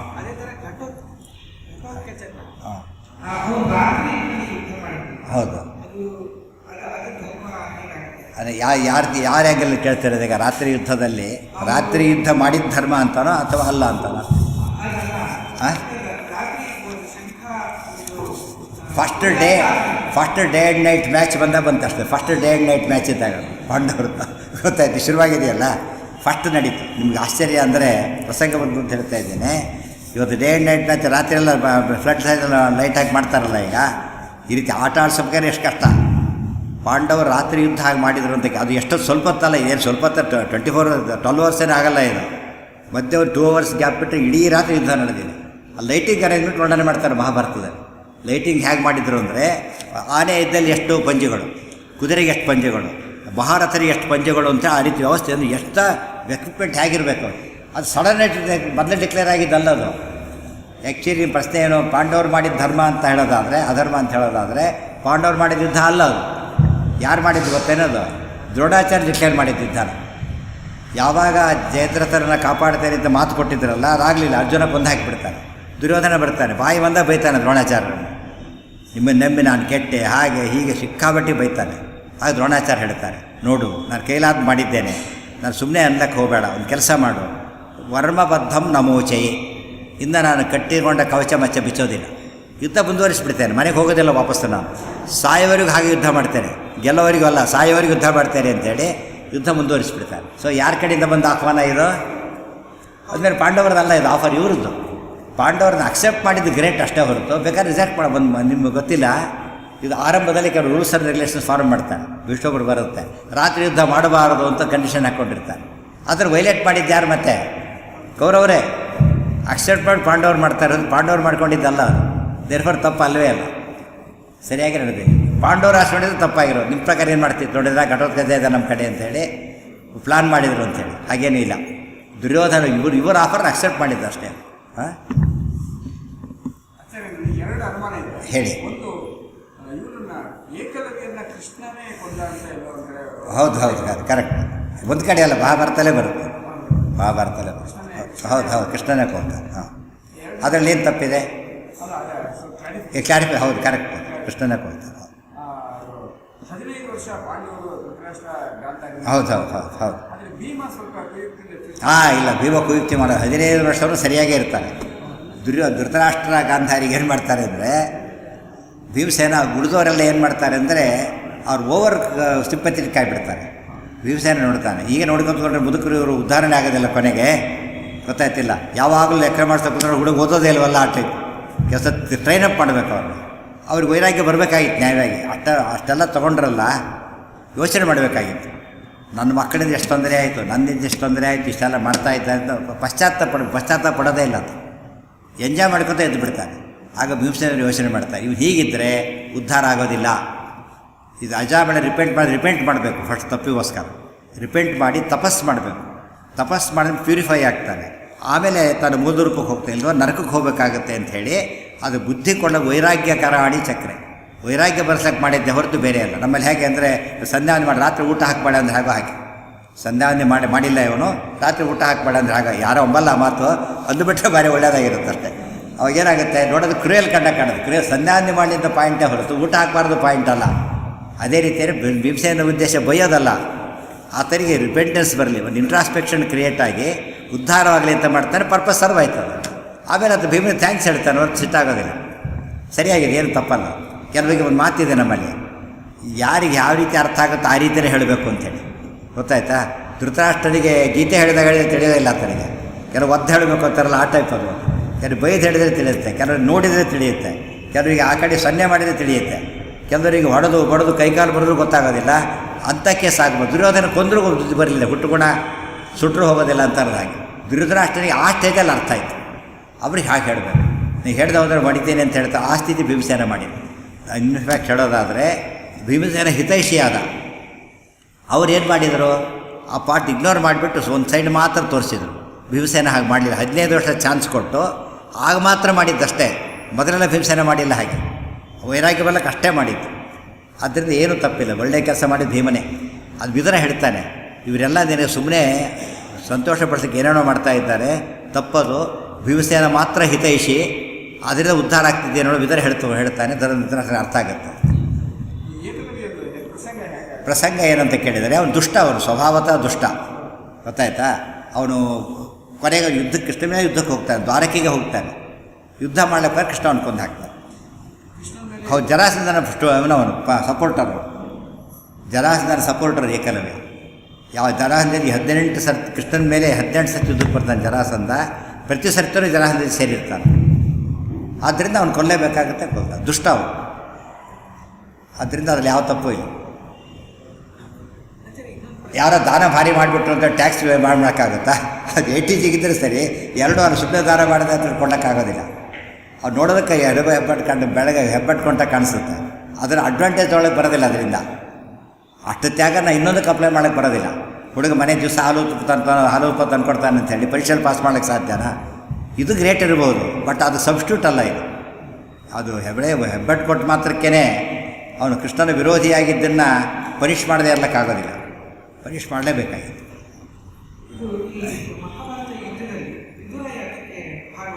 ಸಿಂಪಲ್ ಅದು.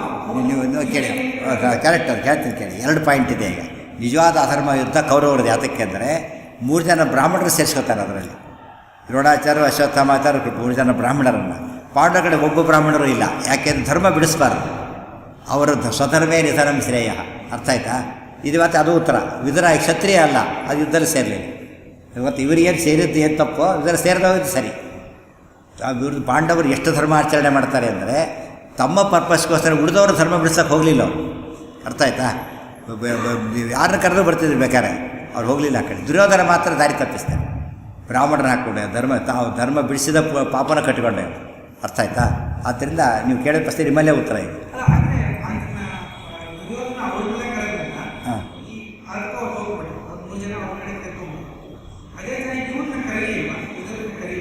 ಯಾರು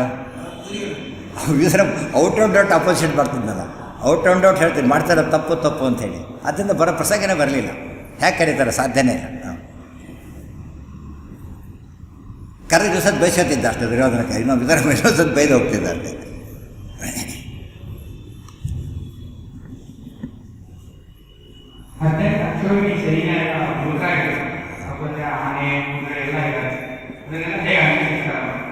ಅಂತ್ಯ ಸಂಸ್ಕಾರ ಉತ್ತರ ಕೊಟ್ಬಿಟ್ಟಿದ್ದಾರೆ ಕೊನೆಗೆ. ಅದರಲ್ಲಿ 2 ಭಾಗ ಮಾಡ್ತಾರೆ. ಯುದ್ಧ ಎಲ್ಲ ಮುಗಿದ ಮೇಲೆ ಪ್ರಧಾನ ವ್ಯಕ್ತಿಗಳಿದ್ದಾರೆ, ಅವನ್ನೆಲ್ಲ ಆರಿಸ್ಕೊಂಡ್ಬಿಟ್ಟು ಅದರಲ್ಲಿ ಯಾರ್ಯಾರು ವಾರಸುದಾರರಿದ್ದರೋ ಅವ್ರಿಗೆ ಒಪ್ಪಿಸ್ತಾರೆ ಶವಗಳನ್ನು. ಗೊತ್ತಾಯ್ತಾ? ಅವ್ರ ಕೈಯಲ್ಲಿ ಮಾಡಿಸ್ತಾರೆ. ಯಾರು ವಾರಸುದಾರ ಇರಲಿಲ್ಲ ಆ ಸಂಸ್ಕಾರ ತಾವೇ ಮಾಡ್ತಾರೆ ಪಾಂಡವರು. 2 ಆಯಿತು. ಇನ್ನೂ ಕೆಲವರು ಇರ್ತಾರೆ ತುಂಬ. ಇದೆಲ್ಲ ಭಾರಿ VIP ಇವರೆಲ್ಲ ಕೂಡ.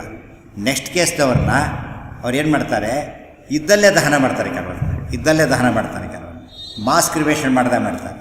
ಇನ್ನೂ ಕೆಲವರು ಸರಸ್ವತ್ಯಾಂ ಪ್ರತಿಕ್ಷಿಪು, ಸರಸ್ವತಿ ನದಿ ಹರಿತಾ ಇತ್ತಲ್ಲಿ, ನದಿಯಲ್ಲಿ ಹಾಕಿಬಿಡ್ತಾರೆ. ಸೊ ಈ ಸ್ಟೇಜ್ ಆಯಿತು. ಕೊನೆಯ ಸ್ಟೇಜ್ ಇದೆಯಲ್ಲ, ಸಾಮಾನ್ಯ ಸೈನಿಕರು ಆನೆಗಳು ಸಂಸ್ಕಾರ ಮಾಡಲಿಕ್ಕೆ ಸಾಧ್ಯನೇ ಇರಲಿಲ್ಲಂತೆ. ಶವಾಪ್ರಾಯೋ ಬಹುತ್ವೇನ ತತ್ರೈವ ಸಂಸ್ಥಿತಾ, ಅಲ್ಲಲ್ಲೇ ಬಿಟ್ಟುಬಿಡ್ತಾರೆ. ಹೀಗಾಗಿ ಹಾಗೇ ಹೋಗಿಬಿಡುತ್ತೆ ಹೊರತು ಸಂಸ್ಕಾರ ಮಾಡಲಿಕ್ಕೆ ಆಗಲಾರದಷ್ಟು ಶವಗಳು ಅಲ್ಲಿದ್ದು. ಆದರೆ ಮುಖ್ಯರಾದವರು ಬಿಡಲಿಲ್ಲ, ಎಲ್ಲರೂ ಮಾಡ್ತಾರೆ. ಮುಖ್ಯರಿಗಾಗಲಿ ಅದು ಪ್ರಾಕ್ಟಿಕಲ್ ಪ್ರಾಬ್ಲಮ್. ಅದು ಇವತ್ತು ತ್ಯಾಜ್ಯದ ಪ್ರಾಬ್ಲಮ್ ಆಗೋ ಹಾಗೆ ಅದೊಂದು ದೊಡ್ಡ ಸಮಸ್ಯೆ ಆಗಿತ್ತು. ಹಾಗೆ ಬಿಟ್ಟು ಅವ್ರು ರಾಜ್ಯಭಾರ ಮಾಡ್ತಾರೆ. ತಪ್ಪದು. ಅಂತೂ ಇಂತೂ ಇವ್ರಿಗೆ ಬುದ್ಧಿ ಇಲ್ಲ ಅಂತ ಅರ್ಥ. ಹಾಗೆ ಆರೋಪ ಮಾಡೋರಿಗೆ ಅಂತೂ ಇಂತೂ ಬುದ್ಧಿ ಇಲ್ಲ ಅಂತ ಹೇಳಬೇಕು ಹೊರತು ಸರಿಯಲ್ಲ. ಪಾಂಡವರು ರಾಜ್ಯಭಾರ ತುಂಬ ಸರ್ತಿ ಮಾಡ್ತಾರೆ. ಭಾಳ ಜನ ಗೊತ್ತಿಲ್ಲ ಅದು. ಫಸ್ಟ್ ಪಟ್ಟಾಭಿಷೇಕ ಆಗಿ ಧರ್ಮರಾಜನಿಗೇನೆ, ದುರ್ಯೋಧನಿಗೆಲ್ಲ. ಅದು ಸುಮಾರು 13 ವರ್ಷ ರಾಜ್ಯಭಾರ ಮಾಡ್ತಾನೆ. ಅದು ವನವಾಸಕ್ಕೆ ಹೊರಟಾಗ ಫಸ್ಟ್ ಟೈಮ್ ಕಾಡಿಗೆ ಹೊರಟಾಗ ಅಡಿಗೆ ಮೇಲೆ ಹೊರಟು 29 ವರ್ಷ ಧರ್ಮರಾಜನಿಗೆ. 29 ವರ್ಷ. ಅವ್ರು ಬಂದಾಗ 16 ವರ್ಷ. ಅಲ್ಲಿ ಬಂದಾಗ 13 ವರ್ಷ ರಾಜ್ಯಭಾರ ಮಾಡಿರ್ತಾರೆ. ಆಮೇಲೆ ಅಲ್ಲಿ ಹೋದ್ಮೇಲೆ 1-2 ವರ್ಷ ಮಾತ್ರ ಅವ್ರು ಬೇರೆ ಕಡೆ ಇರೋದು. ಇಲ್ಲಿ ಬರ್ತಾರೆ 5 ವರ್ಷ ಇರುತ್ತೆ. 7 ವರ್ಷ ಆದಮೇಲೆ ಇಂದ್ರಪ್ರಸ್ಥಕ್ಕೆ ಹೋಗ್ತಾರೆ. ಸುಮಾರು ಪಾಂಡವರಿಗೆ ಆಗ ಧರ್ಮರಾಜನಿಗೆ 37-38 ವರ್ಷ. ಯುದ್ಧ ಶುರುವಾದಾಗ ಧರ್ಮರಾಜನಿಗೆ ಎಷ್ಟು ಗೊತ್ತೇನು ವಯಸ್ಸು? ವನಕ್ಕೆ ಹೊರಟಾಗ, ವನವಾಸಕ್ಕೆ ಹೊರಟಾಗ ಧರ್ಮರಾಜನಿಗೆ 58 ವರ್ಷ ವನಕ್ಕೆ ಹೊರಟಾಗ. ಅಷ್ಟು ದಿವಸ ರಾಜ್ಯಭಾರ ಮಾಡಿದ್ದಾರೆ. 12 ವರ್ಷ ವನವಾಸ, 1 ವರ್ಷ ಅಜ್ಞಾತವಾಸ. ಆಮೇಲೆ ಯುದ್ಧ ಮುಗೀತು. 36 ವರ್ಷ ಮಾಡ್ತಾರೆ. ಸೊ ನಿಜವಾಗ್ಲೂ ರಾಜ್ಯಭಾರ ಹೆಚ್ಚು ಮಾಡಿದ್ದು ಯಾರು ಅಂದರೆ ಪಾಂಡವರೇ, ಕೌರವರಲ್ಲ. ಅಂತೂ ಇಂತೂ ಅವರೇ ರಾಜ್ಯ ಎಲ್ಲ ಬೇಕು, ಇವರಿಗೆಲ್ಲ ಹೆಚ್ಚು ರಾಜ್ಯ ಮಾಡಿದವರು ಪಾಂಡವರೇ. ಅದು ಗಂತು ಇಂತೂ ಯಾಕೆ ಬೇಕು? ಕುಂತಿ ಪ್ರಾಸ ತಲ್ಲಕ್ಕೆ ಮಾಡಿರೋದು ಅಷ್ಟು. ಅಂತೂ ಇಂತೂ ಕುಂತಿ ಮಕ್ಕಳಿದ್ದು ಒಳ್ಳೆ ಅನುಪ್ರಸಾರಕಾರ ತಲ್ಲಕ್ಕೆ ಮಾಡಿರೋದು ಹೊರತು ವಸ್ತುಸ್ಥಿತಿ ಅಲ್ಲ. ಈ ಸಿನಿಮಾದಲ್ಲಿ ಮಾಡಿದಾರಲ್ಲ, ಸೀತೆಗೆ ಪಾಪ ರಾಮಸೀತೆ ಜೊತೆಗಿರಲೇ ಇಲ್ಲ. ಮದುವೆ ಆಯಿತು, ಬಂದರು, ಕಾಡಿಗೆ ಹೋಗಿಬಿಟ್ರು. ಅಲ್ಲಿ ರಾವಣ ಎತ್ಕೊಂಡು ಹೋಗಿಬಿಟ್ಟ. ಬಂದರು, ಅಗಸ ಬೈದು ಬಿಟ್ಟುಬಿಟ್ರು. ಕೊನೆ ರಾಮಸೀತೆ ಜೊತೆಗಿರಲೇ ಇಲ್ಲ ಅಂತ ಮಾಡಿಬಿಡ್ತಾರೆ. ಆ ಟೈಪ್ ತಪ್ಪದು. ಪಾಂಡವರು ಮದುವೆಯಾಗಿ ಬರ್ತಾರೆ, 16 ವರ್ಷ ಕಾಡಿಗೆ ಹೊರಟು 28 ವರ್ಷ ರಾಜ್ಯ ಪಾಂಡವರಿಗಾಗ.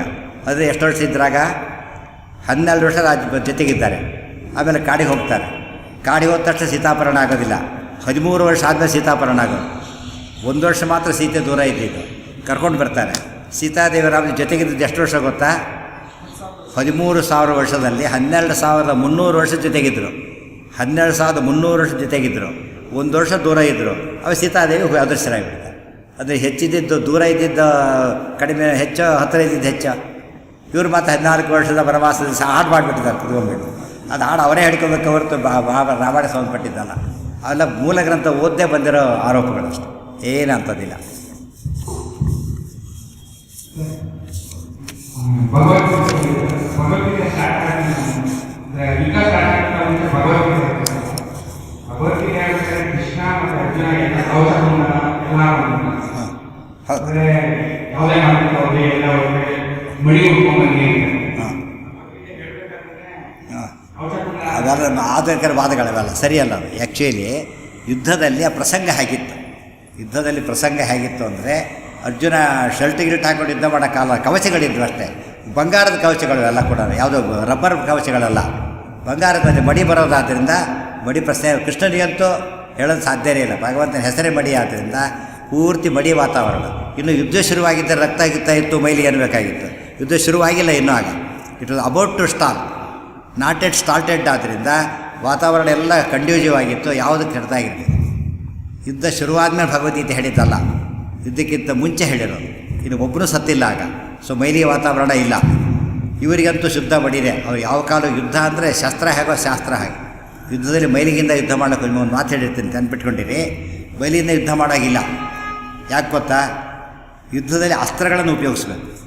ಅಸ್ತ್ರಗಳಿಗೆ ವೇದ ಮಂತ್ರ ಹೇಳಬೇಕು. ವೇದ ಮಂತ್ರ ಹೇಳಿ ಮೈಲಿಯಲ್ಲಿ ಹೇಳೋಕ್ಕೆ ಬರೋದಿಲ್ಲ, ಗೊತ್ತಾಯ್ತಾ? ಮಡಿಯಲ್ಲೇ ಹೇಳಬೇಕು. ಈ ಪ್ರಸಂಗ ಬಂತು ಅಂತ ಹೇಳಿಬಿಡ್ತೇನೆ. ಹರಿವಂಶದಲ್ಲೇ ಬರುತ್ತೆ. ಭೀಷ್ಮರು ಶಂತನ ರಾಜ ಸತ್ತು ಹೋಗಿಬಿಡ್ತಾನೆ. ಆಗ ಮತ್ಸ್ಯಗಂಧಿ ಹೆಂಡತಿ ಸತ್ಯವತಿ ದೇವಿ. ಆಗ ಉಗ್ರಾಯುಧ ಅಂತ ಯುದ್ಧಕ್ಕೆ ಬರ್ತಾನೆ ಒಬ್ಬ ರಾಜ. ಅವನಿಗೆ ಉಗ್ರ, ಭಾರಿ ಟೆರರಿಸ್ಟ್, ಅವನು ಭಾರಿ ದುಷ್ಟ. ಭೀಷ್ಮರಿಗೆ ಮೆಸೇಜ್ ಕೊಡ್ತಾನೆ, ನಿಮ್ಮ ತಂದೆ ಸತ್ತು ಹೋಗಿಬಿಟ್ಟಿದ್ದಾನೆ, ವಯಸ್ಸಾಗಿತ್ತು, ನಿಮ್ಮ ತಾಯಿ ಇನ್ನೂ ಚಿಕ್ಕವಳಿದ್ದಾಳೆ. ಭೀಷ್ಮ, ನೀನಂತೂ ಹೇಗೋ ಮದುವೆ ಆಗೋದಿಲ್ಲ, ನಿನ್ನ ತಾಯಿನ ನನಗೆ ಕೊಟ್ಟು ಮದುವೆ ಮಾಡು ಅಂತ ಕೇಳ್ತಾನೆ ಪಾಪಿಷ್ಟ ಅವನು, ಉಗ್ರಾಯುಧ. ಇಂಥ ರಾಕ್ಷಸ ಆಗಿನ ಕಾಲಕ್ಕೆ ಎಂತೆಂಥವ್ರು ಇದ್ರೂ ಹೋಗ್ತಾರೆ. ಈಗಿನವ್ರು ಎಷ್ಟೋ ವಾಸಿ ಅನಿಸ್ತದೆ ಕಂಪೇರ್ ಮಾಡಿಬಿಟ್ರೆ. ಅಂಥ ದುಷ್ಟ ಅವರು. ನಿಮ್ಮ ತಾಯಿನ ಕೊಟ್ಟು ನಾನು ಮದುವೆ ಮಾಡು ಅಂತ ಕೇಳ್ತಾರೆ. ಭೀಷ್ಮರು ಸಿಟ್ಟು ಬಂದುಬಿಡುತ್ತೆ. ಯುದ್ಧಕ್ಕೆ ಹೋಗಕ್ಕೆ ಹೋಗ್ತಾರೆ. ಹಾಗೆಲ್ಲ ಪುರೋಹಿತರು ಗುರುಗಳೆಲ್ಲ ಬರ್ತಾರೆ. ಭೀಷ್ಮರು ಯುದ್ಧಕ್ಕೆ ಹೋಗಬೇಡಿ, ನೀವೀಗ ನಿಮ್ಮ ಮೈಲಿಗೆ ಇದೆ, ಈಗ ಯುದ್ಧಕ್ಕೆ ಅವರು ಸೋತು ಬಿಡ್ತೀರಿ ನೀವೀಗ. ಯಾಕೆ ಅವನಲ್ಲಿ ರುದ್ರವರು ಕೊಟ್ಟ ಉಗ್ರಾಯುಧ ಇದೆ, ಅವರ ಭಯಂಕರ ಆಯುಧ ಇದೆ. ಈಗ ನಿಮಗೆ ಎಲ್ಲ ಚೆನ್ನಾಗಿ ಗೊತ್ತಿದೆ ನಿಮಗೆ. ಆದರೆ ಮೈಲಿಗೆ ಆ ಸೂತಕ ಆದ್ದರಿಂದ ಮಂತ್ರ ಹೇಳೋಕ್ಕೆ ಬರೋದಿಲ್ಲ. ಅವ್ನು ಗೆದ್ದು ಬಿಡ್ತಾನೆ, ನಿಮಗೆ ಅಪಾಯ ಬರುತ್ತೆ. ಒಂದು ಕೆಲಸ ಮಾಡಿ, ಸುಮ್ಮನೆ 15 ದಿವಸ ದಾಟಲಿ, 15 ದಿವಸ ದಾಟಿ ಬಿಡಲಿ. ಸದ್ಯಕ್ಕೆ ನಾವು ಮ್ಯಾನೇಜ್ ಮಾಡ್ತೀವಿ, ಅವನನ್ನು ಹೇಗೋ ಮ್ಯಾನೇಜ್ ಮಾಡ್ತೇವೆ, 15 ದಿವಸ ಮುಗಿಲಿ, ಆಮೇಲೆ ಕೊಂದು ಹಾಕಿರಿ ಅಂತ ಹೇಳಿದ್ದ. ಈ ಕರೆಕ್ಟ್ ಪಾಯಿಂಟ್. ಅಸ್ತ್ರ ಯುದ್ಧ ಮಾಡಬೇಕಾದ್ರೆ ಮಂತ್ರ ಹೇಳಬೇಕು ಅವಕ್ಕೆಲ್ಲ. ಸೊ ಮಡಿಲೇ ಇದ್ದರು ಅವರೆಲ್ಲ. ಮತ್ತು ಅಸ್ತ್ರಕ್ಕೆ ತಯಾರಾಗಿ ಬಂದಿರೋದ್ರಿಂದ ಮಡಿ ಡಾಕ್ಟ್ರು ಆಪ್ರೇಟ್ ಕ್ಲೀನ್ ಇಲ್ಲ, ಕೈ ಕ್ಲೀನ್ ಇತ್ತ ಅಂತ ಕೇಳಿದರೆ ಹಾಗೋ ಹಾಗೆ ಸತ್ತೋಗ್ಬಿಡ್ತಾನೆ ಪೇಷಂಟ್, ಕೈ ಕ್ಲೀನ್ ಇಲ್ಲ ಹೋದರೆ. ಅರ್ಥ ಆಯ್ತಾ? ಆ ಥರ ಎಷ್ಟು ಕ್ಲೀನಾಗಿ ಹೇಗೆ ಆಪ್ರೇಷನ್ ಮಾಡಬೇಕೋ, ಶಸ್ತ್ರಕ್ರಿಯೆ ಕ್ಲೀನ್ನೆಸ್ ಆಗಬೇಕು, ಶಾಸ್ತ್ರಕ್ಕೂ ಕೂಡ ಒಳ್ಳೆ ಕ್ಲೀನ್ನೆಸ್ ಬೇಕು. ದೇರ್ಫೋರ್ ಮಡಿಯಿಂದ ಹಿಡಿದ್ದು, ಮಡಿಯಿಂದ ಕೇಳಿದ್ದು, ಅದು ಮೈಲಿಗೆ ಹೆಸರೇ ಇಲ್ಲ. ಅದು ನಾವು ಕಂಪೇರ್ ಮಾಡ್ಕೊಳ್ಳೋಕೆ ಹೋಗಲೇಬಾರ್ದು. ಯಾರು ಮಗ ಅದಕ್ಕೆ ಇನ್ನೊಂದು ಪಾಯಿಂಟ್ ಇದೆ. ಎಲ್ಲ ಒಳ್ಳೊಳ್ಳೆ ಪಾಯಿಂಟ್ಸ್ ಅವೆಲ್ಲ ಕೊಡೋದು. ಹಾಗೆ ಇವರೇನು ಹೇಳ್ತಾರೆ, ಏನೋ ಮ್ಯಾನೇಜ್ ಮಾಡಿಬಿಡ್ಬಾರ್ದು. ಮುಂದೆ ಅಭಿಮನ್ಯು ಸತ್ತೋದ ಕಾಲ ಪಾಶುಪತಾಸ್ತ್ರ ಬರ್ದಿಸ್ಬಿಟ್ಟು ಕನ್ನಡನ ಕೊಲ್ಬೇಕಾದ್ರೆ ಪಾಶುಪತಾಸ್ತ್ರ ಬಿಡ್ತಾನೆ. ಹಾಗಂತ ಕೇಳಿದರೆ ಒಳ್ಳೆ ಸಮಸ್ಯೆ. ಯುದ್ಧದಲ್ಲಿ ಕ್ಷತ್ರಿಯರಿಗೆ ಯುದ್ಧ ಮುಗಿಯೋವರೆಗೂ ಮೈಲಿಗೆ ಇಲ್ಲ ಅಂತ ಒಂದಿದೆ. ಸೂತಕ ಮುಗಿಯೋವರೆಗೂ, ಯುದ್ಧ ಮುಗಿಯೋವರೆಗೂ ಸೂತಕ ಇಲ್ಲ, ಗೊತ್ತಾಯ್ತಿಲ್ಲ. ಅದಕ್ಕೆ ಅವರು ಏನು ಮಾಡ್ತಿದ್ರು, ಯುದ್ಧ ಮುಗಿದ ಮೇಲೆ ಒಟ್ಟಿಗೆ ಸೂತಕ ಆಚರಣೆ ಮಾಡಬೇಕು. ಯುದ್ಧ ಮುಗಿದ ಮೇಲೆ ಒಂದು ಕ್ಷತ್ರಿಯರಿಗೆ ಇಷ್ಟು ಅಂತ ನಿಯಮಗಳು, ಸೂತಕ ಆಚರಣೆ ಮಾಡಬೇಕು ಹೊರತು ಆಗ ಸೂತಕ ಆಚರಣೆ ಇಲ್ಲ ಅವರಿಗೆ. ಅದಕ್ಕೆ ಸಂಧ್ಯಾವನೆ ಮಾಡ್ತಿದ್ರು ಅಂತ ಬರ್ತದೆ. ಪ್ರತಿನಿತ್ಯ ಸಂಧ್ಯಾವನೆ ಮಾಡ್ತಿದ್ರು ಮಹಾಭಾರತದಲ್ಲಿ ಅಂತ ಹೇಳ್ತಾರೆ. ಸೂತಕ ಸಂಧ್ಯಾವನೆ ಮಾಡೋಕ್ಕೆ ಬರ್ತಿರಲಿಲ್ಲ, ಅರ್ಧ ಸಂಧ್ಯಾವನೆ ಬರ್ತಿದ್ರು. ಸೂರ್ಯಾರ್ಗೆ ಕೊಟ್ಟು ಸ್ಪಷ್ಟ ವರ್ಣನೆ ಮಾಡ್ತಾರೆ. ಆದ್ದರಿಂದ ಆ ಪ್ರಶ್ನೆ ಸರಿಯಾದ ಪ್ರಶ್ನೆ, ಉತ್ತರ ಅಲ್ಲೇ ಇದೆ. ಯುದ್ಧ ಕಾಲಕ್ಕೆ ಅವರಿಗೆ ಮತ್ತು ವೈದ್ಯರಿಗೆ ಮೈಲಿಗೆ ಇಲ್ಲ, ಸೂತಕ ಇಲ್ಲ ವೈದ್ಯರಿಗೆ. ಇವರು ಯಾವ 10 ದಿವಸ ಬಿಟ್ಟರೆ ಆಪರೇಷನ್ ಗತಿ ಏನಾಗಬೇಕು ಇವತ್ತು. ವೈದ್ಯರಿಗೆ ಸೂತಕ ಇಲ್ಲ. ಕೆಲವರಿಗೆ ಸೂತಕದ ವಿನಾಯಿತಿ ಕೊಟ್ಬಿಟ್ಟಿದ್ದಾರೆ. ನಿತ್ಯ ಯಜ್ಞ ಮಾಡೋರಿಗೆ ಸೂತಕ ಇಲ್ಲ. ನಿತ್ಯ ಅಗ್ನಿಹೋತ್ರ ಸೂತಕ ಇಲ್ಲ ಅವರಿಗೆ. ಯಾಕೆಂದರೆ ಅಗ್ನಿಹೋತ್ರ ನಿಂತು ಹೋಗಿಬಿಡಬಾರ್ದು. ವಿಶೇಷಾಂಶಗಳು ತುಂಬ ಇದೆ, ಆ ಕೇಸ್ನಲ್ಲಿ ಬರುತ್ತೆ. ಆದ್ದರಿಂದ ಸೂತಕ ಮಾಡಿ ಮಾಡ್ತಾರೆ. ಕೊನೆಗೆ ಹೇಳಿಬಿಡುತ್ತೆ, ಶಾಂತಿ ಪರ್ವ ಶುರುವಾಗದೆ ಅದರಿಂದ ಊರು ಹೊರಗಿದ್ದು ಬಿಟ್ಟು ಒಟ್ಟಿಗೆ ಸೂತಕ ಆಚರಣೆ ಮಾಡಿ ಬಂದರು ಅಂತ ಹೇಳಿದ್ದಾರೆ. ಮಧ್ಯೆ ಮಧ್ಯೆ ಸಂಸ್ಕಾರನೂ ಇಲ್ಲ, ಮಧ್ಯೆ ಯಾರಿಗೂ ಸಂಸ್ಕಾರ ಮಾಡೋದಿಲ್ಲ. ದ್ರೋಣರು ಕಾರಣ ಯಾರಿಗೂ ಒಟ್ಟಿಗೆ ಕೊನೆ ಸಂಸ್ಕಾರ ಮಾಡ್ತಾರೆ. ಮತ್ತು ಸಂಸ್ಕಾರ ಮಾಡಿ ಬಯಲಿಗೆ ಬಂದುಬಿಡುತ್ತೆ, ಗೊತ್ತಾಯ್ತಾ? ಮಧ್ಯೆ ಮಾಡೋಂಗಿಲ್ಲ. ಹಾಂ, ಸ್ವಧರ್ಮೇ ನಿಧನಂ ಶ್ರೇಯ ಪರಧರ್ಮೋ ಭಯಾವಹ. ಹೌದು ಇನ್ನೊಂದು ಸರ್ವಧರ್ಮಾನ್ ಪರಿತ್ಯಜ್ಯ ಮಾಮೇಕಂ. ಹೌದು ಹೌದು, ಅಲ್ಲೇ ಉತ್ತರ ಇದೆ. ಸ್ವಧರ್ಮ ನಿಧನಂ ಶ್ರೇಯ ಸರ್ವಧರ್ಮಾನ್ ಪರಿತ್ಯಜ್ಯ ಸರ್ವ ಅಧರ್ಮಾನ್ ಪರಿತ್ಯಜ್ಯ ಅಂತ ಅರ್ಥ. ಸ್ವಧರ್ಮ ಶ್ರೇಷ್ಠ, ಸರ್ವ ಅಧರ್ಮನೂ ಬಿಟ್ಬಿಡು ಅಂತ ಅರ್ಥ. ಇನ್ನೇನಿಲ್ಲೇ ಇಲ್ಲ. ಧರ್ಮ ಶಬ್ದಕ್ಕೆ ಬರೀ ಗುಣ ಅಂತ ಅಷ್ಟೇ. ಇದು ವಿರುದ್ಧವಾದೆಲ್ಲ ಬಿಟ್ಟುಬಿಡು ಅಂತ ಅರ್ಥ. ಸಿಂಪಲ್ ಡಾಕ್ಟ್ರ್ ಹೇಳ್ತಾನೆ, ಉತ್ತರ ಹೇಳಿದ್ದೇನೆ ಎಷ್ಟೋ ಸಲ. ಒಂದು ಔಷಧಿ ಕೊಡ್ತಾನೆ, ನೋಡು ಯಾರ್ಯಾರು ಕೊಟ್ಟು 108 ಔಷಧಿ ತೋರಿಸಿದ್ದು ಎಲ್ಲ ಬಿಸಾಕು, ಇದು ಒಂದು ತಗೋ ಸಾಕು ಅಂತ ಹೇಳಿದರು. ಪಾಪ ಒಂದು ತೊಗೊಂಡ 15 ಬಿಟ್ಟು ಬಾ ಅಂತ ಬಂದ. ಮೊದಲಿಗಿಂತ ಹೋಪ್ಲೆಸ್ ಸ್ಥಿತಿ ಅವನು. ಮೊದಲು ಒಳಗೆ ಒತ್ಕೊಂಡ್ಬರ್ಬೇಕಾಯ್ತು ಅವನ್ನ. ಏನು ಮಾಡ್ತಿದ್ದೀಯ ನೀವು, ಕೊಟ್ಟು ಔಷಧಿ ಒಂದೇ ತೊಗೋತಿದ್ದೀನಿ ಅಂತ ಹೇಳಿದ. ಇನ್ನೇನು ಮಾಡ್ತೀನಿ ಅಂದ. ಊಟ ಕೂಡ ಮಾಡೋಲ್ಲ ಡಾಕ್ಟ್ರೆ, ಒಂದೇ ಔಷಧಿ ಒಂದೇ ತೊಗೋತಿದ್ದೀನಿ ಅಂತ ಹೇಳಿದ. ನಾ ಅದನ್ನು ಹೇಳಿಲ್ಲ, ಔಷಧಿ ಮಾತ್ರ ಇದು ತಗೋ, ಊಟ ಗಿಟ್ಟ ನಾರ್ಮಲ್ಲಾಗಿರಲಿ ಅಂತ ಹೇಳಿದ್ದ. ಪಾಪ ಊಟನೂ ಬಿಟ್ಬಿಟ್ಟಿದ್ದ ಅವ್ನು ಪಾಪ. ಅದು ಮಾಮೇಕಂ ಶರಣಂ ವ್ರಜ. ನನ್ನ ಶರಣ ಮುಂದೆ ಅಲ್ಲೇ ಇದೆ. ನನ್ನ ಶರಣ ಹೊಂದೋನು ಶರಣ ಹೊಂದಕ್ಕೆ ಬೇಕಾದ ಧರ್ಮ ಆಚರಣೆ ಮಾಡು, ವಿರುದ್ಧವಾದ ಬಿಟ್ಬಿಡು ಅಂತ ಅರ್ಥ. ಆದ್ದರಿಂದ ಸ್ವಲ್ಪ ಶ್ಲೋಕ ಅದನ್ನೆಲ್ಲ ತುಂಬ ಅಪಾರ್ಥ ಮಾಡಿದವರಿದ್ದಾರೆ. ಎಲ್ಲ ಧರ್ಮ ಅದೊಂದು ಫಾಲೋ ಮಾಡ್ತಾರೆ ಜನ, ಎಲ್ಲ ಧರ್ಮ ಬಿಟ್ಬಿಡೋದು. ಮಾಮೇಕಂ ಶರಣಂ ವ್ರಜ ಇಲ್ಲ, ಬರೀ ಸರ್ವಧರ್ಮಾನ್ ಪರಿತ್ಯಜ್ಯ ಅಷ್ಟೇ. ಮುಂದಿನ ವಾಕ್ಯ ಇದೆಯಲ್ಲ, ಅದು ಹಿಡ್ಕೊಂಡು ಎಲ್ಲ ಬಂದುಬಿಡುತ್ತೆ ಒಟ್ಟಿಗೆ. ಸರಿ, ಜ್ಞಾನ ಇದೆಯಾ? ಹಾಂ,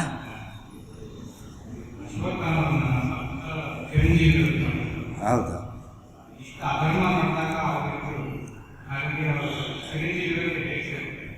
ಗೊತ್ತಾಗಲಿಲ್ಲ, ಇನ್ನೊಮ್ಮೆ ಹೇಳಿ ಸರಿಯಾಗಿ. ಹೌದು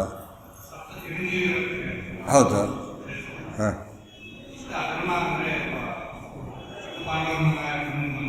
ಹೌದು.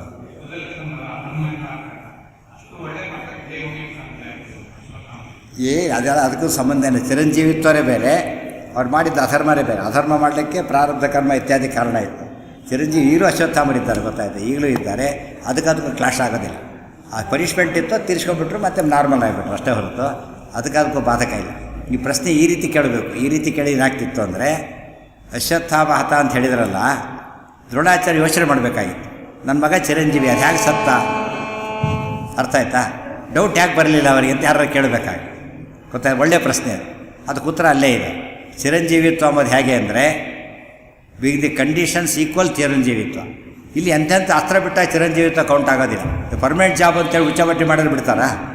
ಪರ್ಮನೆಂಟ್ ಜಾಬ್ ಅಂಥೇಳಿ ಏನೋ ಕಲ್ಲು ಹೊಡೆದ್ರೆ ಡಿಸ್ಮಿಸ್ ಮಾಡೇ ಮಾಡ್ತಾರೆ. ಅದರ್ವೈಸ್ ಪರ್ಮನೆಂಟ್ ಅಂತ ಅರ್ಥ. ಆದ್ದರಿಂದ ಚಿರಂಜೀವಿತ್ವ ಅಂಬೋದು ಸಾವೇ ಇಲ್ಲ, ಲಾಂಗ್ ಲೈಫ್ ಅಂತ ಅರ್ಥ. ಚಿರಂಜೀವಿ ಸಾವಿಲ್ಲದವರು ಅಂತ ಅರ್ಥ ಅಲ್ಲ, ಲಾಂಗ್ ಲಿವಿಂಗ್. ಅದು ಎಕ್ಸೆಪ್ಷನ್ ಬಂದಾಗ ಹೋಗಿಬಿಡ್ತಾರೆ ಅಷ್ಟೇ. ಹಿರಣ್ಯಕಶಿಪು ವರ ಇತ್ತು, ಸಾಯಲಿಲ್ಲೇನು. ಅಷ್ಟು ವರ ಇದ್ದರೂ ಕೂಡ ಹಿರಣ್ಯಕಶಿಪು ಸತ್ನೋ ಇಲ್ಲೋ, ಆದ್ದರಿಂದ ಅದು ಅಪ್ಲೈ ಆಗಲ್ಲ. ದೇರ್ಫೋರ್ ಚಿರಂಜೀವಿತ್ವ ಅದಕ್ಕೆ ಕೌಂಟ್ ಆಗಲಿಲ್ಲ. ಅದಕ್ಕೆ ಅವ್ರು ಯೋಚನೆ ಮಾಡಿ ಸತ್ತಿರ್ಬೋದು ಅಂತ ತಿಳ್ಕೊಂಡ್ರು ಅಷ್ಟೇ.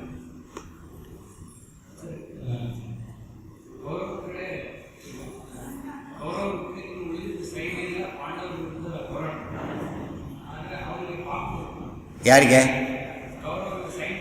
ಖಂಡಿತ ಬರುತ್ತೆ. ಇವತ್ತು ಪಾಕಿಸ್ತಾನದಲ್ಲಿ ಯಾರನ್ನ ಕಂಡ್ರೆ ನಾವು ಬೈತೀವೋ ಇಲ್ಲ, ಆ ಕ್ರಿಕೆಟ್ ಪ್ಲೇಯರ್ ಆಗಿರಲಿ ಯಾರೇ ಆಗಿರಲಿ, ಪಾಕಿಸ್ತಾನಿ ಅಂತ ತಕ್ಷಣ ಬೈದ್ಬಿಡ್ತಾರೆ. ಅವ್ರು ಒಳ್ಳೆಯವ್ರು ಇರಬಾರ್ದೇನು ಪಾಪ. ಇಲ್ಲಿ ಚಾನ್ಸ್ ಇದೆ, ಅಲ್ಲಿ ಚಾನ್ಸೇ ಇರಲಿಲ್ಲ. ಯಾಕೆಂದರೆ ಕೌರವರ ಕಡೆ ಹೋದವರೆಲ್ಲ ವಿತ್ ಆಲ್ ಕನ್ವಿಕ್ಷನ್ ಹೋದವರು, ಪಾಂಡವರ ಕಡೆ ಬಂದವರು ವಿತ್ ಆಲ್ ಕನ್ವಿಕ್ಷನ್ ಬಂದವರು.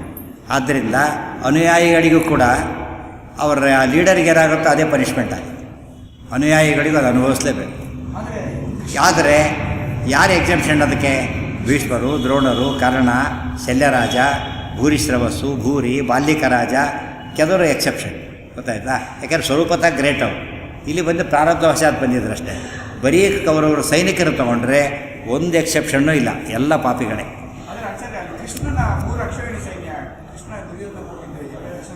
ಎಲ್ಲಿದೆ 10 ಅಕ್ಷೋಹಿಣಿ ಸೈನ್ಯ? ಅದೇ ಹೇಳಿದ ಎಕ್ಸೆಪ್ಷನ್ ಅಂತ ಹೇಳಲಿಲ್ಲ. ಅದೆಲ್ಲ ಯಾರ್ಯಾರು ನಮಗೆ ಡಿಸೈಡೆಡ್ಲಿ ನೇಮ್ ಕೊಟ್ಬಿಟ್ಟಿದ್ದಾರೆ ಎಕ್ಸೆಪ್ಷನ್ನು. ಯಾರಿಲ್ಲ ಅವರೆಲ್ಲ ಪಾಪಿಗಳು. ಗೊತ್ತಾಯ್ತಾ?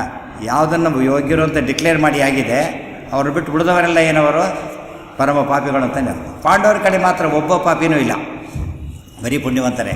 ಕೌರವರ ಕಡೆ ಪುಣ್ಯವಂತರು ಪ್ಲಸ್ ಪಾಪಿಗಳು ಇಬ್ಬರು ಇದ್ದಾರೆ. ಪುಣ್ಯವಂತರು ಯಾರು ಅಂದರೆ ಹೇಳಿದವರು ಮಾತ್ರ. ಉಳಿದವರೆಲ್ಲ ಪಾಸಾದ ಲಿಸ್ಟ್ ಕೊಟ್ಟಮೇಲೆ ಇಲ್ಲದವರೆಲ್ಲ ಫೇಲ್ ಅಂತಾರಲ್ಲ, ಹಾಗೆ ಸಪ್ರೇಟಾಗಿ ಇರೋದು ಲಿಸ್ಟ್ ಹಾಕೋ ಕಾರಣ ಇಲ್ಲ ಅಷ್ಟೇ. ಯೋಚಿಸಿ ಬದುಕಿ ಆಮೇಲೆ ಅವ್ನು ರಾಜನಾಗ್ತಾನೆ ಇದಕ್ಕೆ ರಾಜನಾಗ್ತಾನೆ. ಪಾಂಡವರು ಅದರಲ್ಲೂ ನ್ಯಾಯ ಸಲ್ಲಿಸ್ತಾರೋ ಅದಕ್ಕೆ ಧರ್ಮಯುದ್ಧ, ಅದು ಕೂಡ ಧರ್ಮಯುದ್ಧನೇ. ಅವ್ರು ತಾವ್ರ ತೊಗೊಳ್ಳಿಲ್ಲ, ಅವ್ರ ರಾಜ್ಯ ಸಂಬಂಧಪಟ್ಟಿದ್ದ ನಾವು ಯೂಸಿಗೆ ಹಂಚಿಕೊಡ್ತಾರೆ. ಎಲ್ಲದರಲ್ಲೂ ಧರ್ಮ ಫಾಲೋ ಮಾಡ್ತಾರೆ.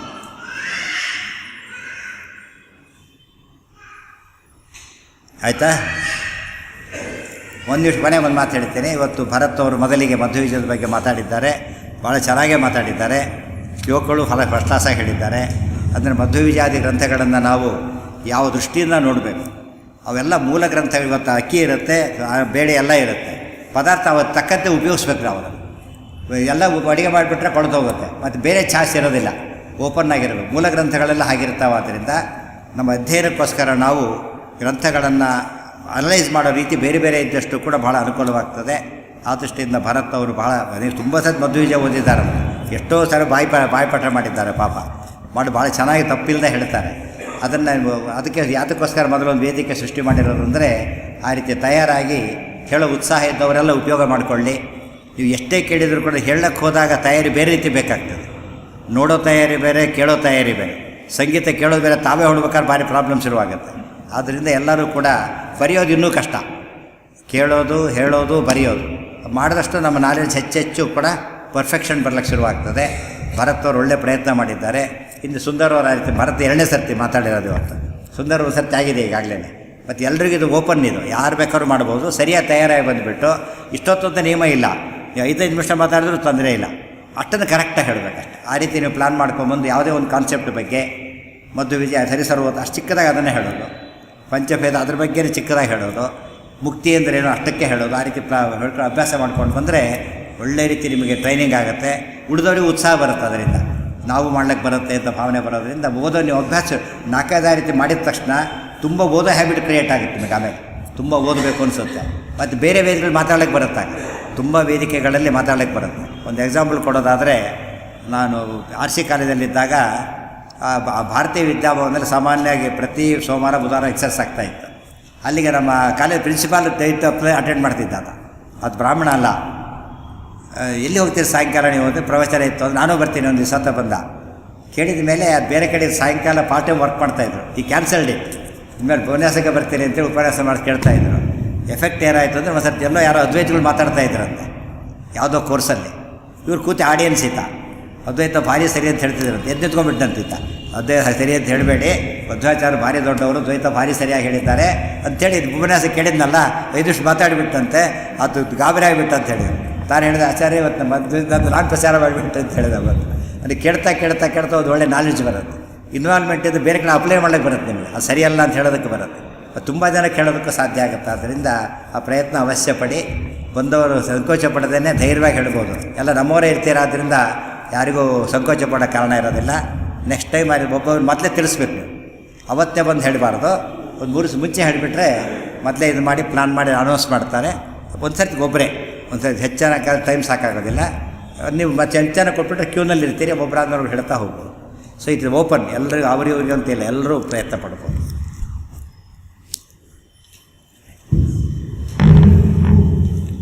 ಭರತ್ ಅವ್ರ ಪುಸ್ತಕ ಪೂರ್ಣಪ್ರಜ್ಞದರ್ಶನ ಪುಸ್ತಕ ಇದೆಯಲ್ಲ, ಅದು ಪೂರ್ತಿ ಓದಿದ್ದಾರೆ. ಹಾಗೇನೆ ಪೂರ್ತಿ ಓದಿದ್ದಾರೆ. ಯಾರಿಗೆ ಕನ್ನಡ ಬಂದು ಓದಕ್ಕೆ ಬರೋದಿಲ್ಲ, ಅದು ಕನ್ನಡ ಸರಿಯಾಗಿ ಕೇಳ್ಕೊಂಬಿಡ್ಬೋದು. ಆ ಪುಸ್ತಕ CD ಸಿಗುತ್ತದು. ಆ CD ಸಿಗುತ್ತೆ ಪೂರ್ಣಪ್ರಜ್ಞದರ್ಶನ. ಸುಮ್ಮನೆ ಎಲ್ಲೂ ಪುಸ್ತಕ ಒಬ್ಬರು ಒಂದು ಸತಿ ಓದ್ಬೋದು ಅಷ್ಟೇ. ಇದು ಎಲ್ಲರೂ ಒಟ್ಟಿಗೆ ಬೇಕಾಷ್ಟನ ಕೇಳ್ಬೋದು. ಒಳ್ಳೆ ಕ್ವಾಲಿಟಿ CD ಮಾಡಿದ್ದಾರೆ. ಆ CD ಕೂಡ ಸಿಗುತ್ತೆ. ಈ ಸತಿ ತಂದಾಗಿ ನೆಕ್ಸ್ಟ್ ಟೈಮಿಂದ ತಂದಿರ್ತೀನಿ, ಬೇಕಾದ್ರೆ ತೊಗೊಳ್ಬೋದು ಅದನ್ನು ಕೂಡ. ಅದು ಒಳ್ಳೆ ರೆಸ್ಪಾನ್ಸ್ ಇದೆ. ಬೇರೆ ಯಾರು ಕನ್ನಡ ಓದ್ದೇನೆ, ಕನ್ನಡ ಅರ್ಥ ಆಗುತ್ತೆ, ಓದಕ್ಕೆ ಬರೋದಿಲ್ಲ ಅಂಥವ್ರಿಗೆ ತುಂಬ ಉಪಯೋಗ ಆಗುತ್ತೆ. ಮತ್ತು ಓದಕ್ಕೆ ಬರೋರಿಗೂ ಕೂಡ ಬೇರೆ ಕೆಲಸ ಮಾಡ್ತಾನೋ ಓದೋದೇ ಕೆಲಸ ಮಾಡಬೇಕಾಗುತ್ತೆ. ಬೇರೆ ಕೆಲಸ ಮಾಡ್ತಾನೋ ಕೂಡ ಕೇಳೋದಕ್ಕೆ ಅನುಕೂಲ ಆಗುತ್ತೆ. ಆದ್ದರಿಂದ ಇದು ಮಾಡೋದು. 14th ಜೂನ್ ಎಲ್ಲಿ ಅದು? ಮುಂದಿನ ವರ್ಷ 75ನೇದು 14th ಜೂನ್ ಅದು platinum jubilee of Madhvacharya for youth workshop ಇರುತ್ತೆ. ಆ ವೆನ್ಯೂ ಬಹುಶಃ ವಿದ್ಯಾಪೀಠ ಇರುತ್ತೆ. ಅಲ್ಲಿ ಯಾರೋ ಸ್ವಾಮಿಗಳು ಬರೋ ಸಂಭವನೂ ಇರುತ್ತೆ. 75ನೇ ಪ್ರೋಗ್ರಾಮ್.